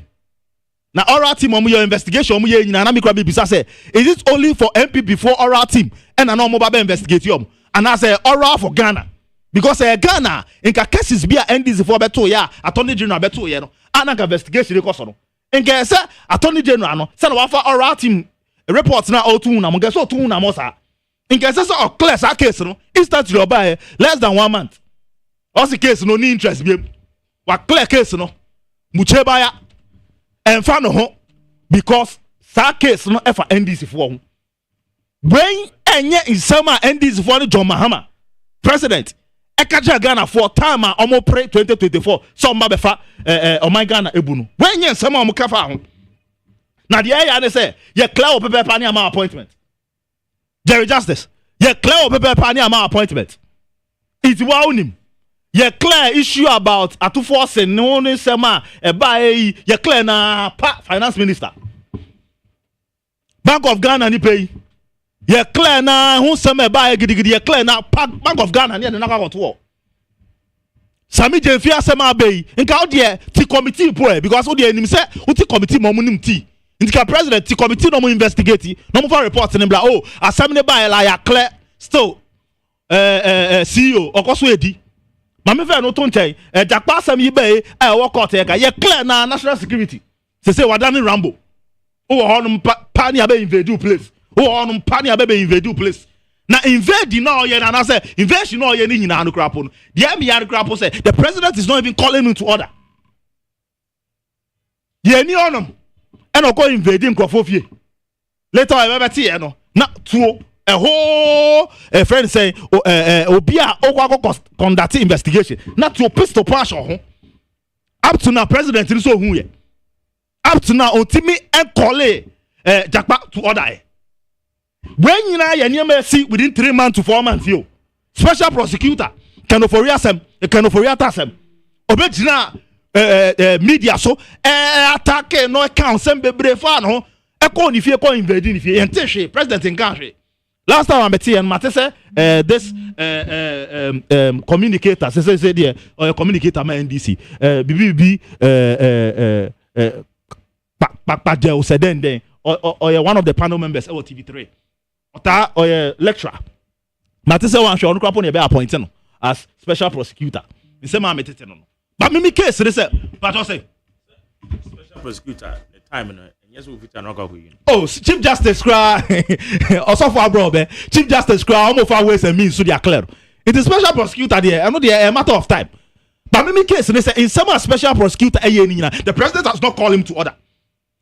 Yeah, wa and under the NDC, Felix Ofosukwache, and try whatever it takes to make sure say ambulance ni car go some bar or airport he will cover it up. The inconsistency a buyer on the Facebook account, the address on my name the president has not been able to call Felix Ofosukwache to order. Then I make us suffer the inconsistency and the credibility at NDC. The president Mahama Omelusu ene Sami Jemfia Sem Ababeka. 3 months here to 4 months. Eye one say NDC abaya omuka say omo ba whatever it takes they'll make sure say hold the government appointees and including their even government hold you accountable. Then they say okay. Now me dem say everybody we here no. Bibi our social media Jeremy hu say we hu a Ablekuma North assemblymen bia omo kokoto aba omo reject MC ya na president are nominating omo for say to the collective interest of Ghana no SAS MC will not serve the interest of Ghana to omo reject no video na cover and it say ya lucky sir assemblymen or an assembly members no as a demo because some reject president ni nominee. This is the state on mine to the extent say your own right of voting, your own right of speech, your own right to legal redress. The NDC as a government and the president is sitting aloof. The president is sitting down to allow this bad behavior to continue. And the Army said the vice president has still not spoken about all these things. Within this 120 days, vice president, is she really there? On a vice president, the office anyone man vice president chief of staff are working at the vice president office the spokesperson for the vice president man vice president office you closing na say allegation na oko market omokano. Is it true sir? And say do get here say all vice president role na and that's not correct.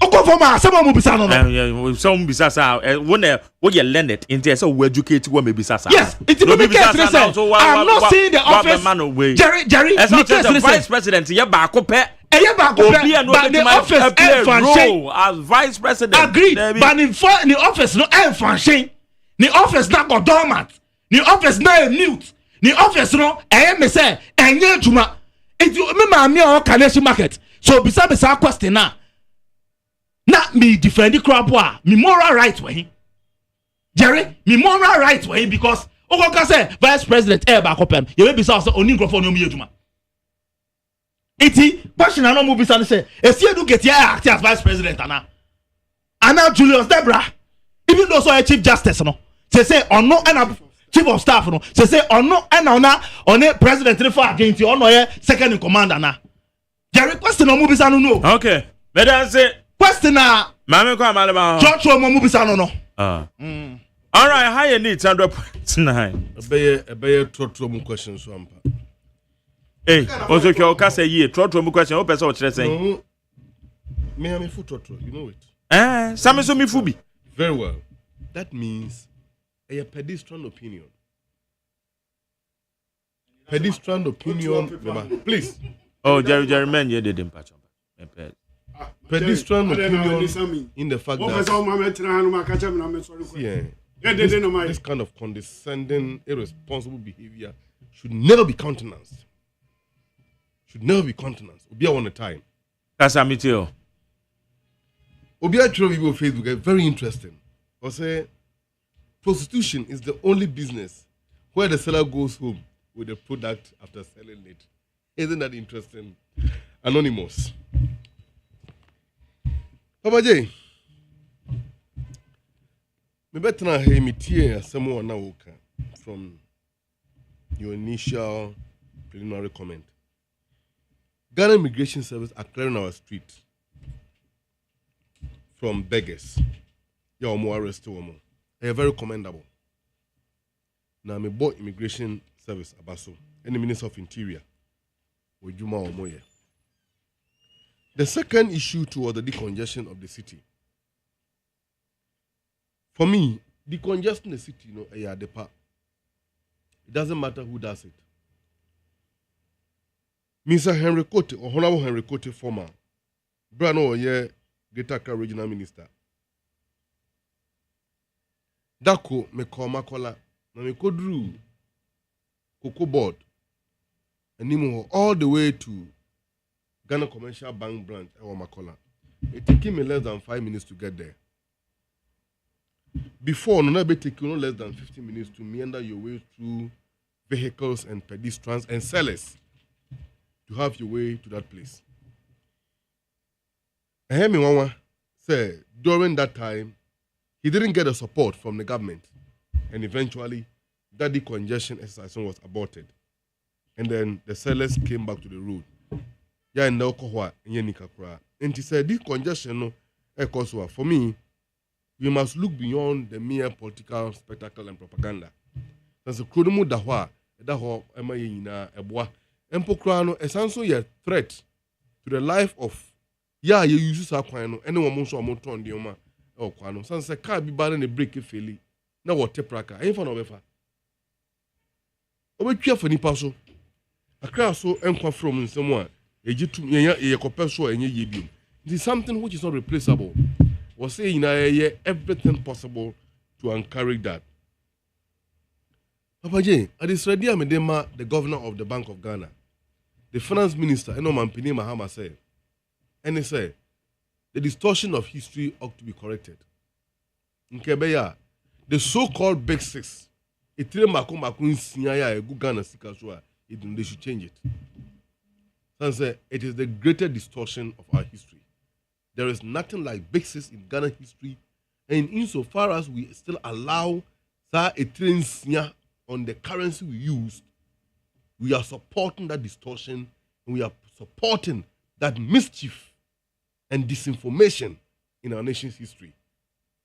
To mampeni, ahobrasiem and mpenimfo, ne mebe ya adwenya, ebra so se Ghana sika no, ebesesam. Dia medeka ho biom, and say na otwi ya mu mampini suma ne soafo a wohwe Ghana ntem ene amama mu nsam akobadie so Minister of Foreign Affairs onimuyamfo okujeto ablakwa na shibeje ni owo Northton eko UAE, United Arab Emirates.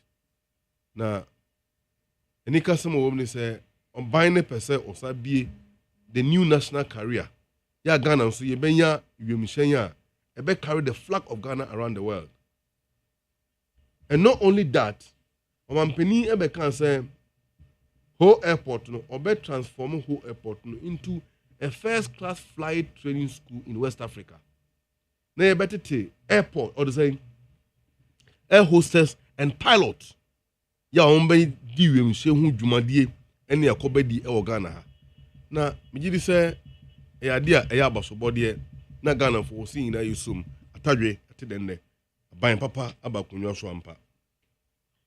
Omampeni Mahama asatoa ne thank you to no so na otwi mu so kopie atifido atoye mantemeye Upper West region.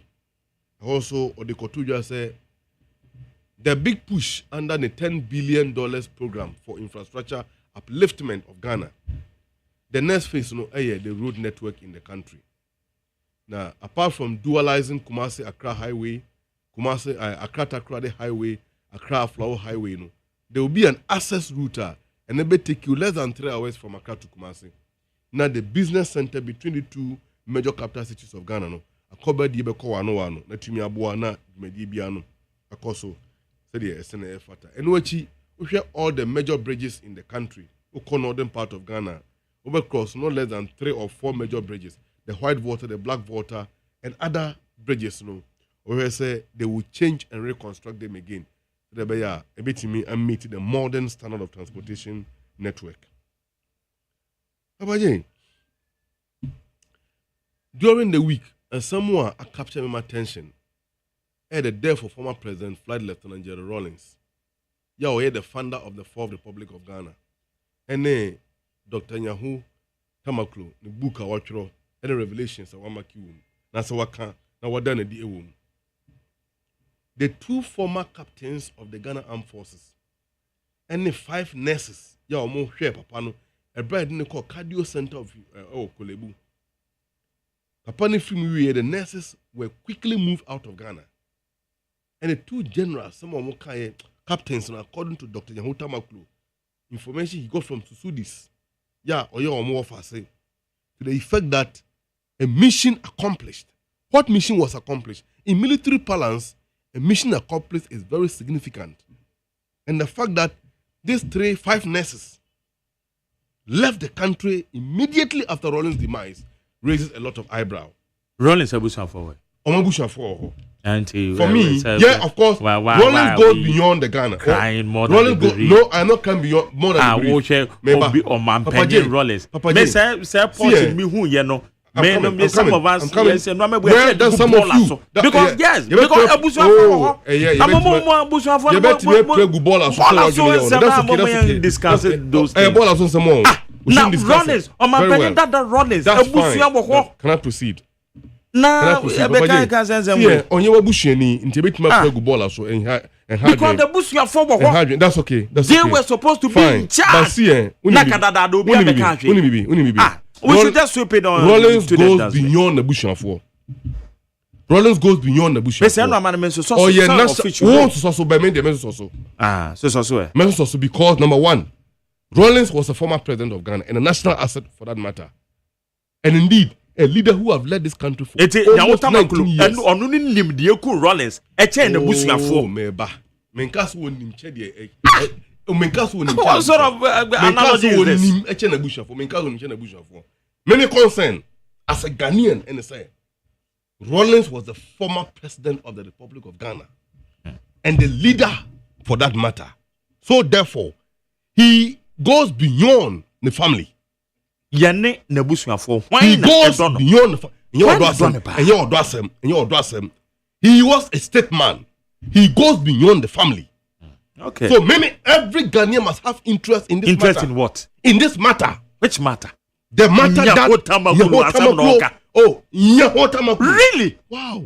Really? Really? I am so shocked. I see. We were in this country. The family. When or how our family now come? We were in this country. Eh? We were in this country. When the MPP accused former President Mahama, hey, what did I say? For the what did I? Please. What did I say? What did I say? Don't turn the issue to be you and I. Yeah, to be me. I'm saying me and my program. I am not addressing what you. Did I say? It is an issue I am raising. I haven't accused you. Neither am I alleging. And I will say we were in this. Now, what did I making say? Something unsubstantial? And I'm not saying I am giving a source. A credible source for that matter. And the issue I am raising is that Rawlings was the former president of Ghana and the leader of this country for 20 years or approximately 20 years. We should follow and then, they still have to take interest in that issue. Oh, really? Yes. Yes. Very, very important. Tama, very, very important. We're taking interest. Very, very Professor Mills. What did you say? What did I say? What did he do about it? He was a commander-in-chief, right? Oh, Mommy has and the leader of Ghana, right? What did he do about it? What did he do about it? What did he do about it? Personally, I will take this matter up myself. Okay. I am going to petition the IGP and the CID and the National Bureau of National Investigations, BNI. It's almost saying from NIB.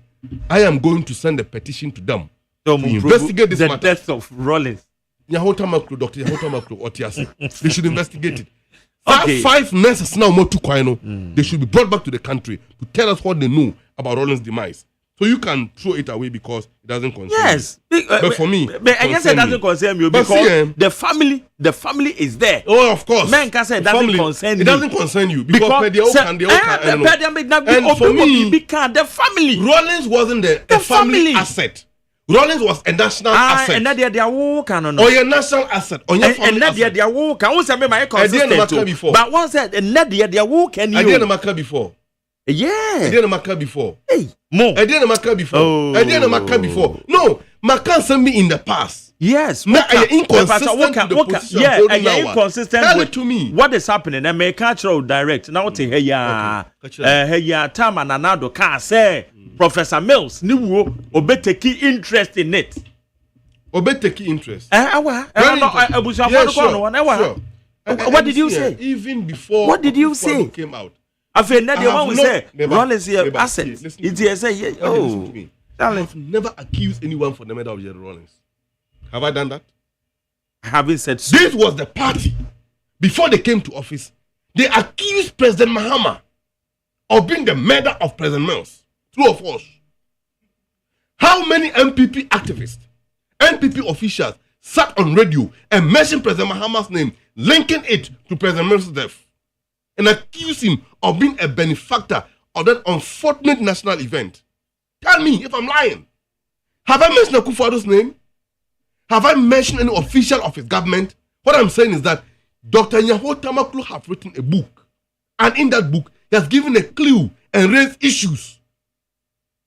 And you said that, oh, and we should throw it away. That's the impression I'm getting from what you are saying. The opposition. Now why? Now why? The family or say, or you're privy to an information. Dr. Yahotamaklo says he is privy to an information, a lead that can warrant investigation. Okay. I also say, Mate, but the another issue too is the strength of the city. The city is gaining day in, day out against the dollar. Now, Mathieu MPP4P, including, I think, well, a contest MPP paying. I brought you issues, so I will leave that to them to fight. Osenya the papa bia NDC abanya, but dollar ne gaining and loses strength against the city because of trade war between Russia, between China and US, and Trump the government policies. Very interesting. If that is the issue and something to go by, then how come the dollar is so losing value against all currencies around the world? And indeed, so far as I know, the dollar is the only reserve currency in the world. And major international trade are transacted using the dollar. Obi Frigana ha eko China kofa nioma na Dubai, for instance. Nipane nko with the dirham Dubai or the yen of China or the dollar neko. And it's a dollar lose value against Yesidina. Inevitably, it should have been a universal phenomenon. In this case, the speed at which the dollar is losing against the cedi, you are very significant. You will be equity against what is happening between China and the United States. For me, there are three reasons which is accounting, or three factors which is accounting for this. The factor number one is the confidence in the managers of the economy and the leadership of the country. In the past, foreign agencies and foreign investors, weekend they have to quickly go and buy dollar. All the profit I'm making within the week in cities, they have to transform it or transition it to acquire a dollar. Other than that, so dollar no city name dollar no maybe 13 Ghana cedis this week Friday and then Friday. Monday, Obeyana maybe 13.5. What lose 50 pesos on the Ghanaian cedi? And the more you keep the cedi, the more you lose. That phenomenon doesn't exist anymore. And it was the issue because of a deliberate capital flight and money laundering which was engaged by government officials. Yawaha and a Swiss bank. Ebe close to the the government of Ghana. The Ghanaian mission to Switzerland. Our bank account in Swiss bank was closed down because according to the Swiss bank, so the Swiss authorities, that account was being used for money laundering. These are government officials. The illegalities in the system have now been dealt with. The second reason is that there is enough dollars in the system because the dollar is being run or is being pulled by demand and supply factors. The more dollar in the system, to meet demand, the excess of it, will eventually force the city of the value of the city to rise against the dollar. And now we have it. Why? Because the gold board over the last 1 month or two have been able, through export, brought in over $2.7 billion into the system. And that is driving. Gold board data be there's a data. I can get the data for you because my boss published on our platform. Bank of Ghana data is between 2003 and 2004. I'll get it for you. It's between 2003. I'll get it for you. Whichever be the case. Bank of Ghana governor. Whichever be the case. 2004. Whichever be the case. 2005. There's no baby. Whichever be the case. Whichever be the case. That's what I'm saying. I'll get it for Perry. So you can refer the document to me because it is there. Publish We've got the Bank of Ghana for website too. Very well. Very well. Bank of Ghana very website. Well. Okay, you can also open. I also have the publication here that was given by my boss, and then I'll get the details for you. The second issue, another issue I want to tackle with briefly. That's why anytime that make up. Yeah. On about late one kasa crampon. Oh, then patch. And it's a MPP for. Say you probably man between these four. The MPP should be the last people to do that. In relations to my boss issue about Bonne na Samia. Wakona ye. And I grada a cotuation so. Ya cotuation so. Was say my former President Mahama, Jimmy John to a command. Na panic, or some some me kayano. Sabi my dinkwasi some. Inti on me born in Chemi. One can year. Man can ye cry. Na President Mahama ono ye ne bonia, the more our form on the more our ben. And NDC4 particularly in Tia na pay no Montini ye. They should know who Sami Jemfi is. And whose student is Sami Jemfi. Sami Jemfi is a President Mahama student. Ope political leader on your vindictive in the political career throughout life President John Dramani Mahama. Right. The more our phone, the more our ben. And this is a major thing. I adopted the attitude of President Mahama. So we are the bonnie or the best child. I don't think the gesture he demonstrated towards Agrada should be an issue even within the NDC itself. Whatever be the case, the outreach, the unfavorable reactions from the Ghanaian public. Emma Same, my boss, came out quickly, accepted that he expressed or acted based on indiscretion, exercising a wrong judgment at a particular point in time. Oyenipa, Same is never an angel. As human being, he can err at any time, which is acceptable and okay. Onipa jini fum so tumwa. Bia ye ko yankopo nima yenka ye born nchire da. Ye kan. Na so yankopo boss no boss asempo. Ama no ba Yesu Kristo ebe science ndua no so. Ehuna mane e de papa nipa born. Ene mpo kura no se ye born a. Ye fa kokuduro emfa ye born mbra ne ni mpa mu nka. Na yo no kwafo se de born be che ya. Empedo se na sabje mfi e jini fum so tum. Which to me has not been a breach of any law.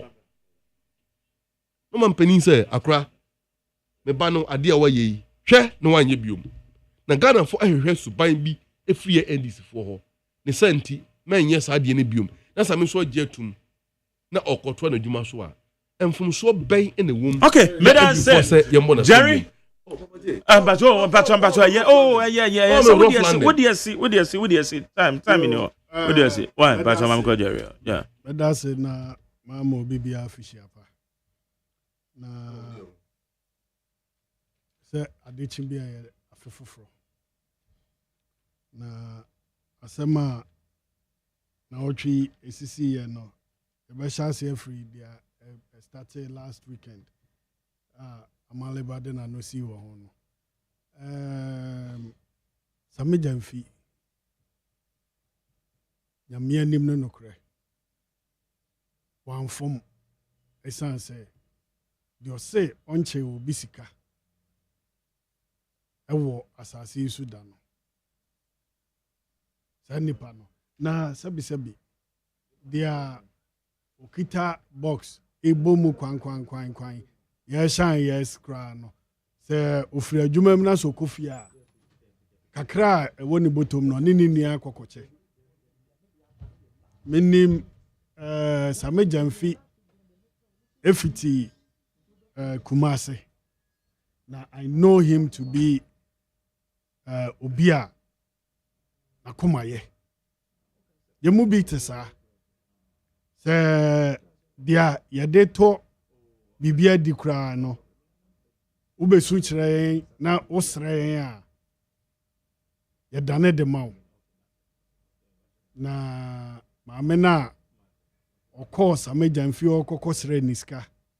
Ofre ne cameraman se oma metwa video no ono na ewo se yede so bobo no na meme ne same a anka me pa ache wie ye na me kra ache pa no e ba ntentem dodo anka me pa ache wie ye na anka me de mani echire pro station ekoko ye complain dia obe video same ka mu hwe ndc for eyem from so bi na saa na omo party na tie aye kitikiti ne katakata NDC has a Jamfi as a fine young man, very promising. That be obetimi abedi jumasum ede aboa aye my Ghana na sesi ya na maami so yede camera kwato ne ka mu a obi ahun se dollars e wo same Jamfi ka mu sese ni security way yenyina yenso enim the rate of armed robbery e wo kroma same Jamfi so ye good for interaction every day and time oni omo edin kita ho otukwan kwa the security is at stake. They say Abrantia no enam kra obi wetimi ato ahye ne so say onama o dollars on the kam akwa ne kro no imposa nyame amfa kwa mu a ebedi nawu enti maame ne the first thing I was saying kasame yes or then ema prosifo because one preso anya ntum se mo me video ne kam because car na wotim no I am a private car ati so obi ti ne fie na de camera wura wonom na wo ye de awope emra ne tia enti no mo mani abra mo kosa na o ma musika na wakoya say no the gentleman can lose his life or anything due to sa act na ma me ne kokko recordo yes ame e won ka mu no and it happens yenyina tesania akwamukafo ehia nkrofo etutu obo mo ka mu gina wo mo esese o mo ka mu niama edidwaneko intine you should not be angry with Same, but rather be angry with the person who invited the camera person. And Messiah ATM commoni be say or the sikana e bosho. Akwatena ne ka mu kra no abuni mu e na o kan sikano. Nti ya da no this sikane ko bosho. Anya say ebia me favor Same Jamfi, but yenyina ye wo no sir, that's the reality then yenyina ye wo sa badaye ni bi me say me free America by last before election akwa bi di ne maame ayi majari ohun da say omo esi omo report to me to special prosecutor say ma che obiska and last week he akra was I is what disappointed in the special prosecutor say who invite him. Who fear how or yere any comma a wofie any 2 a year 2 more free mufie and I'm a 2 me bottom na me boa kakra sa otam na no say committee anya na no so or the camera ko see me so a say abaka say me so me demonstrate sa dey enti aya ya say obi ede akomapa eye obi e papa hwe maame no was osa bossa me krono enti sika na onama bonti waka say 800 na bi mu so edane asem no okronfo e kire say nipa ne kan sika no okan be 20 meba okan be 20 notes ansa no de ma no ana ode ma no ansa no odum dia on farmer no ba na camera na instructing ma omo de be see sameso ninti ama abrante na ntimi areate ana oye din because nka odi na chi ko je ne sika back aka no so be another headline enti ansam na esi ye no so bo kese pa na me catch me nua kuma no same jamfi omomodin an report to asem no no mo investigate dia otwa video no empo na do leaky video no ma me say ba bonten say na tamfo na leaky video who na instruct you obi so metwa video na video no ewo ho iti ni watamfo ya da no mo say ka video na omo leaky no nipa na o say ba betwa video ne kura no oduro na ukura yi camera no o twa video dada no catch us one no I know daddy otapo na chi me ba mama majari otapo daddy ana papa ni pavy way nti adeno minti we wo say omo shada dwene ho no omo planning wo fie no omo be yes ade ana say honoma no omo efa sa dwene no omo ye abrante ne sa ye hwe ye na ye de sa egu emrante ne mabawa animase awo mu a ewo adwene ne nimdi a mo betimi dia boa oman Ghana da ko ana say mre bi a ewo ye ni mu ba ya hwe ya ya de niaman nkeka wan kitinkiti we mu ebe destroy the lives of omo wo adwene anase dem de ede boa ye man Ghana no na say adekese pa wasa akoso ne say papa ya asa obada hia ne biom abisa na de ama ne de ama wo obada hia obi bia biom abisa na de ama ne de ama wo enti sa act no me I am not against say ya pardon no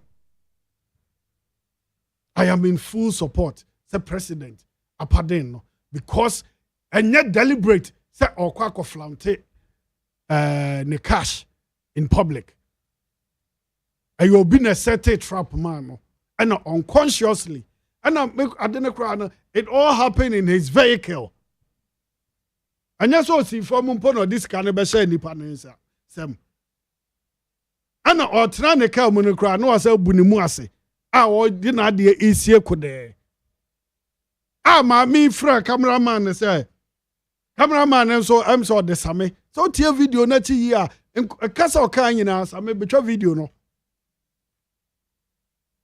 enti same jamfi ne tie say ya ma na ni so ade hu no andum sabre na ebiem sa dollar na ni abre e ba fam den na ebimu a wo mo ense ho ma cheje ho animonyam no wo mo njai do mo ye no it's too early wo mo ntwai na dru September na say December ono ba bia ansa no ma aka say wo mo na ye bibi Donald Trump ene wo mo ni wo mo ye adwuma and you know said that money ay international sika ye di ne ba bia and no at the tariff atotototo near maso and a month for so this time around no oil no one more are ready to fight him. And the president of America and ne omo ani omo dijwa and a create sa problem na ama no an American dollar and ama other currencies and so appreciate it. Enti ne memo bia antena se nje ho ayi. Secondly, omo ya no mo discredit gold for oil. Before I say gold e ba be ye ebenya ahoden ewo na say ebenya ayi ewo Ghana ha say no. Ayi obi na the initiative ne ba ye. At least that man should be credited. The flag bearer of MP Dr. Baumia. You should credit him. Say okay say obi na ye na ma beto aso a. Onfomo ye. Onya bone. Obi onim Ghana ha say untimi say na mo ka say 120 days and now 4 months too early mamo no. The empty na dollar there 120 days and the emoji credit na fa. I know there isn't too early and I said DM pa na economically my year. nti me appreciate dollar mon kama ye former Joma president time na ne first governance no year 2015 hono no do timi ye dey appreciate dollar ne so okoko fa sika and obe pump into the economy dollar what about so about $3 million and odi be wura ayi sa trade nim and peja cedi ne kakra sabre dey na moye finance minister kan kire me adia ben pa no moye I timi appreciate dollar nti sa asem we yem fa credit ma gold for oil ansa na ye wasem fufuru bi ayato aso aka na amalewa asem a osan kan yi mera ho ye pa because majari minu mienu nyina ye na jeje se Dr. Nyawo Tamaklu ewo lead anaso wo information be a say the man was murdered of Ankoma Nabusiafo. Na no book me sure. And I say only the omo no omo ko CID. No more start investigation. Sam kran man. The man is becoming I'm saying probably he's becoming too much. He said someone can no I don't know if old age your friend is remember the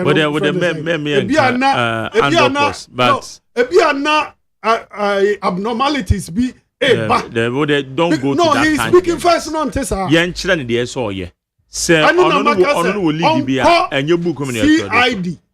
Unfa say so or a state person. Just the American or my band that role or ambulance me cry no the hospital. The bush for can yes. Now we don't have book now. And I make us a probably. Sometimes when you are trying to know more than or more a year there now, that is what happened. And sometimes when you want to cry more than the brief, when you say okay, Jeja Sema, Abamiamane fans, Sanem Rebi, MPP for also ma, former Professor President. Mills, yes. I say, oh no. I want an India Cadman. Eba Bonte, and Obey say, wow, for so were you be. Or no, the onim sending Niana, every move, Yaya Bibia, a chance a natural death. Into the new Saturday is not the best. And you cry. I don't think I say, JJ, or Niniana, JJ Unia, and I'm poor or Ninia Crana, Neyere, and then the Matthias. And a bad member of parliament. Unfortunately, NDC, Muntimi, and Mosemo do JJ, Mose or your asset, or you say, and so Neba, your member of parliament. More chair, you cry, Zoom Lion, Maya de free school feeding, Krama Man Benabi. And so Mosemo drop upon the power, you founder of the party.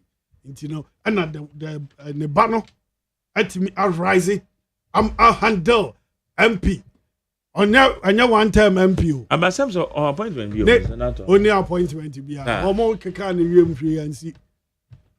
Ain't it, Marjorie? I know na mon concentrating na mon fan mon kosa fi ho. Na mon jade amo eya papa we abeka asem we ya. Papa in fear nim fear kwa nimu.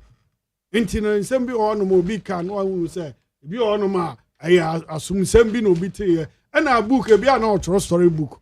E bi na or the assumption and e tro na story book. Now on tro say aye BBSC. Oh, obi wetimi afa say or tro about obi no atro or no ankasa ni tirimu asem. Enti no munko bisa ne mu yie.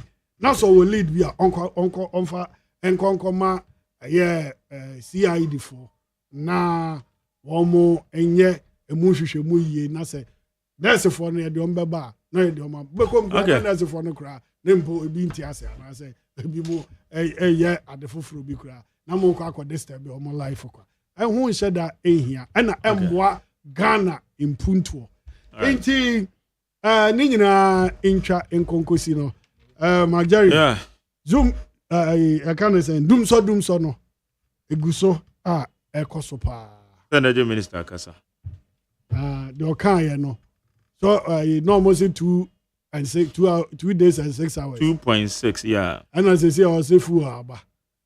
And you know, yeah, now chroma no mon so there baako yam fire nim kon yeah traffic lights no. Now saying over 90% adum. My Jerry will stretch you so it me doom sa. Street light, I check Ghana Highway. F4 Ensa. Womo sector. Ana unim. Nkrofo bi nam kroma no mututu amana. Omo na koso sa problem na kese pa. Say no mututu twa cables no. Omo mututu amana obewane abetu amana afa. O shop ani obewane abetu afa ofia ni mu no. Omo na create sa problem no. Na I say assembly ni nkwa na aya omo activity say fa assembly na ni so a. There are other authorities okwa assembly na omo wo roads highways urban roads omo sub sectors assembly no works they should be acting on behalf of and Nema way Majari Dansoma Junction Highway Authority I think say was almost permanent remedy to Dansoman Junction. Yes, article Dansoman Junction. No. They say ultimately emfa car ketwa emfa ho. Fine. The bia insure toya omo ya no mo de sapeti abegu anom kakra na apija. Insure toya na hono ni nyina na de The problem now has been there for ages. Highway adwuma. Intina either say omo betimi atwa kwanim na omo edegata kese ato ase. Okay, meda say high need 100.9. Ya brana so. Ma memfa tie for me fam kakra. Ko ya fa tie wa akra na. Ebrano aye Pacho adaro ma obe na obodi to we dia man na. Mache my mention say number no is 03022579002 03022579002 0302243 Mache yanko. Olmonya for my Jerry. Yes, I tell. Ya from me abanya mi kasa free ashama zenu. Wede mamintia mi disi ya woko katamanso wala botike. Your money 10 time na met breno. Yo mi dance mamimbo amale ba abaso. Majali mi nyeti ni make me aka say enedie mi bra Solomon friends Asante na GLPG ninu. Your friend Jerry Wusu apel. Jerry yes. Emi say enedie sami je fish no wakani woni nyansa kwan super. Wa dia wote. There's once winning the abekenti na we say that ka say me nyetwi ni. Eso wo minimum pa. Wo minim the obetimi. Majari mami mbona baso. Wo tedia no tika no ye boss onye boni. Eye tika no bibusa no no kocheye. Majari mumayen sum yen sese ejumaye o mampanyi di ase ni nsa no o di juma ni sese enu na ese mani ye ni ko. All right, but that's na said aye die. Mache last one. Yes sir. Majari umi abe majano wana mekase freedom pamenya. Majari yebe mamumbu mami fancy amaye bra amaliba wa studio ye juma papa omunya na nisato biso ana Mr. Jerry yes penny for shena obia tani ayeso ye cheno agia hawa obia obia nyani die Majari kakra ya kan se mahuse afena FPP in penifoni bino sabi edu bedu na bebre sabi wo magi ni fie ase policies in ti ebi decide say omani sabi anya sabi bili ya subi minimu atemu mo decide say ebi mani be fra isu na say fa na o say yetie because atema ba ye ni ade bia mi ka say ye mu bi su ye diobo sabi de mani kokoma akaye nyina ye Kobo former, yeah, Ghana for. Tell me who treat me, I was saying people Nibuami, the MPP Nichina, I was saying this in Nibuano. But I can person Kumunya, MPP for this, he and my common dear, so Ninaka, a baby just for my penny who says me when Yas and Bia, Yaka, and a dog, Ejumadi, and I was saying, yeah, Ejumajari. Medasi. Ana Maje. Oh, no crying to men, Hana Medisi, Medobia, saying, I mean, count home. Say you do media de bro. Oh, me time aso, me bacho, me time aso. Send it to me dance. Na kasa bebre ba okay, o be me. Amana me dance, ya me kan ho. Me dance pa. O pesa wo chia obi di atia ne ntem bia na wo chia wo kala bia. Ma me chia me ma me vida there. Okay. Ne kala no. No, oye deputy director welfare of NDC. Ah, okay. All right. But that's it. Mommy, good morning to you. Jerry? Enemy, my boss, Dr. Mary. AC. Okay. Jerry is of free zones. Free zones. In China, there, Kasiapa, Nkoma, Minia, our general secretary, Edema, NPP, Justin Kodia from Pong. And some number UK on. I'm some called Belgium. Belgium. And Percival Kofi Apalu. The container thrown in Mumbai. And now, you do more usage. Jerry, yeah. Make a crown mechanic say, can quiz out for MONTIE. Your best reorganization, restructuring, of course, or no. Your best na Obibiara, Enfa, Abutre, na yina yambuani to me reorganize the party, no can quiz out. Send a bear a bit to me, Aji to me. Mamenchia Godfather, Namsa Sunchia, Honorable Akumia, Ahmed Atta, and Honorable Dakwan Newman, Omnom past your friends MPs of Okaikwe South. Yankupon Shrine in Anokai. Okay, madam, same. I had a minute to median say, quite a man name producer of the time, but I'm not from my background and I was suffer. One of social media administrators, a question what I'm a boss, my supervisor, and a doctor for that extent, executive producer, fully supported, the general manager Kennedy, Asantio say, Ola Michael, Edge, Entertainment GH, and now all the air trousi, Yankupon. And Kobe Biao. Yabasa, Yamicham Wafa, Bobenak Ventures, or for being a special good morning and happy weekend to you.